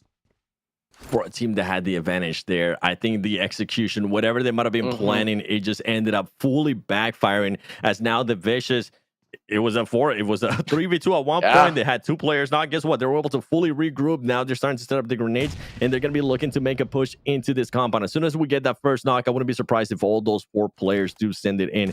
Meanwhile, while we've been seeing this fight happen, I'm so glad we're getting this view right now, Twisted Minds, because Twisted Mind has just been spreading out, trying to get different angles, as there's just 1 player left alive there for Influence Rage. If Twisted Minds can take care of this player, it's going to be one of the easiest wins possible, as it will be easy pickings between that fight happening between Lightning Kings and the Vicious. And guess what? It's not even going to be Lightning Kings, because they're already out. They ended up getting eliminated. And there you go. Influence Rage, the player that was the last one alive, gets found. And now it's going to be a fight between here Twisted Minds and the Vicious. The Vicious still has all 4 players alive, Enigma. Yeah, I mean, this is the last zone, though. It shifts into nothingness, and I'm really liking Twisted Mind's position, because look at this. Radaboy was able to get insanely close. He still has a frag grenade to his name. If he can find the opening for his squad, if they could play the zone timer right, see if the blue zone will be able to kind of soften him up a bit. This could be free shots, and I mean, he's got the Groza 7, he's got the level 3 helmet. If he can find the knocks, gets one instantly on the prone. And look at this, the smokes from the Vicious working against them. There's no angle for them to peek, and a big nade. The blind through the smoke, the bank gets one, and Twisted Minds, they're going on the aggression now. They're not going to be waiting, and smokes now, he's going in. Gotta find the shots. Look at this, rezzing in the open. The smokes give out, but he finds one. Gets the thirst as well, but I believe now it's just a 1v2, and Twisted Minds, the 3v4, the compound 7, coming in clutch with the snake play. Love the play that Twisted Minds was able to do there. We were so distracted between the Vicious and Lightning Kings that we just didn't even see their setup. They were able to spread out so well, get different angles, position their players in such a great way that for Twisted Minds, the changes that they have made, having Federal there in that squad, putting him in the position where he's going to be able to excel, and boy, did he excel that round as well. Overall, Twisted Minds, this is what I wanted to see. On double points. Without a doubt, you know, yesterday they were champions on Sandhawk. Today they return as those champions, ironically, with 13 eliminations both days, right? So within 2 days on Sandhawk, they get a winner chicken dinner and a combined total of 26 eliminations, matching the energy of Team Liquid from yesterday on Miramar. Good on them. But this is where we started, right? The big highlight piece, Enigma, X Factor versus Inco. How did it all go down? I mean, for the most part, it was just X Factor outplaying, I guess you could say, even guessing and predicting that Inco Gaming was going to hold these splits. Obviously, you know, it was all for naught. They lost 2 players trying to leave Ruins, but if you're Inco Gaming, you know, inactive, making these sort of remarks at the start of the day with that interview and then fumbling like that, you're kind of just embarrassing yourself on the first week. I'm going to be brutally honest, and if you're X Factor, I want to keep seeing the squad win these early game engagements, because all they need to do afterwards is just continue that into the next part of the game. You know, one of the things, though, that did happen during that Fight 7 was they were able to reset both of them to a 4v3. I think there was only a solo player on each roster, but they all broke away, got the revives, and then went in again, reminiscent of their day 1 fight. Alpha7, though, talk to me about them, 7. They get eliminated very early on. Oh, this was just such a frustrating fight, and I'm pretty sure it was a frustrating fight for Alpha7 players there as well, because they thought that they had everything going their way. Carrillo, especially, I mean, you saw him being able to get a knock there on the Team Queso player. He decided to back off, and he thought maybe he was going to be having a full pre-shifting. And Intense Game was like, no, we're actually set up right now to be able to third-party this fight, and they stopped that in their tracks, and it allowed actually Team Queso to revive that player, at least at that point. But for Alpha7, just such a frustrating fight. And then on top of that, Enigma, you were actually able to call this out during the fight when it was happening. It was Mafioso couldn't even make that push across because Intense Game was just covering every single possible angle. Yeah, it was kind of tragic because then at that point, you know, you're isolated out. For Rio, he's thinking, you know, hey, I'm going to have a teammate right next to me on this sort of side, but ultimately just 3v3 on one side of the road, then you get 1v3 on the back end. You know, you had your moments of brilliance with the ideas, but I think it really just took too long to kind of cross that road and give that support on the Team Queso wipe. But ultimately, those teams, I mean, you know, those are mistakes that they'll recognize and hopefully work towards. Insane, man. 7, look at that. 46 points for Twisted Minds. That, you know, I don't even know. They were in 5th place going into this game. There was, I think, a 30 or so points separating them from 5th place to 2nd. They're making a good run. They might be in 2nd place at this point. I wouldn't be surprised. 46 points. Jeez, I know it is with double points, but even if you take away the double points, it still would have been an insane performance from this team. And Rataboy, the way that he was able to get that angle there, wait for the right moment against the Vicious, making sure he pops up, secures at least 1 knock for his team, allowing the rest of his team to kind of shift up because they know as soon as Rataboy gets up, uses that Groza, everybody from the Vicious is going to start putting eyes on him and is going to allow his team to push up. But overall, what a performance there out of that team. The Vicious too, I mean, we got to give them some credit too. 17 points, 11 of those points coming from eliminations. Yeah, 17 points is big for them because they were sitting in 12th place going into this 4th game. And as far as like placement points go, they weren't really that high. I think they only had a total of 30. Yeah. So good on them for doing so, getting that placement. Vicious, a team that we've seen and had glimpses of throughout the days, but not an overall picture as to how they are. We look at our overall standings. Team Liquid clearly still in 1st place, but Twisted Minds will jump up to 2nd place, overtaking Influence Rage Enigma. Influence Rage has been doing their absolute best to hold on to the top 3. They're slowly dropping down. Granted, they had their double points on Wednesday, or excuse me, on Thursday, right? So it's been a little bit ago, but you got to give credit where credit is due. Twisted Minds have fought tooth and nail to get up to the top 2, and they finally made it. Yeah, no, I mean, it's just Twisted Minds having a pop-out performance on one of their double points days. Influence Rage, of course, today winning that Erangel earlier on today. And, you know, at that point, if you're Influence Rage, you're kind of just cauterizing the wound. You're making sure that this doesn't get too much more in terms of a point gap, because we already see 1st and 2nd. We're looking at roughly a 56 point gap. Next to that, 2nd and 3rd, you're within 9 points or whatever it is of reaching that next part. And if you're any of these teams in this top 8, you're really wanting to make sure that even though these other teams that are in their bonus points, whether it's Alpha7, Twisted Minds, even NRG, you're trying to have yourself a performance of a game to make sure that you're able to stick up with those squads.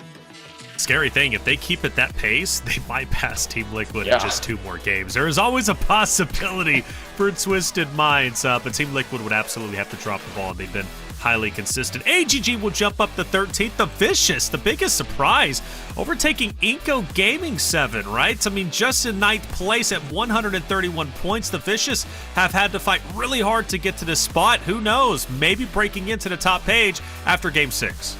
Yeah, I mean, those 17 points, that's why I kind of was highlighting it, because 11 eliminations for that team, that is massive. And you even mentioned it, 2 reflections, as soon as I said that they were in 12th place, if I'm not mistaken, before this game. So a great jump up for this team. Out of all the teams for double points, man, we have 2 matches left today. I want to see NRG be able to clutch up some more points. They have not had the day that we wanted to see out of that team, considering that they had those double points.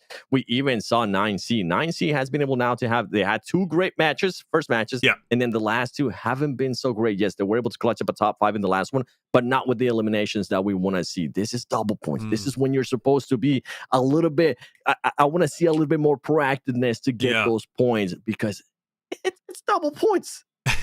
It's double points, right? I think NRG, they've been on the struggle bus, right? They haven't placed top 3 once today, which is really discouraging, especially for them. I know they got to be feeling that pressure. But 9Z, though, they now return to a map where they got 2nd place during map number 2 on Miramar. More importantly, with 8 eliminations. That was a big game for them. I think 9Z has a much better chance to capitalize off of this next map, more so than NRG, but I won't count them out just yet. And also, Enigma, let's not forget, Alpha7 returns to a map where they got a winner-winner chicken dinner and a total of 8 eliminations themselves, right? Now, Alpha7 has been absolutely chomping at the bit to catch up to first place. I think that's a little out of reach at this point, but at least a second place, right? They started off in the 9th or 7th place at the start of the day. That would be a big leap. Yeah, I mean, I think it's just about getting the groove in this sort of match today and hopefully just on the day overall, because at this point, we're coming up to the end of the first week. You want to make sure that you got all your eggs in one basket, making sure everything's in order, or else you're going to come to that second week after this sort of leaderboard finally gets finalized after tomorrow's matches and be like,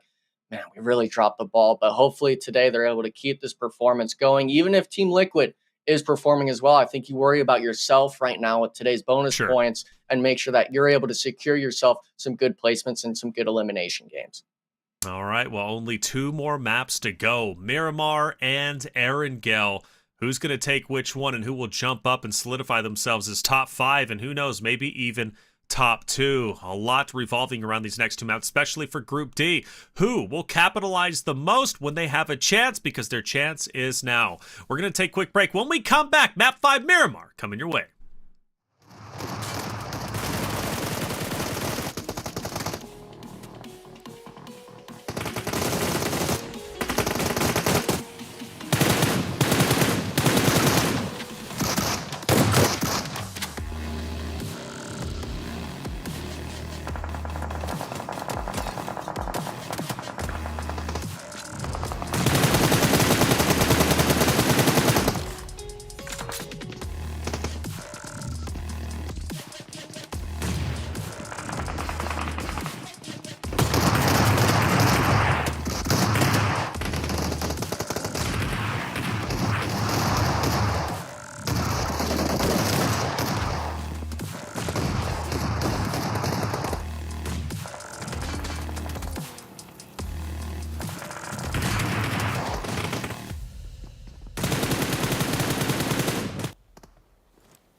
Welcome back, everyone, to the 2024 PMSL Americas Fall Season, day number 4. We keep the ball rolling here when it comes to the fall season. 4 maps in, 2 more to go. Next one up is Miramar. We return where Miramar, or Alpha7, excuse me, took a big victory. Their first winner chicken dinner in quite some time, but they got 8 eliminations. That was the start of their day, basically. But where are they going to end? Can they return to that true form? We've seen a lot of great plays from A7 today, but we need a little bit more, especially if they want to try and make a miracle run to overtake Team Liquid in first place. I'm your host, Taylor Reflections Noble. We'll bring in our casters once again. We've got 7 and Enigma. Going into this game, a lot of expectations around Alpha7. You can look at 9Z as well, right? 9Z is a team that still can make an incredible run. We talked about them making the first page, right? That obviously was well within grasp, but making top 5, would that be a possibility? Well, maybe so. 7, they've got 2 more games to get there. I need to start seeing a little bit more out of them because, yes, I even mentioned this, the first 2 matches, they were great out of them being able to secure those back-to-back second place finishes. And on top of that, in the Miramar, they were actually able to star fragging out a little bit. They were able to put up some eliminations. What has happened since then? It's been nothing like that. They really haven't been able to do much of anything. So I want to see them finish off the day strong here. If they do want to shut me up, if they do want to end up being within that first page of the overall leaderboard, it's easier said than done. A lot of the other teams are starting to pop off. I mean, we saw Twisted Minds. Twisted Mind was able to do it. We were kind of wondering if they were going to be able to turn the tide. They started off hot, went cold, and then went back to hot. Can 9C do that? I feel like for them, it's a little bit harder. I don't know. I feel it, though. I feel it. I feel a top 3 again from them. I do. Certain teams are just consistent on certain maps, and 9Z is a team that likes Miramar. It just works for them. When they go and they understand it, you can really tell, like, okay, this is their map that they feel the most comfortable on, as opposed to Sandhawk and Erangel. As far as Twisted Minds go, they finished off in 11th place with 2 elims on this map in map number 2. So I do have my concerns there, but they have gotten better, it seems, as the nights got along. I think they'll be just fine. Enigma, remember, though, X Factor Team Liquid on Miramar had a really, really good time. X Factor finished 4th place with a total of 8 eliminations. Team Liquid with 11 in 3rd. Yeah. And Team Liquid, you could argue, could have potentially won that map number 2, right? So they're definitely a threat going into it. Yeah, I think both those squads really showed a resemblance in terms of their game plan they had going in. They were able to create a lot of cushioning, that zone pressure, to allow themselves to move around the edge and pick up eliminations. Now, obviously, at the end, when the zone starts getting smaller, we could see Team Liquid maybe focus too much on that eastern end. Maybe they allowed too many knocks to come through from X Factor. It's all up to the IGLs and the coaches kind of to dissect that in those mistakes. But both those teams, I think they were comfortable and amazed with how well they played. And it really is a surprise coming from one of our NA squads such as X Factor, kind of replicating the same plays as Team Liquid. Team Liquid is always a good example, man. I mean, if you could take any pages from their playbook, you're going to be in a good spot, right? So I'm okay with them doing that. If that's what it takes for X Factor to represent North America well, go for it all day, every day, baby. And maybe you can even say the same thing for Alpha7. Despite them not necessarily being first place, they're still an incredible roster where you could look at them and say, that's a good example of where I want to be and what I want to be as a player as well as a team. But 7, you mentioned, it feels like a dirty word to say it now, but NRG Galaxy, all right? You mentioned them, right? Where have they been? Can they make up lost time in these last 2 maps? Their struggles are absolutely there. Enigma said a good thing about cauterizing the wound. I feel like the NRG is still trying to do that. Hopefully this will be their map. I mean, they need it, for goodness sakes. NRG Galaxy, you were one of the top teams, the top team, if you will, on day 1. Can we be there again?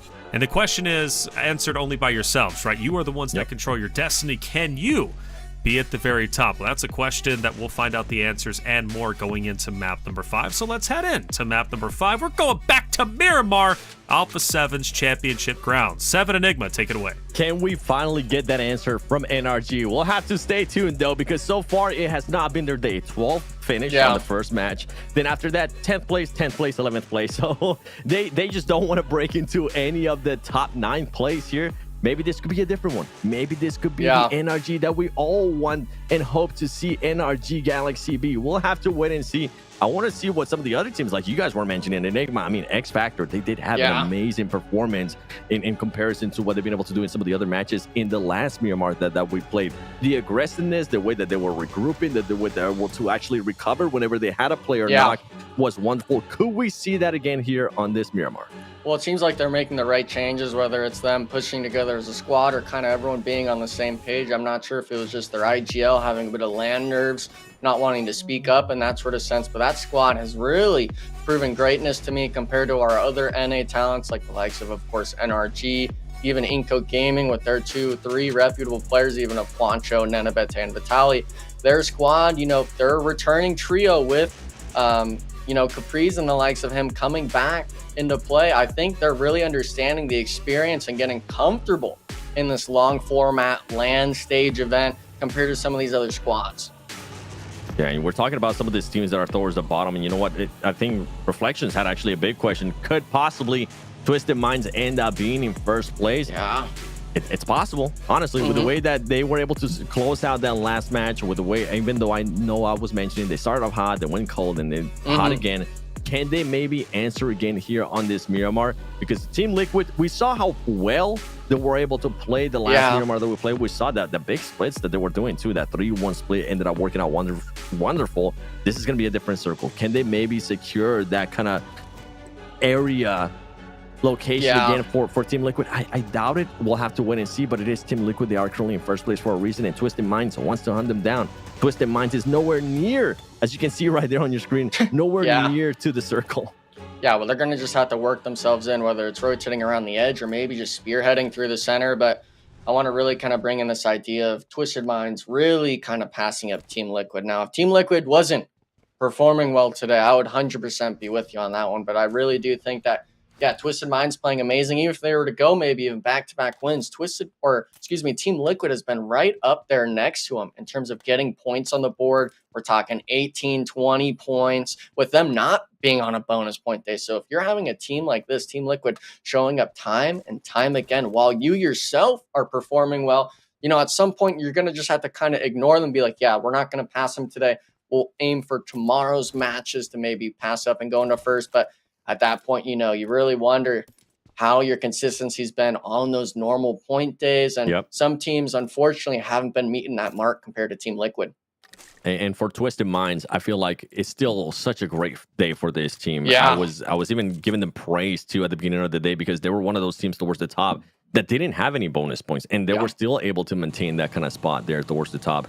And going back to Team Liquid, even though it is not their bonus points day, as we've been hinting, as we've been mentioning, I mean, they started off the day with, what was it? I think it was the first place, 14 eliminations. They were able to back it up with third place, 11 eliminations, fifth place, 11 eliminations, seventh place, 4 eliminations. So you can see the pattern starting to build up there for Team Liquid. It doesn't matter where they end up. They're being able to secure those placement points. And if they don't end up securing those placement points, they're going to end up securing those elimination points. So for teams that are trying to hunt them down, like Alpha7, like Twisted Minds, and all of the other teams that want to push for that first place, is a lot harder right now with the way Team Liquid is performing. Yeah, and Team Queso, even, you know, you wonder which teams are really in the hot seat. They were that team on the first 2 days, and now they've kind of struggled. They've fallen off. Team Liquid, though, they were able to kind of keep close in that top 8 the first 2 days, and then they have their pop-off 2 performance days like today and yesterday, and it doesn't seem like they're really stopping anytime soon. While you look at other teams like Influence Rage, like Team Queso, they're not able to compete and really stay up there in these average points you look at. And the bonus points, of course, is a big one. Hot Jukes had a great number in my mind. We're looking at 10 points a game. We're looking at that 50 to 60 range you should be looking at for bonus points total on the day. A lot of these teams have fallen short of that, other than the likes of Team Liquid and X Factor. But if Twisted Minds is able to continue with their performance, I think they'll be at least right there, neck and neck with Team Liquid going into tomorrow's final matches. And going into tomorrow, I mean, the teams that we are going to be having, I mentioned earlier, we got to mention it again, is going to be Furia. Furia has actually had, I feel like, a good day in regards to the aggressiveness that we've seen out of them, being able to third party too. Tomorrow, they're going to be having their actual double day finally. All Glory Gaming. On top of that, you have Latin Kings, Navy Seals, and then Intense Game. An Intense Game, a team that definitely needs it. You can see right there on your right hand side of your screen, 64 points, quite a big gap there to even 50 in place. we'll have to wait and see what's going to happen. I want to wait until the end of the week, and I want to kind of go back and see how some of these teams are playing, how some of these teams ends up adjusting too, because obviously the first week, as Furia is trying to get us stuck there, is a lot of these teams trying to feel themselves out, seeing how they're going to be reacting, seeing what happens if they are put into certain situations. And I feel like that's what we saw, especially in the first couple days, with Team Queso just being so aggressive, not letting those teams not letting up to those teams, just keep on being aggressive. And that's why they were having such great performances, especially at the beginning of the tournament for Team Queso. Yeah.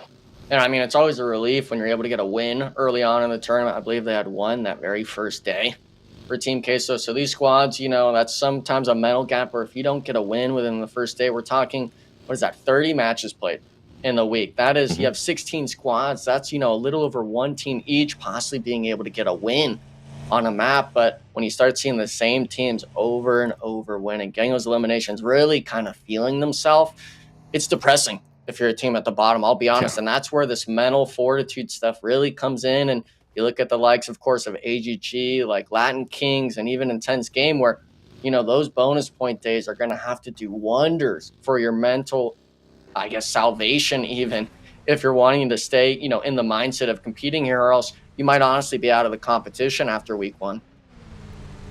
Honestly, it's kind of looking like that for some of these teams, especially if they don't end up readjusting, if they don't end up securing any of those points, because it's just going to be looking farther and further away. And then the more that happens, as we see one of the players there ends up getting knocked, and he's going to end up getting eliminated for NRG. Hey, there you go. NRG's got a point, baby. That's going to be double points right there. That's, you know what? That's 2 points right now so far. That's what we want to see out of that team.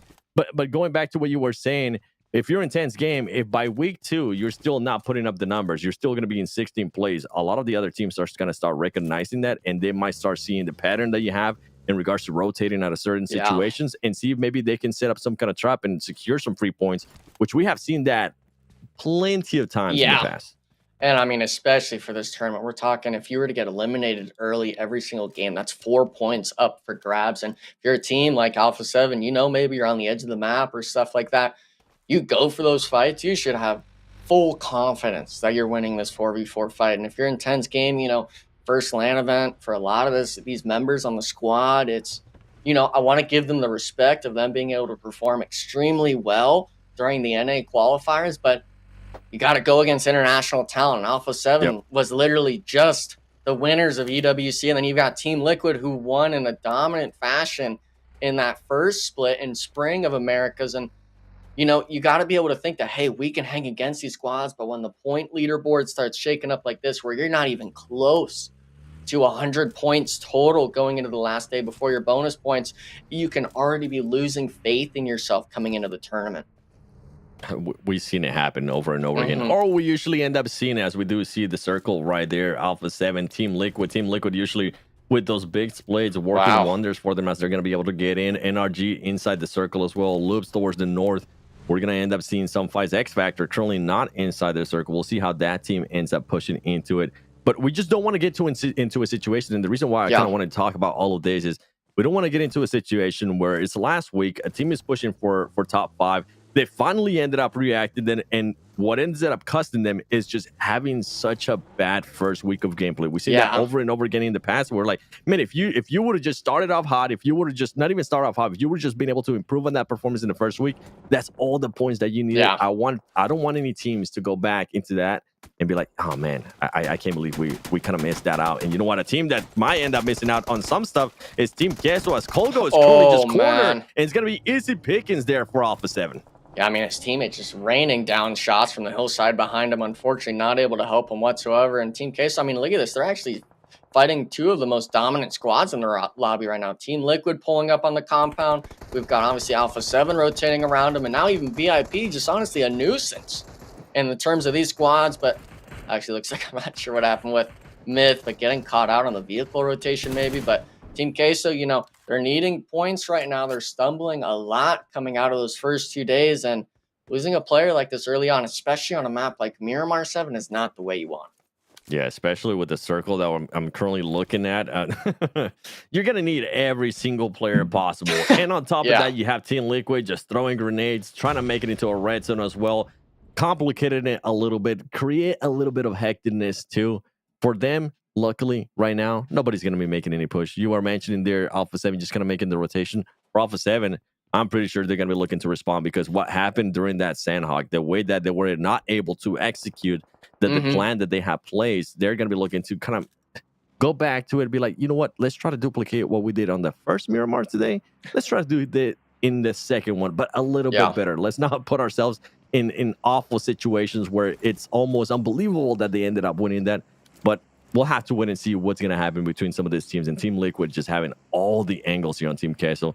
Team Queso, it's going to be a tough push whenever they do end up having to push out, or if not, they might end up getting blessed by the circle and secure some placement points.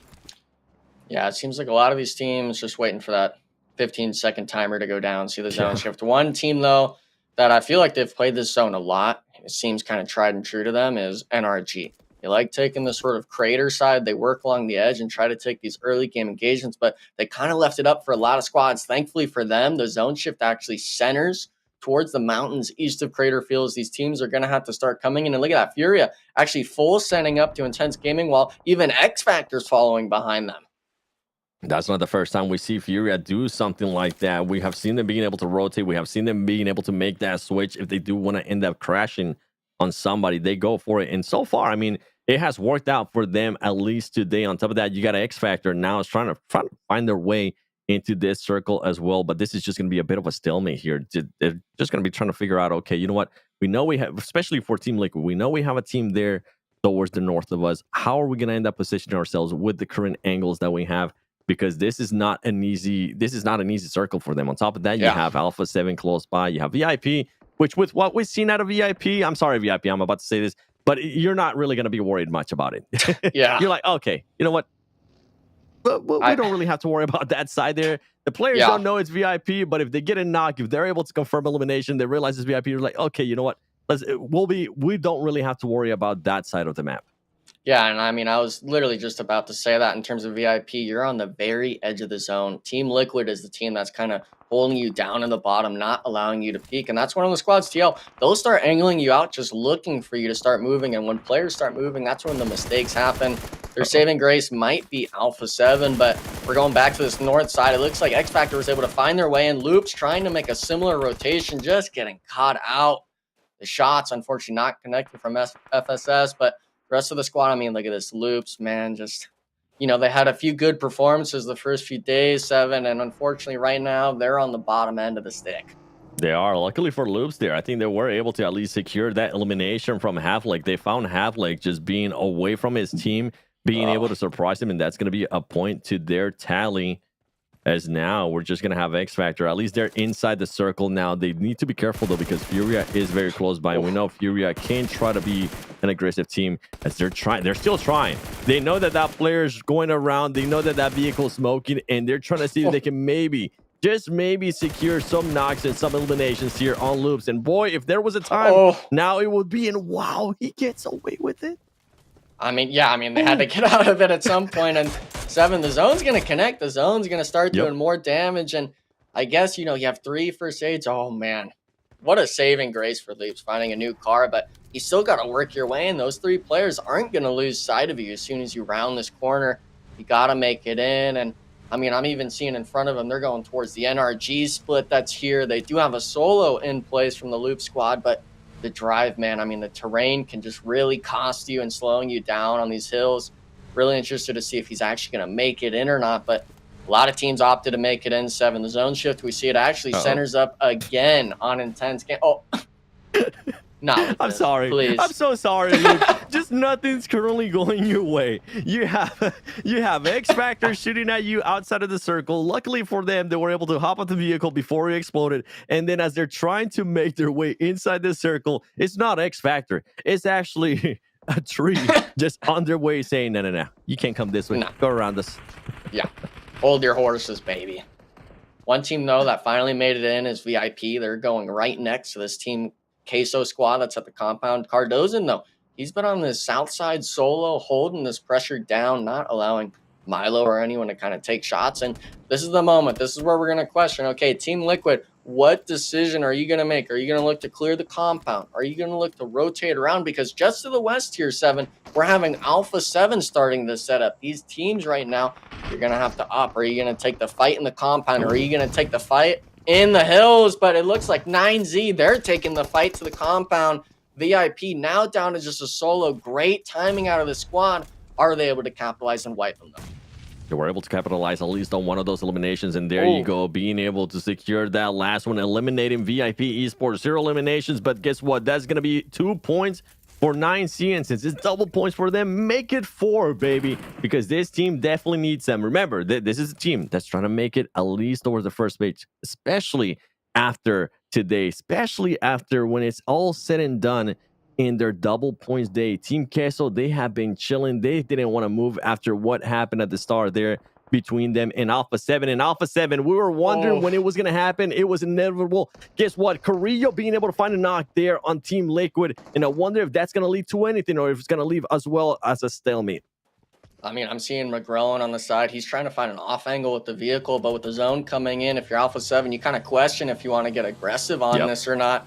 And TL, I mean, yeah, they get the reset on Mythic, but look at this. It slows them down so much on their rotation to the point where now, yeah, every Alpha7 player is just staring at him. Can you make this Death Race drive in?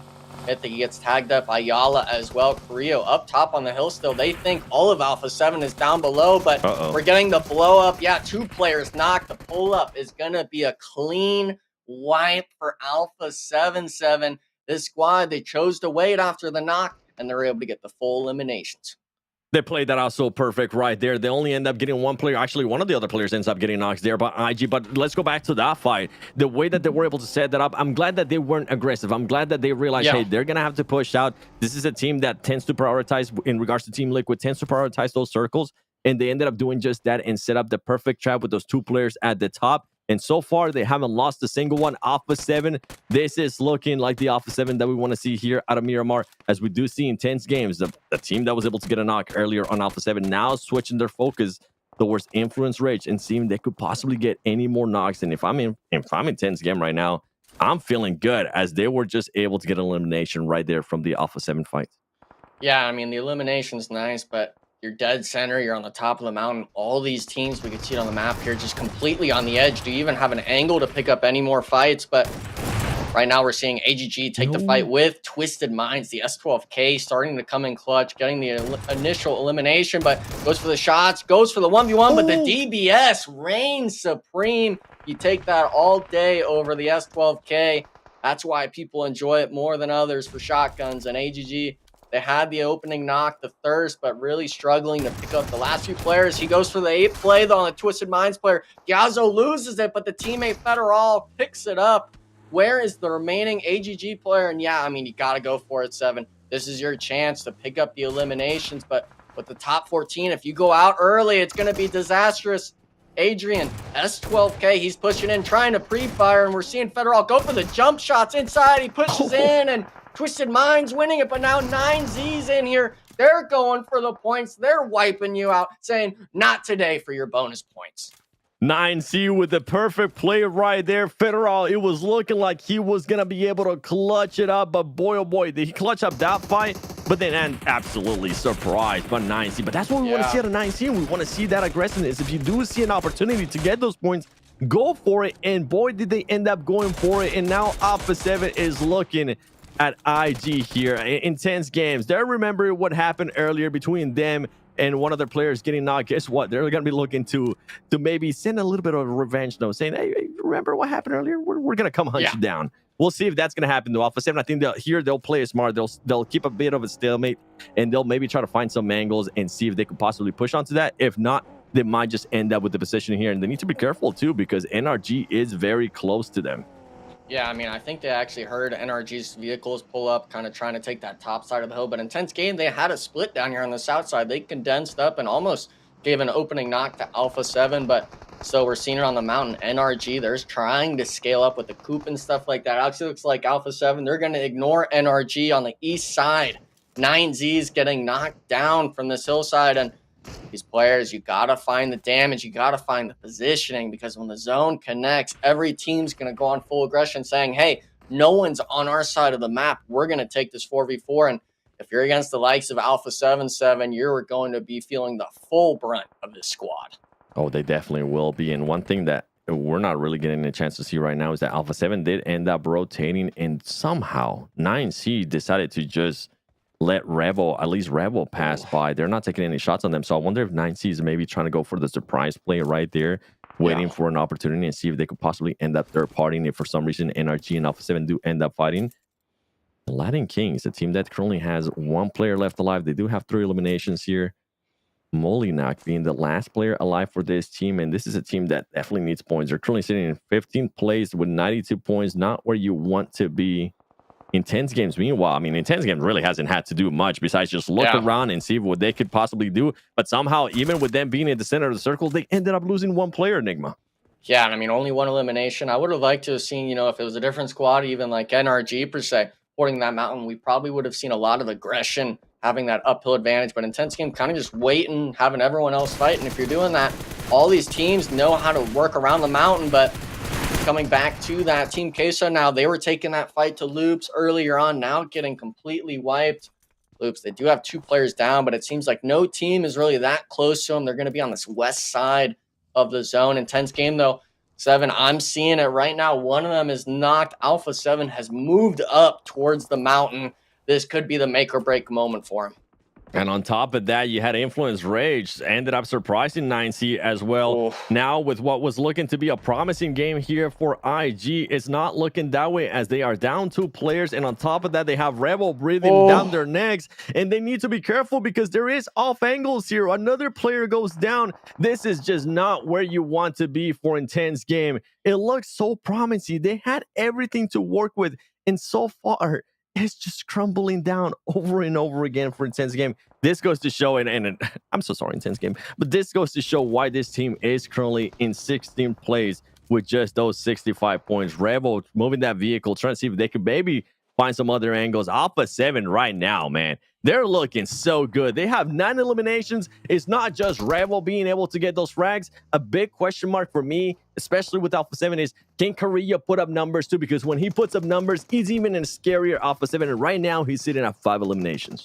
Yeah, I think this is going to be his moment right now, 7. They have Revo all the way up top, and this is what I wanted to see. If you hold the top of the mountain, start pressuring those squads to your side. Start looking at Influence Rage, and look at that. He instantly turns the smoke tunnels. Yeah, they're good, but you're going to be in the open at some point. He's got to connect, but this is the MVP, 7, of last split. He's going to be the one to make these shots count. Getting 1, nade follow-up, almost getting the second. Alpha7 just pressuring from the mountaintop. They do have 2 players actually get knocked, so a bit of a saving grace from the Influence Rage squad, but got to make sure the shots still continue, and they haven't dealt with Revo yet. He is a 1-man army up top, and to be honest, I'm looking at Louisville. You got to make the play come in eventually, but the Vicious, they move up the hillside and they hit the long arm Tom Brady throw to get the knock. Alpha7 struggling to pick up these eliminations. He was so focused on Influence Rage that he totally forgot that IG ended up getting eliminated there by the Vicious. The Vicious with the nasty, and I mean absolutely nasty grenade there. Now Alpha7 with what look was so promising with those 9 eliminations that they had when I called it out. Now it's 10. They are going to be sitting with just 2 players, and Rebel tries to make it to his teammates, but he's just too high. He ends up dying to fall damage right there. Influence Rage still taking up fights here with the Vicious. They're just having to worry about a bunch of people. And look at this. I actually thought IG was eliminated. I'm sorry. My mistake. He's playing this so well. He decided to hide inside a car. They don't even know he's there. Yeah, but I mean, we're talking 7th place position. If he was eliminated here, 7, he has to get more points for this team. You cannot have the center of the zone and only get 3 or 4 points total. But the Vicious, they ignored their backside. They did not realize Furia is going to make the same exact play. But Bruno Zin is having the MG. He's saving his team right now. He's got to find more, though. Only gets the 1. There's an off angle in the back, but the smokes are starting to fade. Both players trading out the damage here. And, I mean, yeah, you're going to start panicking. People are driving around you, pulling up in front of you. There's too many angles to worry about. And the Vicious, you got to make your space here. You got to find your moment now to really capitalize on the hill before everything else unfolds, or else He might be out for it. Does almost find the Influence Rage player. There's the second one moving up. Lil Boy now trying to find the nade. Furia does get the reset now, though. And yeah, I mean, the two-man prong push. Reyes getting what naded. a nade. And he's got 3 more, 7. He's not stopping.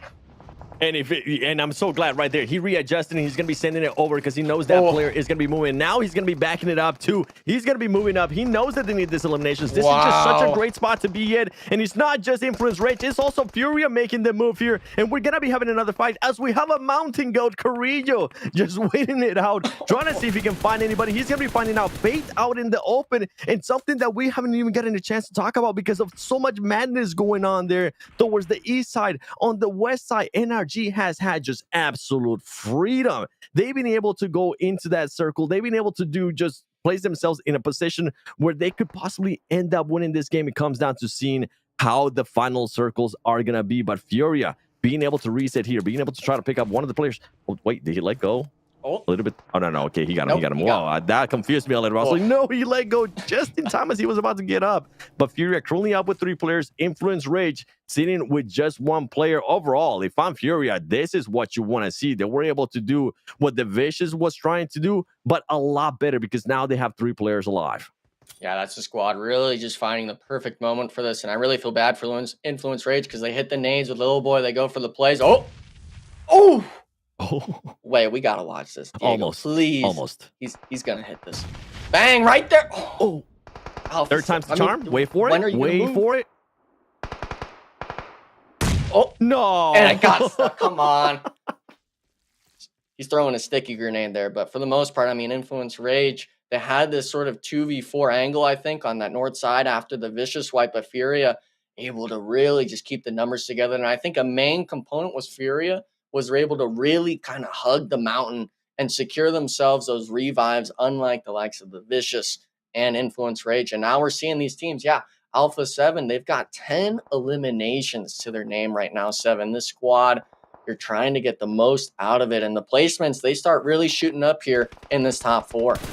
And honestly, I'm surprised we ended up seeing so many fights there. Now we have Diego trying to get some shots there on NRG. We're waiting to see what the next circle is going to end up doing as we have Furia close by. We have Influence Rage. And on top of that, we have NRG just working with so much room, trying to see if they can maybe get any angles on the players, on the teams that are up on that mountain, and see if they can maybe convert that into some eliminations as well. Carrillo ends that jumping down. Oh, that was going to be a tough one, regardless of what Carrillo was going to try to do. Top 4, though, 10 elims. That team is going to be happy about that performance there, especially in Miramar. And now is NRG. Look at them. They're making sure Casper is the biggest bait possible, and they're starting to move closer and closer. So whenever we do end up getting the next circle, whenever we do end up getting a fight, possibly they could somehow try to third party this if they do have grenades.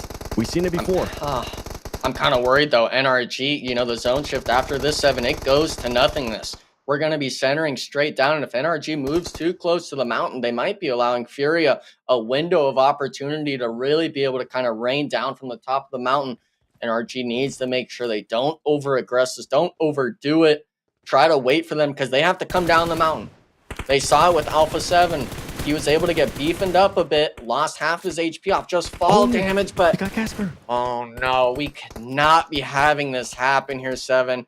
NRG losing a trio, and this is the only 4-man squad left in the zone. Now evening it up with Fury and the Influence Rage player. He's holding the mountain. He could be spelling disaster for our NA double point squad. Really does come down to this. That's what you were worried about there, Enigma. That them being able to get that player on top of that getting too close. Luckily for NRG right now, they are the ones that are going to be closer towards the middle of the circle. And there you go. Influence Rage ends up getting eliminated. Now, Furia, this is going to be an interesting one because they don't have to really jump down that much. And they do have utility to work with. NRG is going to be a little bit pressed. They don't have that person, Casper, holding that off angle anymore. And they might end up leaving themselves exposed here as Arturisin is going to be able to spot one of the players there from NRG. Spec, if he can hit this grenade, it's going to be absolutely massive. And he is able to hit it, but not to knock anybody with it. Yeah, but look at, you gave the positioning, the smokes, the frags. Furia was able to keep it up off of all the eliminations they got. And NRG, we're condensed down on the edge of the zone. Yeah, we got a crate, but look at this. He's right on top of him. Another frag grenade, even a molly in the likes of it. 11 eliminations for Furia.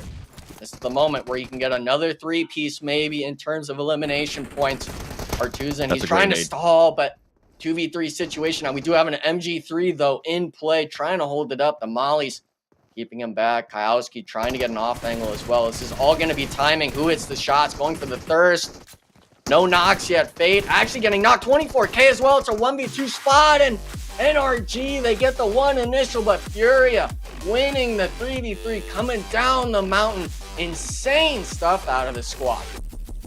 You say that perfectly right there, Enigma. Insane stuff there out of Furia. The aggressiveness we're seeing out of this team. I've actually wanted to see this team perform well, and I'm glad that they're able to answer it, and they're able to actually reply with it with a chicken dinner. And something that you were talking about it too, you were a little bit too worried that NRG was getting too close to those mountains. If it would have been Influence Rage, maybe it would have been a little bit different, but wow, what a match there from Furia. Without a doubt, and that's their third winner chicken dinner of the fall season. Great job from them. A big one with 14 eliminations. They followed this map up, or their last map, I should say, or their, I believe Sandhawk it was. They end up getting third place with 13 eliminations. Great job from them. I mean, we're talking about slaying out. Furia is waking up, and they are looking absolutely unreal. Going into this, Furia was a little bit further down, right in 7th place. They had a lot of ground to cover, but they've been covering that ground quickly, not even slowly but surely, but absolutely quickly. 7 we start though. Team Liquid, Alpha7, it all falls apart for TL. And I feel like that's going to be a bit, I know it's Alpha7, but I feel like that is going to be a bit of a confidence booster there for Alpha7, with them saying that they didn't feel like they were prepped enough. Well, guess what? You just took great care of that first place team. You were able to set up a great trap. It ended up working out wonders for you. And right here, I have to give him credit one more time. 9C finding that opening, usually for teams that end up being towards the bottom, that are having a great day, that are trying to make that push towards the first page. They might try to play a little bit too passive. That was not the case there for that team. They made that push. They were able to make sure that they secured those extra eliminations on Twisted Minds. But at the end, we have to talk more about Furia. Look at this. Even from the get-go, even between X Factor, we saw them against the Vicious as well. And all the fights going on, the aggressiveness that I'm seeing out of Furia is what I've been wanting to see. You were talking about them being the third chicken dinner. And I mean, today they had a 2nd place finish with 13 eliminations. Yeah, they had a 14th place with 2. But for them to be able to get this chicken dinner is just massive. Yeah, and when you think about it, there's 2 teams who successfully able to get 16 total eliminations, right, to kind of set the record. But 14 is right there up with them, and you got to be happy with that result. And once they grab the hold, Enigma, of the win condition, they never let it go. Yeah, I mean, some of these squads, it really was a battle for the mountain, right? We're talking Alpha7 pulled up on Intense Game. We're seeing Influence Rage hit double knocks while running in the open. And then obviously the end here really came down to this 3v3 play. I think Artusan with that nade, even though he didn't find a knock, kind of softening up 2 of the players to half HP really did wonders. And that's why we look at it, 24 points for Furia. They're matching the double point squad of NRG on this Miramar matchup for points. Yeah, matching their energy, 24. NRG matching, like you said. You love to see that. And I was totally against you, 7, when you said, look, NRG, we need to see more. And I said, there's no way. I said, 9Z has a better chance. Well, I'm eating my words now as NRG pulls up and goes big where they needed to most. They've got one more map to capitalize off of their double points, but I will absolutely take that 24 game. And for Alpha7, 28 points, not bad either. You question, could they have done anything else to secure a first place? Would have been a long shot. 7. That one player on the edge, right, Carrillo, he was holding on for dear life. The mountain goat. That man was just hoping that he wouldn't fall. And the crazier part, too, is that he had Influence Rage on top of him, but he was still putting out shots. That's why we ended up seeing those grenades being thrown at him and ultimately just kind of exposing his location. 9C, I mean, this is the thing though, right? They were able to be aggressive. They were able to secure some points. And for this team, where I currently have them in my head, which is not going to be, at least for right now, is not a top 5 team. It's more of a middle of the pack towards the lower end of the leaderboard team. For them to just secure any type of points during bonus day, that's what I want to see. If you know the ending of the game is not going to go your way, just try to secure any points possible, and they were able to do that. They definitely were, without question. Hey, a rare sight. 1 through 8, no moving teams. Everybody stays exactly where they are. However, take note of Influence Rage. They jump back, or they stay in third place, excuse me, but they're a lot closer now to reclaiming second place than they were just a little bit ago, which is hugely impressive, Enigma, because Influence Rage is not on double points, but they've had several pop-off games today. Because of that, even though it's not double points, they still managed to hold on to their top position within top 5. Yeah, I mean, at some point, it's either you're going to be preventing the bonus point squads from performing well, or you just have to perform well yourself and kind of minimize the damages of these spreads. And we see it there, you know, a 1 point difference between second and third. I also like seeing between X Factor and Furia. Furia, after that win, essentially kind of condensing this down to a 2 point gap, and obviously 8th place Loops. We've been seeing a lot of struggles out of that squad. Probably the bottom 8 will have this sort of shift, but in terms of Furia, even with them not really moving anywhere in terms of placements, I loved what I saw that last game. Without a doubt, we look at our second page, and now we finally have some big movers. NRG Galaxy, off the back of a 20-plus game, will move up to 11th place. This is the highest they've been in quite some time, so I got to give them credit where credit is due. They're at least doing their part on their double point stay, regardless if they haven't got the most. Now, 9Z also moves up. Hey, 6.7, right? It's not a lot, but 6 points at least gets them up to 10th place. It's something for this team, and I mean, I kind of just talked about it too in regards to where I have them placed. This is where I have them placed. For them, they don't want to be the team that has the lowest bonus points at the end of the day in regards to the bonus points overall in the leaderboard that we currently are able to see there on this side, because I mean, they were able to secure, what was it? I think it was 25 bonus points in the first 2 matches. Ever since then, we really haven't seen much of them, but at least they're being able to clutch up some points here and there on the final match coming up, though. Yes. I want to see how this bonus point teams are going to be answering. Could Alpha7, could they maybe try to just focus a little bit more on the end of the game and try to secure themselves a chicken dinner? Because we know that if they're able to do that, their illims are just going to be easy pickings for their Twisted Minds. Could they end it up with a great closing note here, as things didn't go their way in the last match? Who knows, man? Who knows? The NRG, I mean, the NA fanboy in me, deep down in me, NA fanboy is like, please, NRG, come on, Fate, come on, Spec. Guys, hoping they make it happen, man. We need North America to do well. I'm begging them to do so. I wanted them so badly to make it to Esports World Cup through the spring season, but they were just too far behind. But at least we can make PMGC throughout the fall season. Now, 9Z also an exciting prospect. We question, would they be able to make the front page? Well, at the moment, at 134 points, all they have to do is beat out Loops Esports, who's sitting at 141. Now, if they can do that, they'll be the front page, and they will make good on their double point stay. A big accomplishment for 9Z, especially given the fact that they started off in 15th place. One more game to go. We're heading back into where we started, and that is Erangel. But as we do go to break, Sarpatch had a chance to sit down with X Factor's Baton to break down that spicy Sandhawk hot drop against Inco Gaming. The hot drops in Sandhawk are the highlight of my day. Baton, once again, you beat the hot drop against Inco. How are you feeling about it? We're feeling good. It was easy. Nothing to say. Will you hot drop when you have double points? Yes. Next double points, you will hot drop on. Yeah. Confirm, guys. They will hot drop there. If it will be no third party from other team season. I mean, things are going well for you guys, so why not?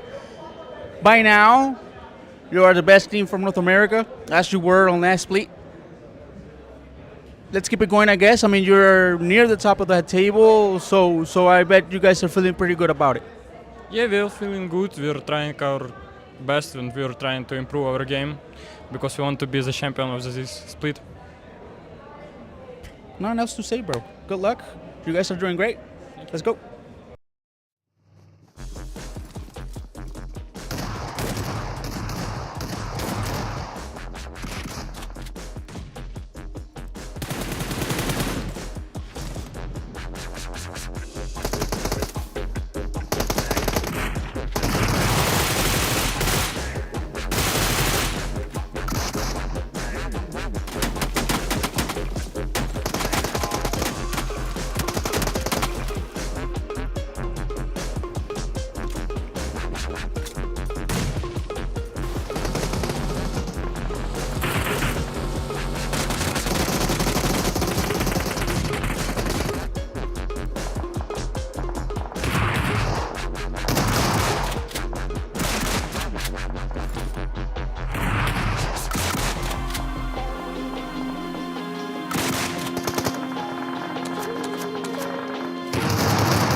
And welcome back, everyone, to the 2024 PMSL Americas Fall Season Day number 4. I'm your host, Taylor Reflections Double, joined by the wonderful 7 as well as Enigma. Final game about to be underway. We're hopping back into Erangel and a big opportunity for Group D once again to capitalize off of their double points. NRG, I'm looking at you.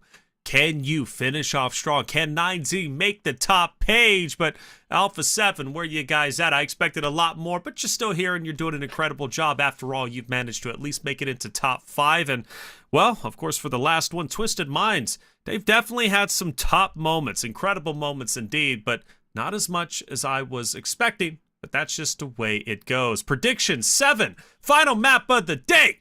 Who's getting the winner chicken dinner?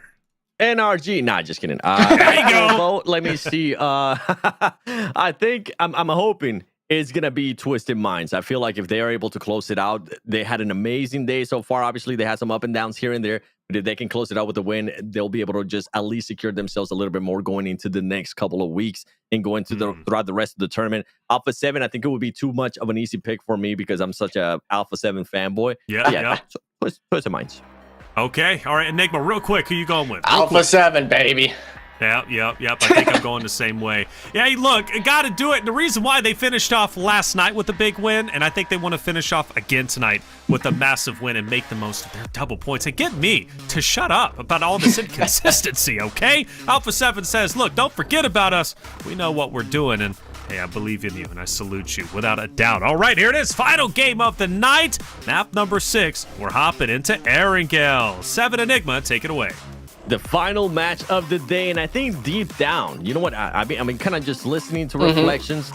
I think he's an Alpha7 fan. Yeah, definitely. I really think like a true tryhard fan because he's expecting them to be in first place. He wants them to be in first place. So you know what? I'm all for it, baby. Yeah. I like this. Yeah, I mean, Alpha7, I mean, obviously he was saying, you know, they won the last game yesterday. Even if they didn't win the last game yesterday, after their performances today, they've kind of been able to get themselves further and further into these games throughout the night. I really think that this is the game where they're able to really get that last step in and get this win. But, you know, I kind of think he was kind of sheltering this Alpha7 fanboy thing because he's jealous Jukes has a jersey. I think that's really it. Jukes has the signed Alpha7 jersey when it was EWC, and Taylor's like, man, like, they didn't give me one. Like, I'm not going to be giving him too much praise yet.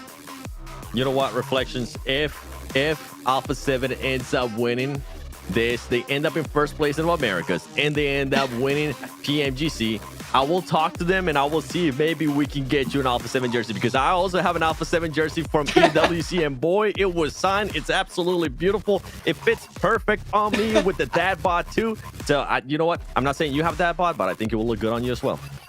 You love to see it. Love to see it. And I'm going to hit him with the, you know, the dad bod because, you know, he's a boomer in my eyes as much as I love Taylor, you know. But, you know, I always got to give him some stuff after some of these games. But, you know, going into the zone, this is looking pretty pristine for him, 7. The zone shift is towards this sort of Mount Everest, South George, North George area. And a lot of these teams, you know, the plane path was good for him, but we're looking at that sort of east side, that southern end. A lot of these teams still going to have to make the drive in.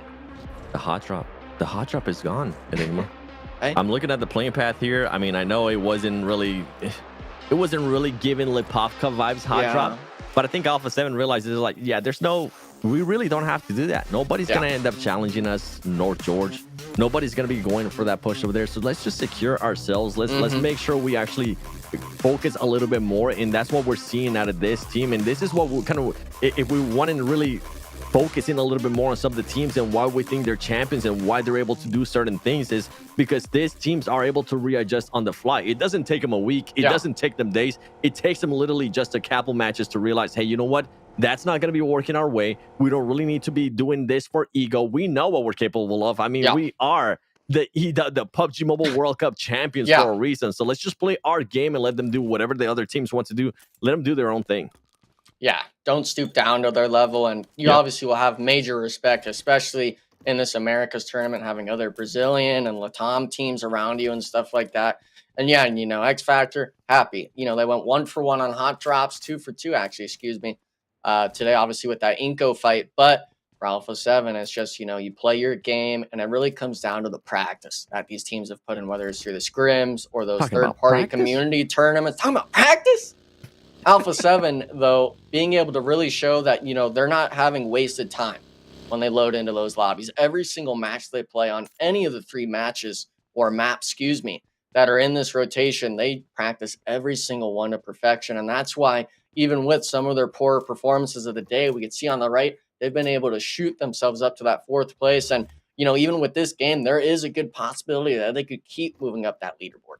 I think they definitely will be able to continue to move up that leaderboard. But I mean, I was talking about Twisted Minds. I was talking about some of these other teams. Yeah. Furia, man. Furia has actually been just such a pleasant surprise for me today. Mm-hmm. They haven't really had like a insane pop-off performances, right? They haven't really been as consistent as we would want them to be. But with the way that they were able to win that last game, with the way that they were able to actually perform earlier today as well, getting a 2nd place finish, 13 eliminations, there is potential there. Yeah. And this team is backed by such a big org too that I would enjoy to see Furia at PMGC during league stage. I mean, just feeling those fans be behind the team, feeling the support. And I mean, we know what Brazilian teams are like with their supportive fans. It's just something that you definitely want to continue in the community here, and for them to be able to kind of put up performances right now where they kind of have them between that first page in 7th place. Please, Furia, keep it up. Yeah, and I mean, for Furia, this is their first time being in the scene, if I recall, coming in last split, obviously with PMSL Americas being announced.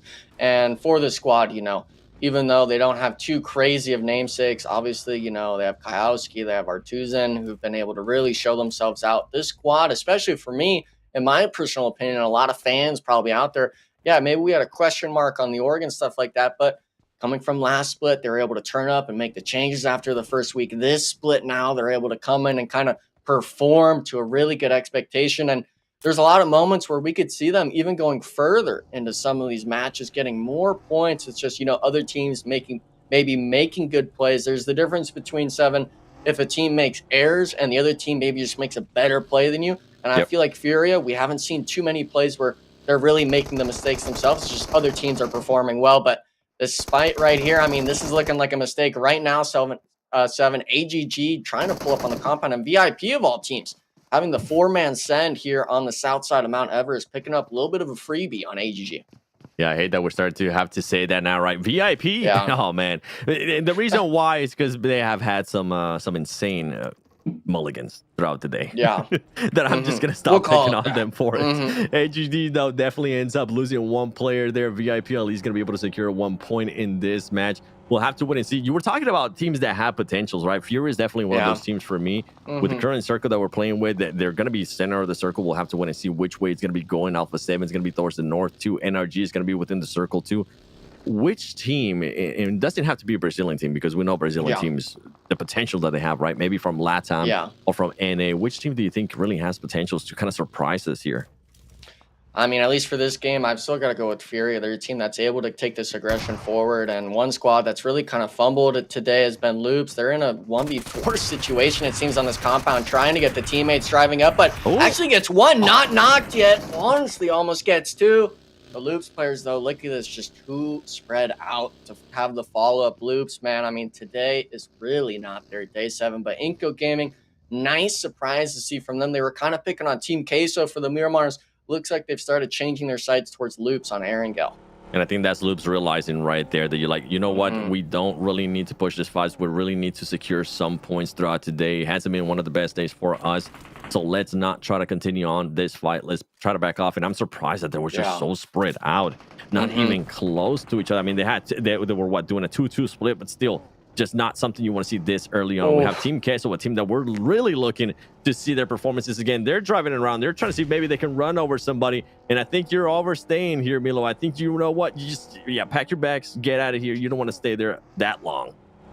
Yeah, I mean, the zone shift here, we're not even talking stage 2 yet. This is still the very first zone. Yeah, hospital and stuff like that is going to be kind of occupied for the moment being, but it's really not that worth it unless you're really honestly looking for that 4v4 engagement to fight for this part of the zone, because it could very well just shift all the way up towards shooting range. NRG is taking the option of kind of playing slow and waiting to see what could happen. And Loops, it actually looks like one of them gets thirsted by Inco. now that fight kind of unfolds, and I think it was actually on the likes of Inco Gaming. Yeah, I think they were taking the aggression to Loops, so they lose inactive, but the rest of the team able to kind of flush out the Loops players. The zone shift as well as 7. We're going to probably see it in a sec. It actually shifts up to the right towards shooting range. So these teams, they were all congested on the south side of the river. They're going to have to start moving in. This could actually be big plays for any teams along the bridge. 3 points on rotation here possible. And you know what, we were talking about one of these teams, and I'm looking at one towards the north, NRG, currently having a lot to work with. If you're NRG, when you were a player, Nigma, I kind of want you to go back to that state, right? With the position that you currently have, do you try to go a little bit more towards the center of the circle with the terrain that they have to work with, or do you maybe just try to stay up there towards the north, maybe try to secure more towards the Severny? What would be your plan here? I would have been spread out more towards Severny, have that line spread out from the middle to the edge, because NRG likes playing edge. They don't like taking center. If you're able to kind of set up that trap where teams rotate, like we've seen all day today, these teams have been wrapping on these hard zone shifts. If you could pick up 1 or 2 players on rotation, that's 3 points for you. But NRG choosing kind of to leave that large POI, that saving grace for teams if they were to come around. And I mean, look at this. It's not even stopping. These teams are trying to pull up. X Factor might have found a freebie. They do. Loops eliminated first in the lobby. Not their day-to-day, but X Factor, they're still trying to find that momentum a little bit. And a lot of these teams, actually, 7, were able to make their rotation across the bridges. Teams choosing not to bridge camp, which in my eyes is quite of a letdown to see. You want the bridge camp. Yeah, I want the bridge with camp. Initial hot drops. You want them to be that troll and make them pay at least with one of their lives. Well, guess what? We didn't really get a chance to see that. Something that we didn't get a chance to see, at least from the map feed, was Team Queso. Team Queso made just such a huge flank towards the north. I was talking about earlier how NRG had so much space to work with. Guess what? That's not the case anymore, and you're seeing it here as Team Queso is making NRG back off a little bit more, letting them know that they are there, making their presence known. And Team Queso trying to secure more area here towards the north in case they do end up catching anybody rotating.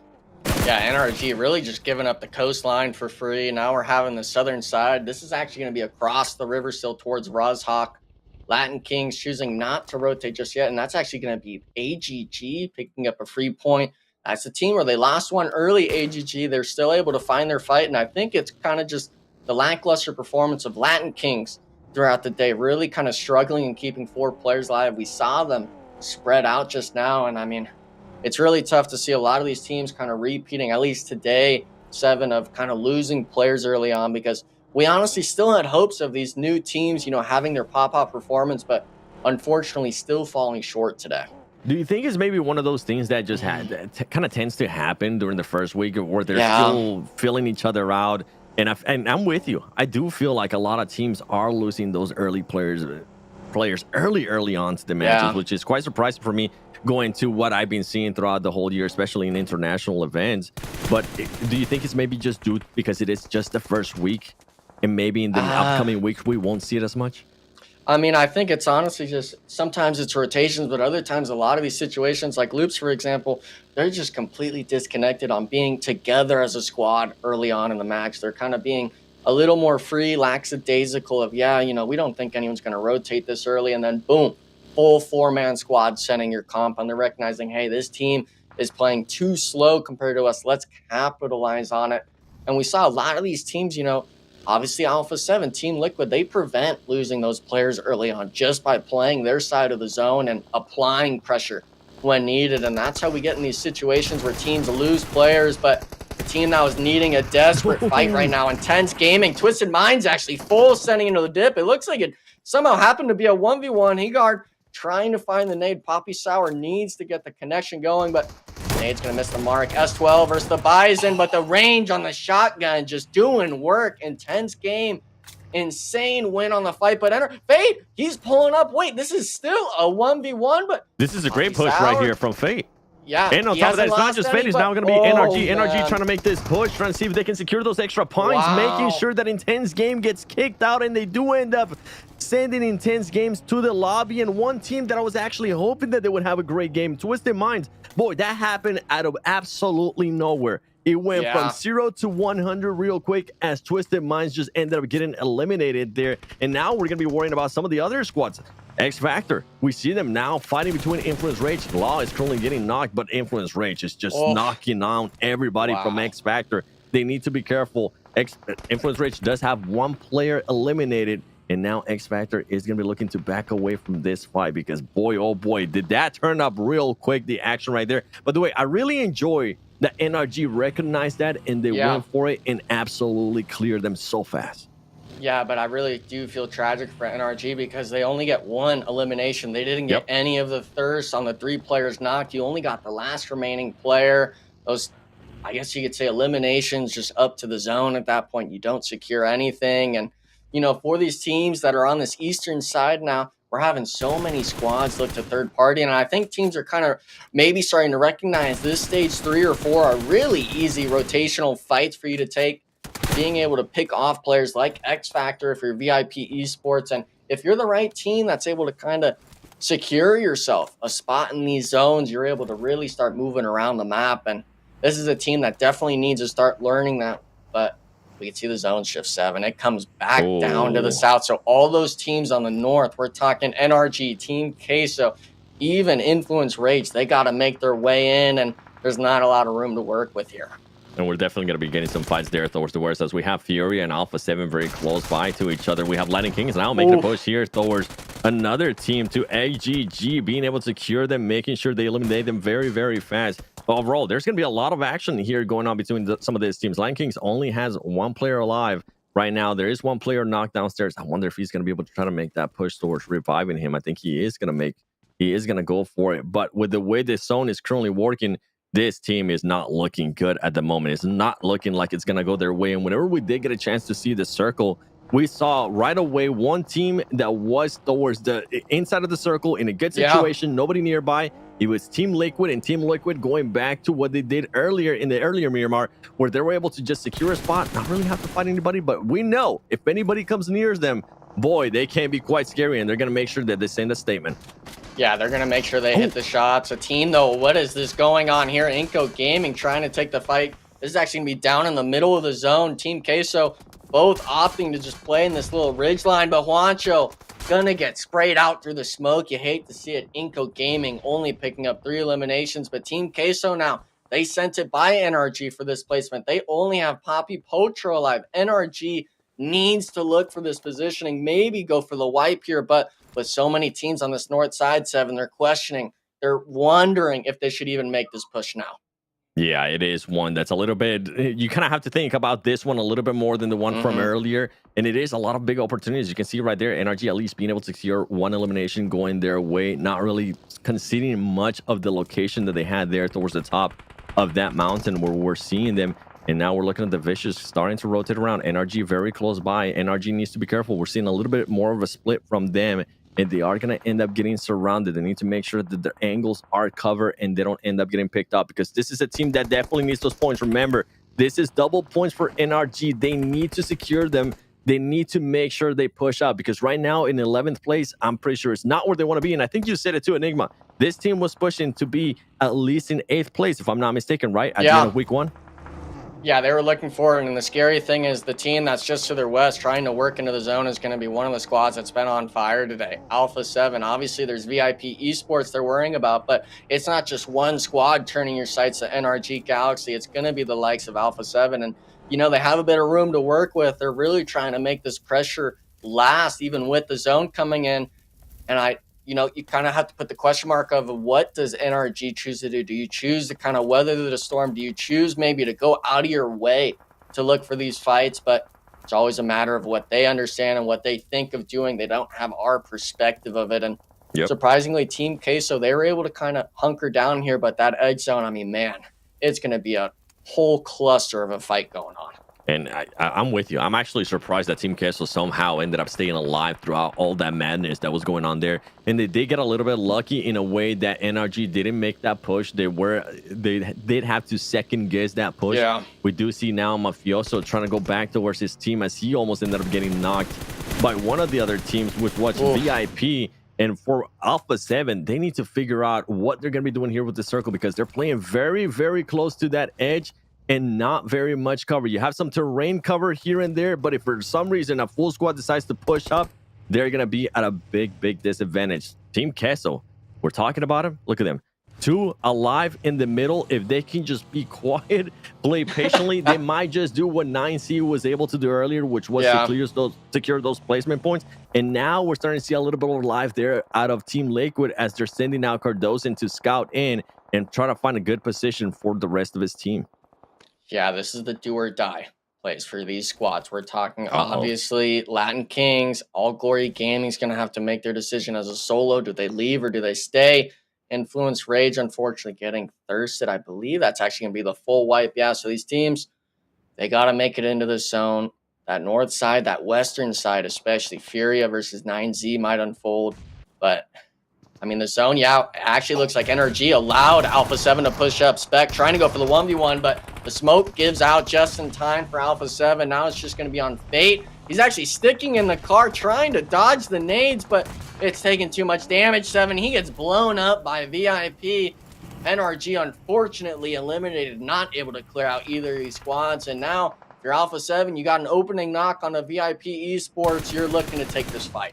The worst outcome possible there for NRG, a team that was looking to be aggressive, a team that was looking to secure a lot of area between those circles. It ends up backfiring as they had as they had VIP, and then on top of that, Alpha7 just putting a lot of pressure on you. By the way, I do have to give props to Alpha7 because even though we didn't get a chance to see it, Alpha7 did get a knock on NRG with a grenade, and that kind of allowed them to make that push up. It allowed them to kind of force the fight between those teams. But now Alpha7 find themselves in a situation that they're very familiar with, at least today, being on the bottom part of the ground, being at a disadvantage, I guess you could say, in regards to the ground. And now you have the Vicious. It's not even VIP. It's actually the Vicious being up here, just waiting to see what kind of move Alpha7 is going to be. More than likely, if the Vicious, I was just about to say this. The Vicious is probably going to end up hopping out of this vehicle, getting an angle on them, and as soon as they see an opening, they're going to just try to take those shots down, see if they can maybe knock somebody. And if they realize it's Alpha7, do you think they'll go for that push,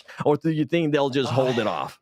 I think the Vicious are just going to play it too passive. Even if they get the knock on McGrellin or someone, they can get their initial shots down. But if they don't think they're able to thirst, driving down this hillside seems kind of like a tall order for the Vicious. They only have buggies. So if you kind of full send it down after getting a knock, you might just get picked apart. And, you know, just to their side of the east, you have Team Liquid, who we know if they start hearing this hillside fight, they'll look for that third-party rotation like they did in the last Erangel, when it ended around that shelter area. So these teams really need to recognize when is their moment to strike. When are they going to actually be able to fight? And we're seeing it, of course, the edge of these teams. A lot of these squads, 7, have 4 players up.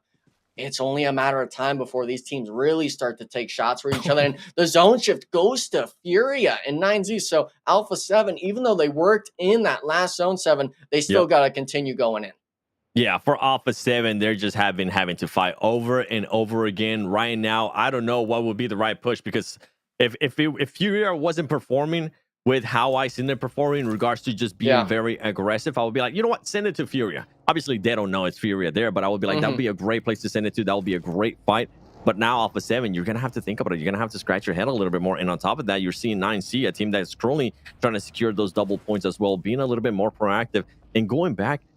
Oh my goodness. I just went back and saw that fight between NRG and everything that was going on.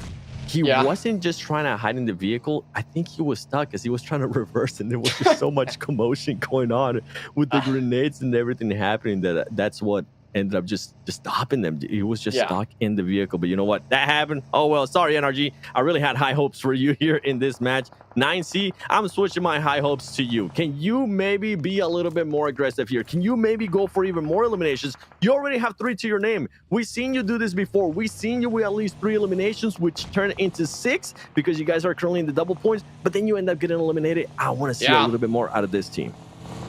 Well, Aragod's at least trying to keep that dream alive. He's got all 3 of the eliminations for the squad. The rest of the team, obviously, they have Senatexa and Padrino. They're trying to, keep this action going, but they realized Team Liquid, they started moving in. We're actually going to turn towards Alpha7. They went up the mountain towards the Vicious, getting 1 knocked immediately. That's Revo, one of your stellar squads, but it seems like Alpha7, they actually left him to die. They rotated into the zone saying, hey, we will play this edge spot, trying to work it in. And while that was going on, Team Liquid tried going to 9Z and the nades start raining down. We are down, I think, just a chief on this buggy. Oh, Let's wow. go, 9C. This is what we wanted to see. We wanted to see aggressiveness, and I was actually hoping that they got a chance to see that Team Liquid was starting to pull up on them. Grenades all over the place, and now it's not just Aragon. Now you got some of the other players as well with some of those eliminations. And by the way, with Alpha7, you mentioned it, they did try to get into that fight there with the Vicious. They ended up backfiring as they lost Rebel, and they're trying to pick up Korea right now. The Vicious, if I'm you said this earlier too, Enigma. I think they might be a little bit too passive. Yeah. I'm 100% there with you. I think they might be a little bit too passive right now with the way they're playing this. Well, look at this. They're trying to get the long arm nades, but that was needed 8 or 10 seconds ago. Team Queso is going to take that initiative, finding the re-knock on the McGrell and Alpha7. Now, they're stressing, and I'm kind of wondering when these nades are going to start connecting. Big damage out of the Vicious, but they're out of zone still. You got to work into this, drive in, make the moment yours, but getting the HPs reset, a bit of a thirst on a McGrell and Alpha7 now to a duo, but the Vicious, they might have lost too many players. One driving down gets opened up and they stop on the hillside. Mafioso, though, losing the 1v1, and oh my goodness, the Vicious getting eliminated after making a play. It's, you really hate None other than Furia. Huh? It was Furia just waiting for the right minute there. They were keeping an eye on this fight. They heard all those grenades popping out, and they were just waiting for the Vicious to make that push, and Furia saw that push. Furia saw the opportunity happen, and they went. They didn't even really have to move. They just popped their heads up and were like, okay, we'll take those eliminations from you. Now, this is what I want to see out of 9C. They're going to be a little bit more aggressive. They're going to try to push off Furia off a little bit more. But the way, I gotta get some props here to Team Queso, because Team Queso was kind of able to help out the Vicious as well. They were throwing grenades towards where Alpha7 was. They were able to knock a player from Alpha7. I don't know if they ended up actually confirming that into elimination, but all I know is that right now this team has 6 eliminations, and this is more of the Team Queso that I want to see. Given that I don't want to see them hiding all the time, but I do want to see them in a later match with high elims. Yeah, and the crazy thing is, since Team Queso was actually able to stay a duo here, 9Z tried to wrap someone around this eastern edge, but realizing, hey, this north side is still too much for us to push. We just saw a team try to send on one of these ridges, the Vicious, and they got absolutely mopped the floor with. And your 9Z, you got to worry about Furia now. They're making a lot of motion with these vehicles. And if you're one of these teams, maybe not driving into a tree like that so late in the game, but you're needing to find it. And oh man, look at that though. Aragon is proning down on the bottom of the hillside 7. If Furia opts to fight on the southern end, it's going to be all on him to kind of find this opening, turn the fight, I guess you could say. But really comes down though, we're in stage 7. There's still one more zone shift after this. And Furia doesn't really want to give in into any of this position. I thought that maybe they were going to be looking to make a push to where Team Queso was at. If they were willing to take a fight, that would be the fight to take, because you do have a bit of a rage there working your way. Team Queso is still within that area, right? They are still inside the circle, but right now, Furia taking a little bit longer than expected. And there you go. Team Queso trying to find an angle there on Padrino from 9C. Poppy Potro not being able to. The smokes are going to start coming out, and it's going to give out some warning flags there for Furia. Do they want to make that push? Do they want to clear Team Queso and then focus on 9C on how is this fight gonna ensue? Because now you have Team Queso is starting to become snakes, using that smoke to their advantage and seeing if they could possibly get a little bit closer to 9C. I'm not sure though. Wow, Poppy Potro currently has 7 grenades, so if he gets close enough, somehow he could cause some big damage there to 9C, as 9C just has everything going their way. They have the circle, they have everything going their way. Even with 4 players alive, this should, on paper, this should be an easy 9Z win, but I don't know with the way Furia has been able to play. Yeah, I mean, I think the key component is still going to be on Aragon. He's able to play that lower ridge, so we saw earlier. He's got a DP on him, which is a really nice gun if they were to pull up and stop kind of in front of 9Z. But you got to wonder, too, Team Queso, yeah, they're out of zone having to snake it in, but they're a duo. They've got the frag grenades. If they're able to just get a little bit closer, even up to one of those 2 rocks maybe, you can find it. But look at this, 9Z, they haven't realized Team Queso is not that close yet. They're trying to scout with the vehicles, but both these squads, this is the trouble. You have to start making motion now, and unfortunately, if you're leaving Team Queso up like this, it makes everyone wonder just where they're at. And for Team Queso, they were really worried about that rock being so close to him, and you could see that Papi Potro was kind of focusing most of his nades in. Earlier when we checked him, he got 7 grenades. Now he only has 3. He has definitely been using a lot of that utility And it's because the circle is just behind them. And I think at this point, they just kind of have to send it. They had to hope that they're going to be able to get some angles here on the 9C players. As 9C is just raining down grenades on Team Queso. Papi Potro is going to end up getting knocked, and he's going to end up getting knocked by Furia. And there it is. That was it for Team Queso. Now we're going to be switching up to the other fight between Furia, the winning fight, Furia and 9C. And I'm with you. I'm glad you mentioned this. And I'm glad you brought it up again, Enigma, because Aragot needs to find a different position, because now he's not going to be able to spot anybody here from Furia. He needs to be able to rotate a little bit more and make sure that he finds position to help out his team, because now they have one player knocked. It has come down to a 3v4. Yeah, Furia, they've been able to just sit on these frag grenades all game. Look at this, just completely driving by Silence, almost getting knocked, maybe even got knocked to blue zone there, barely surviving. And your 9G, you got to worry about the vehicle spam. You got to look for getting knocked on the edge. We're talking now a 2v4, and yeah, they start cutting off on the crate there, 7. They need to look for these knocks, and Furia, it should be all theirs. The shotgun leaving him 1 HP, 1v4 situation now. Furia coming out on top, making it look easy again. I said 9C on paper, it should be an easy win. But with the way Furia's been playing today, with what they've been able to do, that's what I was afraid about right there. Furia was able to take care of the players there from Team Queso, being able to finish off here with the win. What a performance, honestly, to close out the day. I got to give some props to 9C as well. Three second place finishes here today, 2 on double points. It's exactly what you want to see. Without a doubt. And the question was, would they be able to pass up loops, make it to the first page? I think they were successful in doing so. 7 from 15th place, potentially now to top 8. You want to talk about an incredible run. 9Z just made one. It's what double points are about, baby. This is what you want to see out of this team.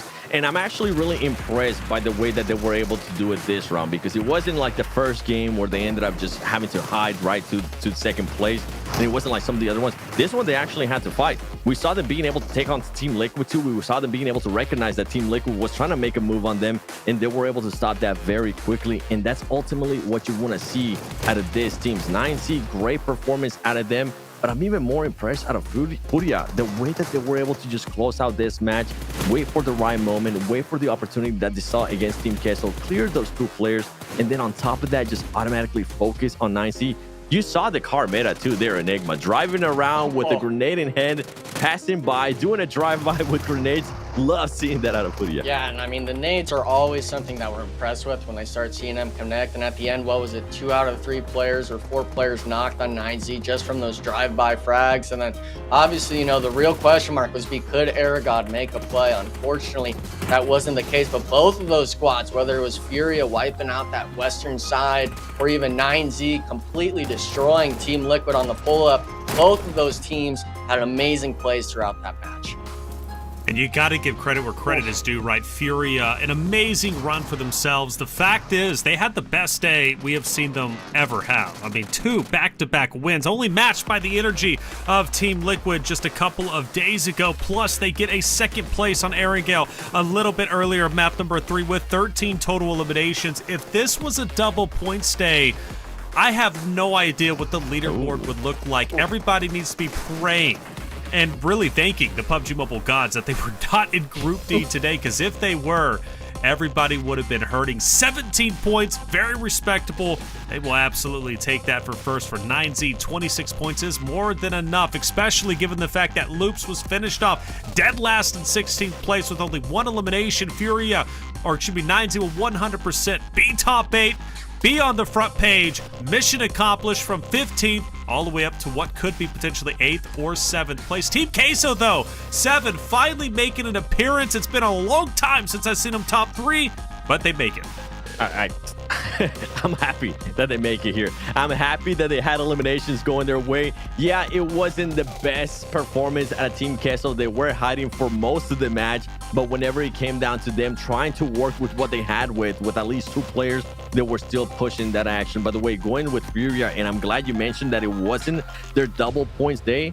And if I'm Furia, I'm actually happy that they kind of had some technical difficulties in Friday. I'm happy that day got canceled, because Furia is going to be able to play tomorrow. Furia is going to have the double points day tomorrow, and hopefully Furia, I won't be here, but hopefully you'll be able to carry the momentum because I can definitely see you in the top 4.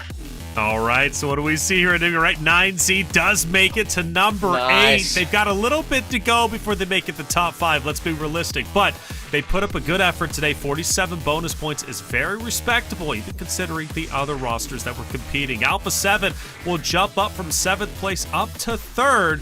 I have a question about them in just a second, but I've got to give them their flowers. 53 bonus points, very respectable. The second best out of all the teams competing on their bonus points days.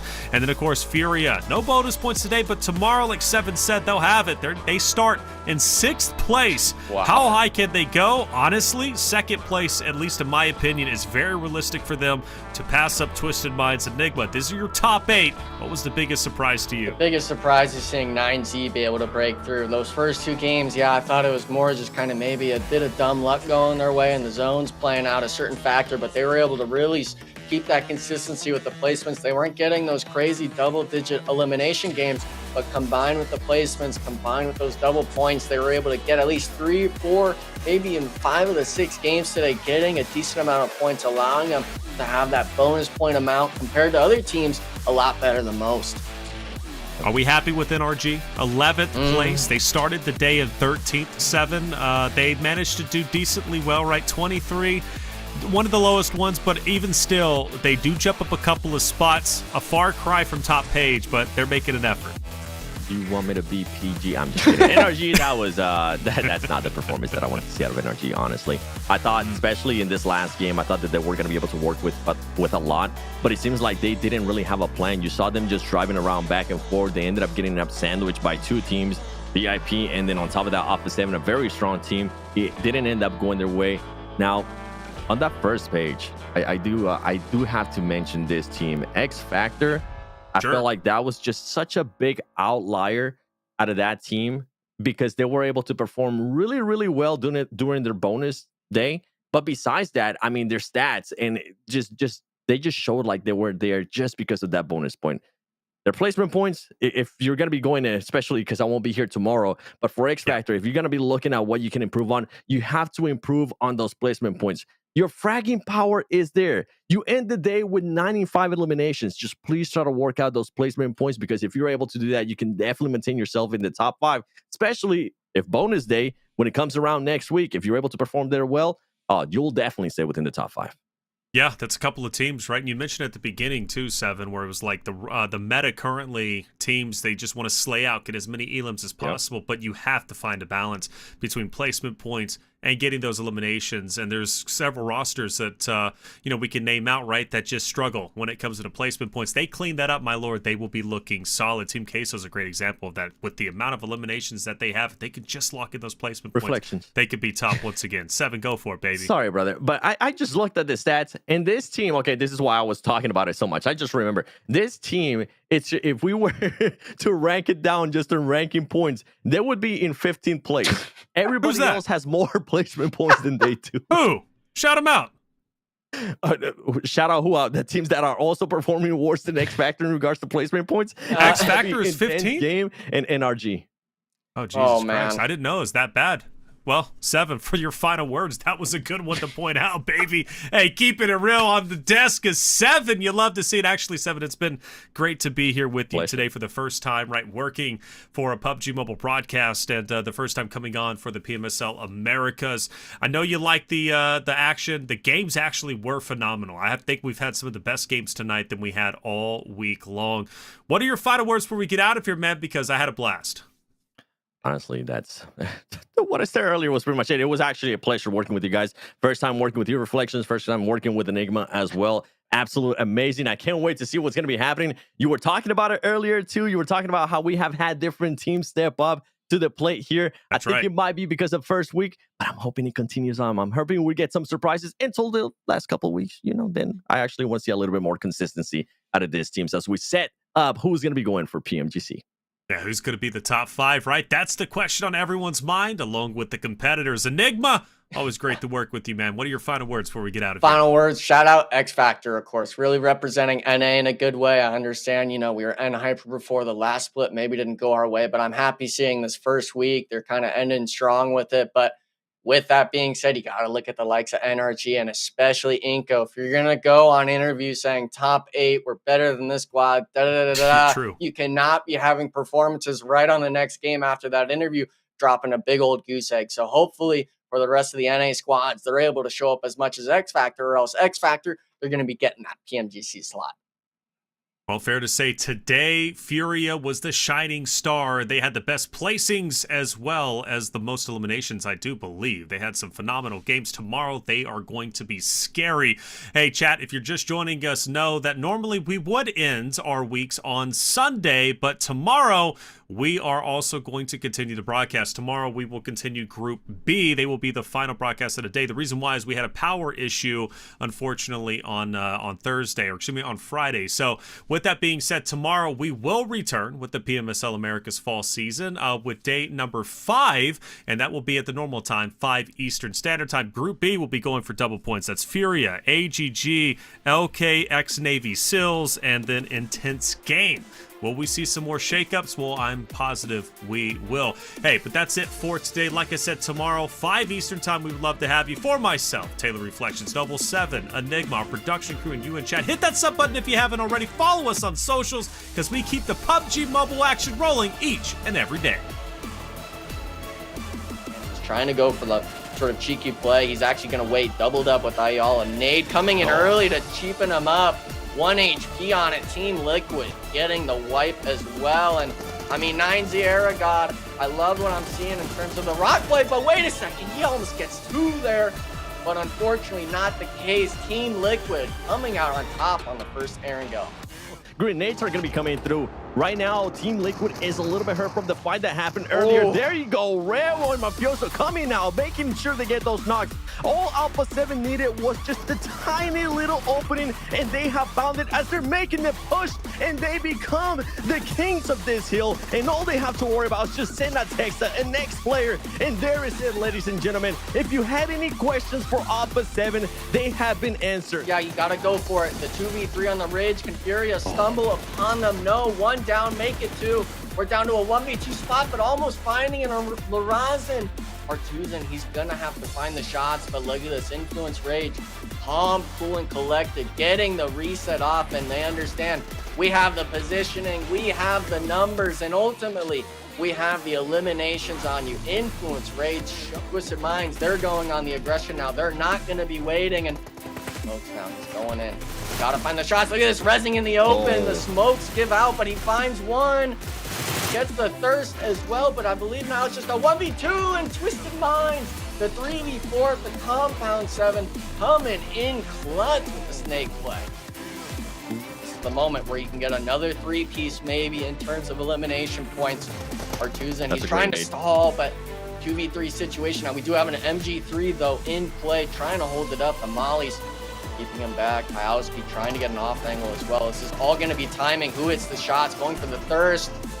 No knocks yet. Faith actually getting knocked. 24K as well. It's a 1v2 spot, and NRG, they get the 1 initial, but Furia winning the 3v3, coming down the mountain, getting knocked on the edge. We're talking now a 2v4, and yeah, they start cutting off on the freight there, 7. They need to look for these knocks, and Furia, it should be all theirs. The shotgun leaving him 1 HP.